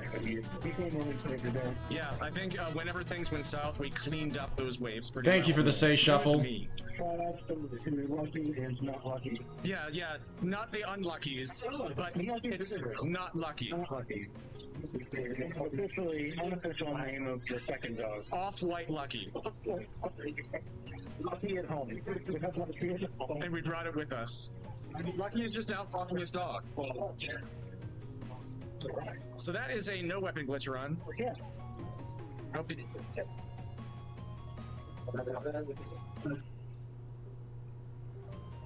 Something really weird happened with the display there. They'll be recording too. Okay. Hey, you know, it's very funny. Like, you probably didn't see anything because I thought it had just bricked my recording, but the TV we're playing on, which would have been the most logical thing to happen. I'm gonna check the recording. Yeah, go for it. Sure. They're already at 1.97.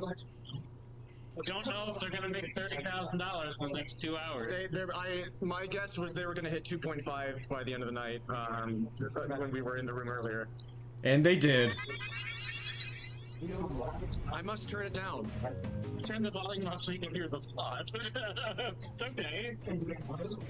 No, I'm terrible. We are recording? Yes, we are. Hi, welcome back. We're gonna try it with the weapon glitch again this time, and probably soft lucky.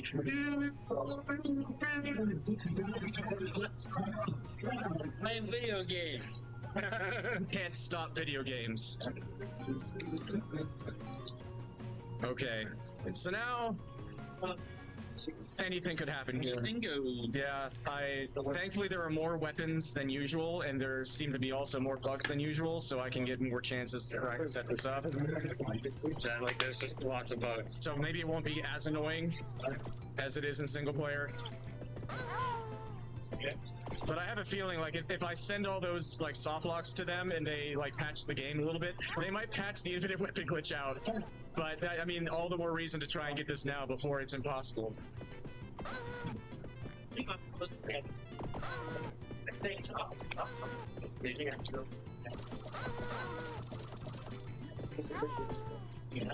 The goose. The goose is loose.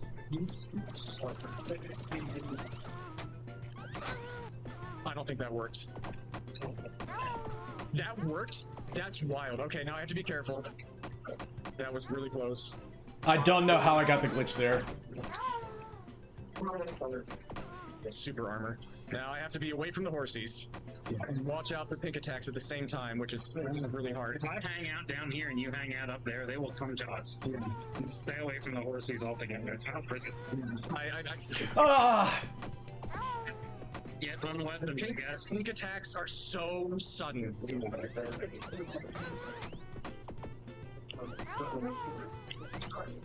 See if that worked?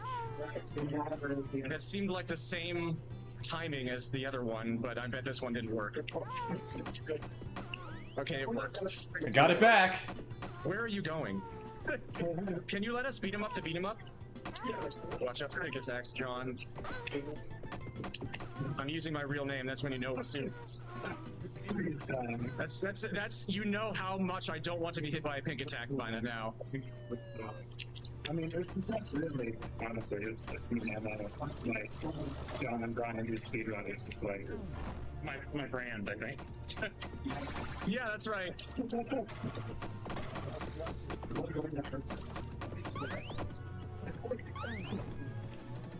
I just made such a terrible decision.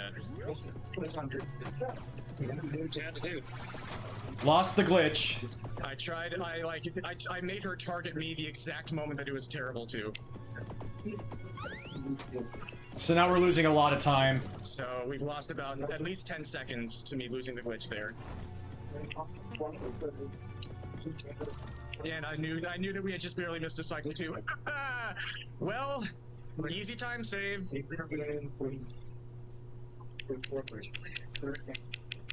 I knew the moment I started moving to the right that I was doing the wrong thing, but I couldn't take it back because she was gonna hit me no matter what.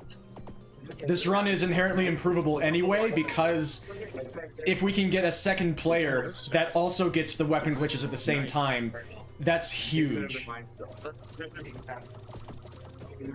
am gonna... Never mind, that pug is already almost dead. I was gonna try and activate the glitch again because there are way more enemies here than usual.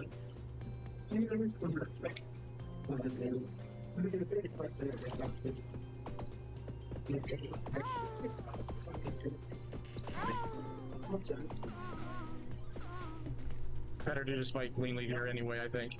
The two main glitches to get are stage 1 and the second half of stage 3. You turned around at that exact moment? That's okay. That was still fast. You can tell we've been doing attempts for a little while now because my energy has shifted into agitation.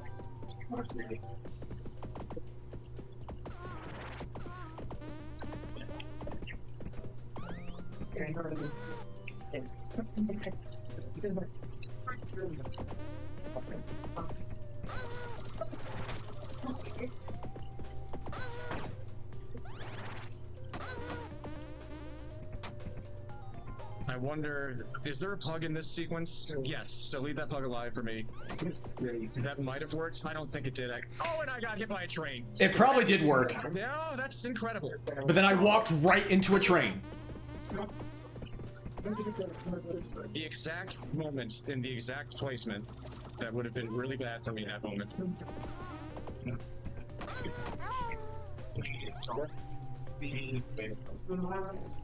And then I actually goaded them out of sequence. That's wild. I did not know that was possible.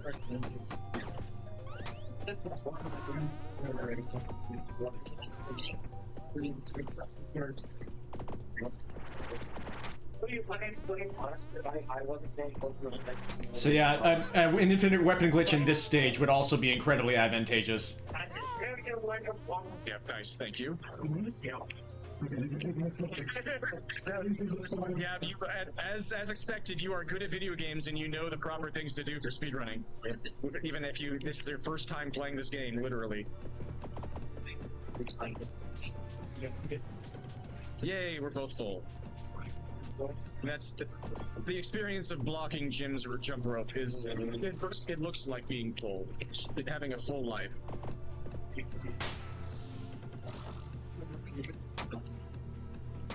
We do everything together.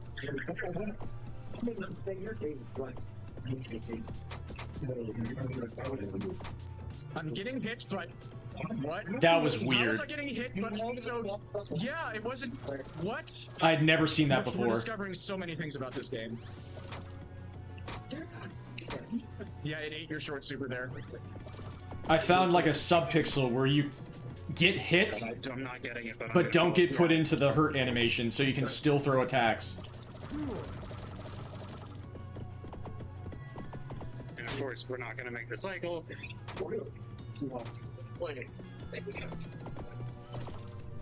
Yeah, that's fine. That was a bit farther away. I think that was still a good fight.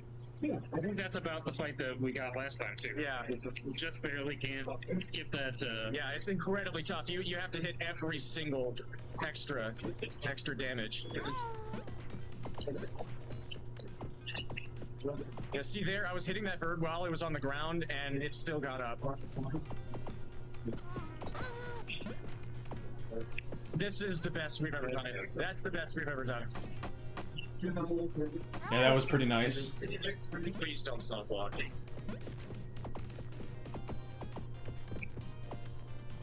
Probably the last guy. Alright, one of us saves our super. Oh, okay. Last moment tank. You thought it couldn't get any worse. Now yours.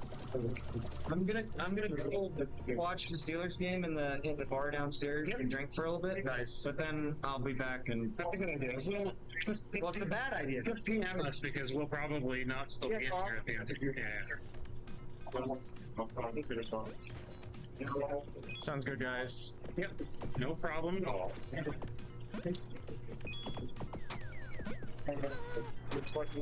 He never came back. Isn't that when the binging of Clerks happened? See, in this level, whenever the cats go into their attacks, it sends them all over the place because they're not stopped by the edges. The pugs are not appearing yet, so I don't have to save my weapons or just wait. Okay, now a pug is here. A day was had. That should be it. Okay, Yep, that should be perfect. I have the infinite weapon glitch now. Yeah, that was perfect. All right, watch out. Watch out, Syria.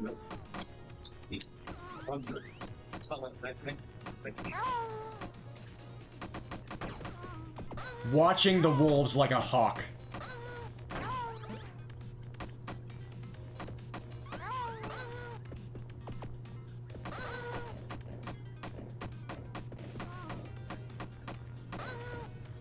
The infinite weapon glitch gets way more value in two-player. Okay. More enemies, more boss health.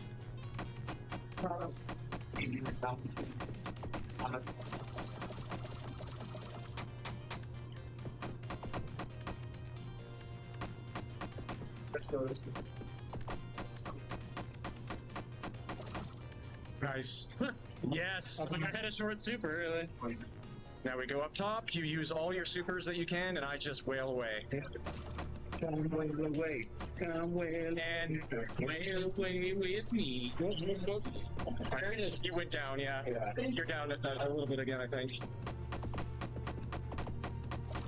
He's just focused on me. Yes! Yes! Yes! More! More! More!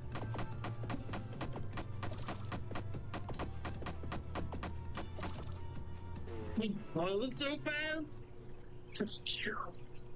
I'm like mashing my super and it won't go off. Yeah, it's like dropping. Everything's dropping. Alright, time for the real hard part and time to soft lock. No more weapon glitches will be available to us. Nice. Hardest part of the game. Nice. And lots of soft locks are on the table. Nice. Very good.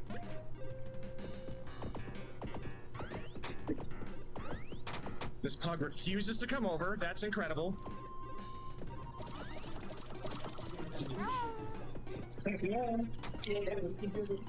Watch out. Yeah, thank you.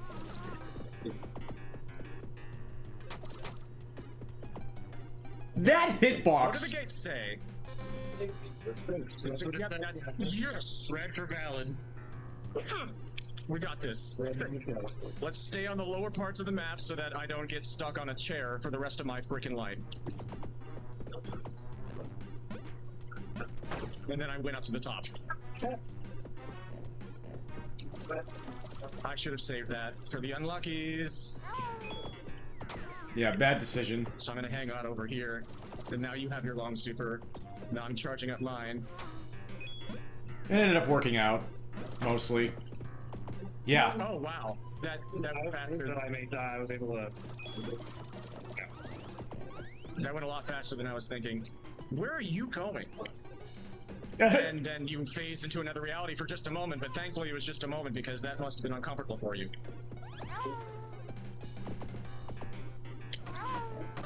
Let's see that low gravity again. Going to the moon! And you're gone. Hey, guess where the farthest place I need to be away from is, but you're there, thank you. Yells knew exactly what to do. Wait, you didn't need me. Oh no, the stream is going down. No! No! We're here to the bitter end, folks. The practice room is dissolving around us. Like one empty Samsung box.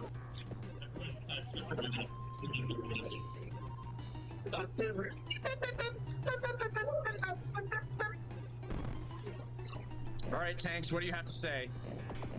One of them is kind of okay, the other one is not. Now it's gonna do an immediate pick. And it teleported away from being good again. That was an immediate teleport. It happened again! That's so wild! Alright, let's wait for them to come together and then use both our supers at the same time. And of course, they're as far away as possible again. Okay. Come on, come on. They did super early attacks.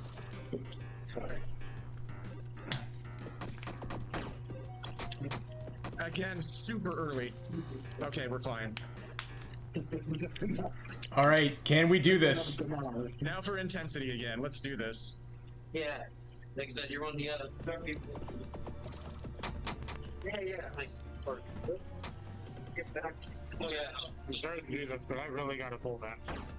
Oh, can you give us like 2 minutes? Yeah, we're at the final boss here. At 11, I'll probably plug to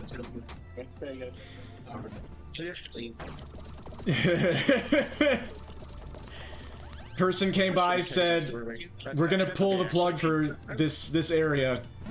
The strat is really gonna be to just trade off refills. Yeah, definitely. Let me know when you want to set it up.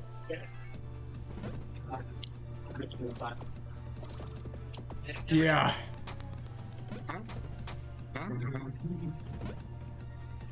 Now I'm going to use my super right away, and so should you. Just to add a little bit of extra tension. Combo.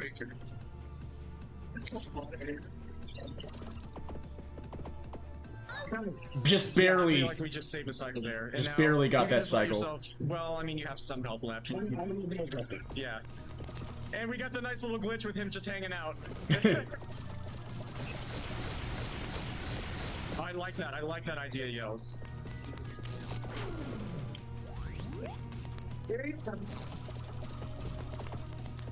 I tend to be that sort of person as well.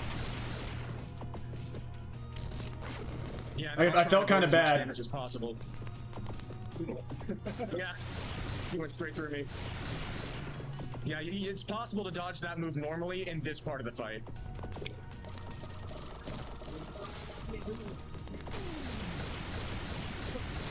I'm coming! Again, in sync.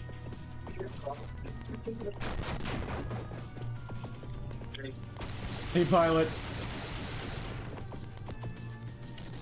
At the end of a co-op Rough City run here. Two-player mode is pretty difficult. The shame I almost had my meat. I just needed to dodge like a couple more attacks. Nice. Oh, he's out of sequence now.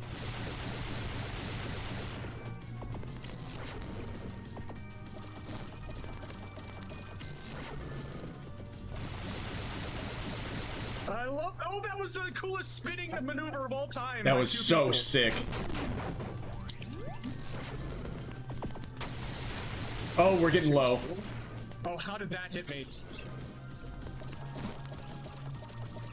I'm gonna let myself die, actually. Yeah, go for it. You can just die. You can just get bricked.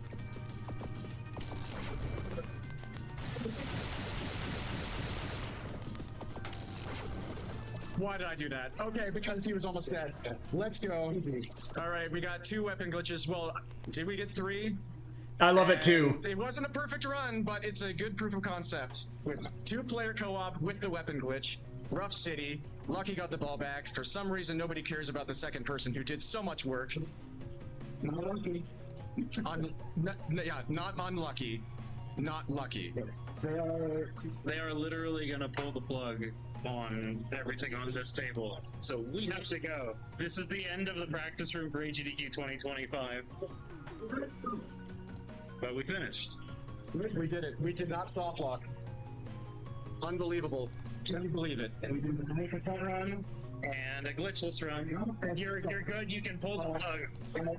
Let me stop the recording first and make sure everything's fine. Thank you, Yells. Thank you so much. It's always a delight to do all this with you. Absolutely. Indeed. Goodbye, practice room. That was that for the practice room.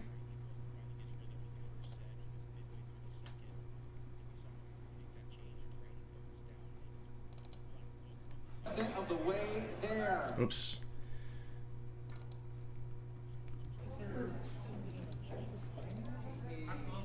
As it turns out, we were not the last ones standing.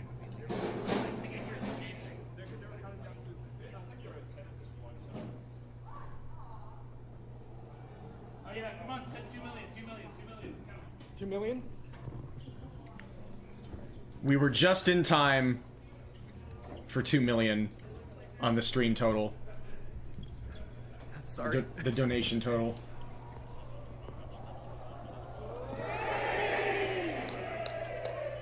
Hooray!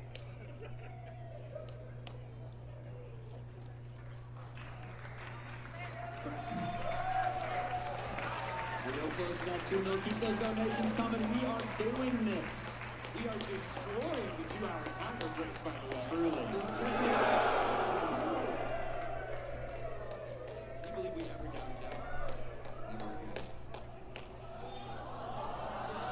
Yeah.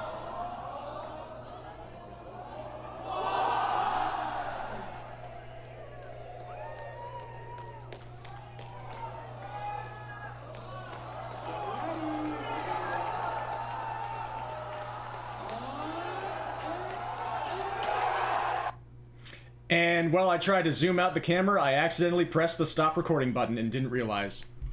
So I missed the celebration. But I guess you just kind of have to be there.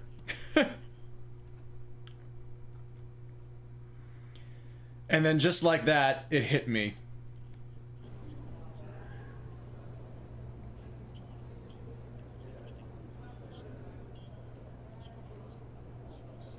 Things were ending. That would be sick, Yells. Part of me does think that it's kind of appropriate to have, like, only up to that exact moment, and then just, like, a cut to black and an echo of the scream. I'll think about it, but thank you. But that's when my first, like, truly massive post-con depression wave hit. And I tried to take one last video of the practice room, but one of the teardown crew did not like that. I was standing at the doorway, but I learned that they want you to stay far out of the way. And that was when I was already feeling low, and so I took it kind of hard, but I understand.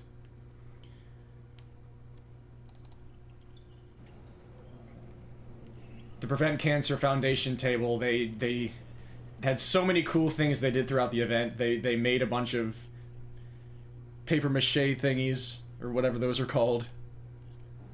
I walked past them doing planks very often, and they kept track of who did it the longest.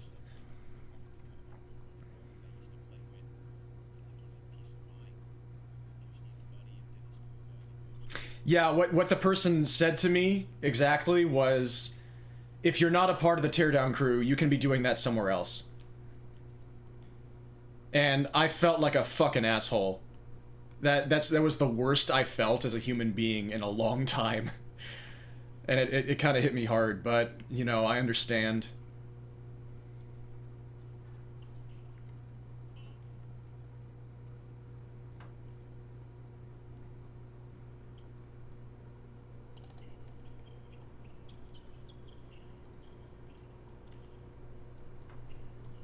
I think I'm gonna go ahead and drift off while the last run is... You're very quiet, Say.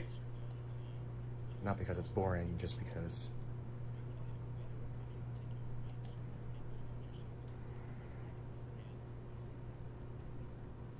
I think I'm gonna go ahead and drift off while the last run is playing.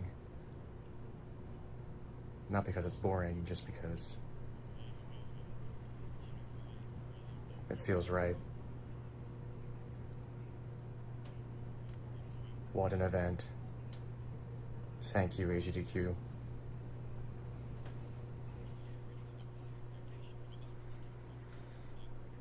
So the others... Chest Jerk was asleep in the other bed. He was tapped out. Yells and Mega went with a larger group to hang out for the rest of the marathon, and I fell asleep to the final run. And that was that.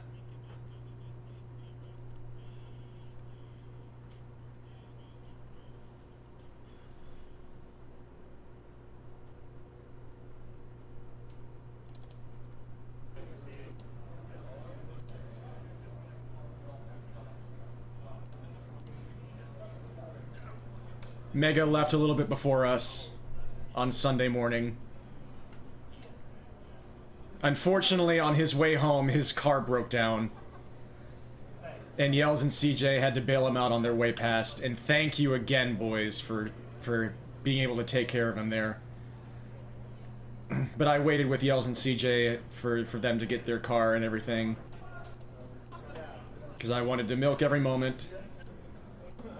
Where's the hug with CJ? We need to hug CJ. That's an amazing bag, by the way. There we go.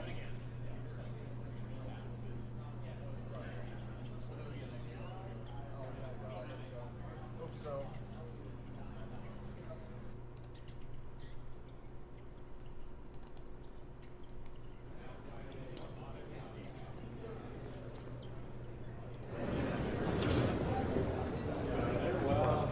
That's amazing. Till next time.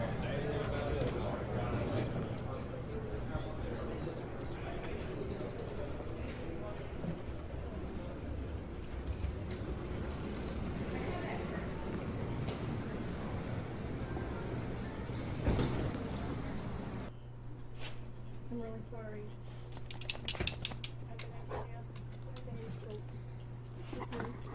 This car out of there.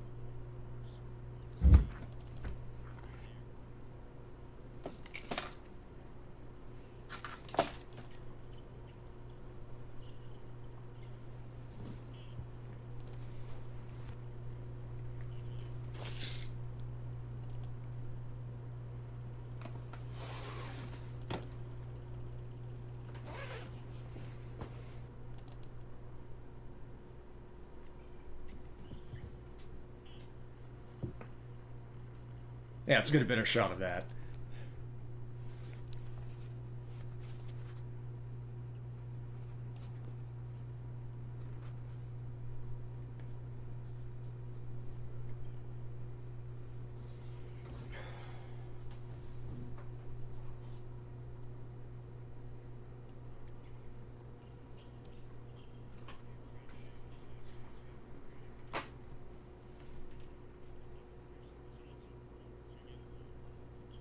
How in God's name am I going to handle all this footage?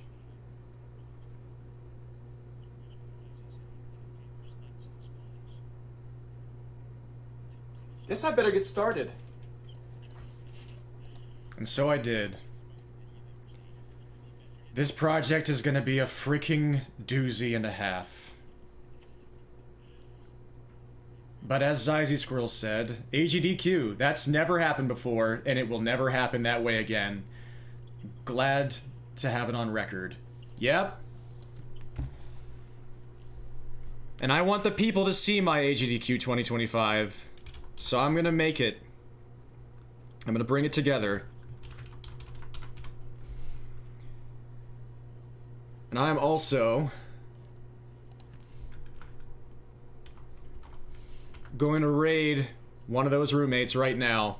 Mad Mega playing one of my absolute favorite Mega Man games, Mega Man 3.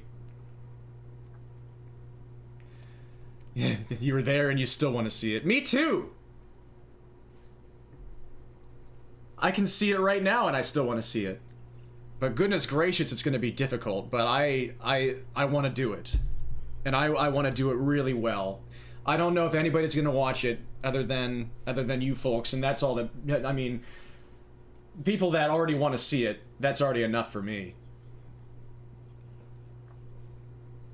If it gets 50 views on YouTube for like the 4 months of work I'm going to put into it, editing like a 3-hour documentary, it'll probably still have been worth it, and I'll be really glad that I did it. Thank you so much for being here, everybody. That was my AGDQ 2025 in a stream recap, but yeah, a documentary is coming. God help me. I wish you all the very best that life has to offer. I hope you enjoyed this. I hope anybody who was at AGDQ or watched it enjoyed it. I was so happy to be a part of it, and I'm excited for what comes next. Thank you all so much. Have a beautiful one. Dream on, folks. Peace. Give Mega some love. He deserves it. Thank you.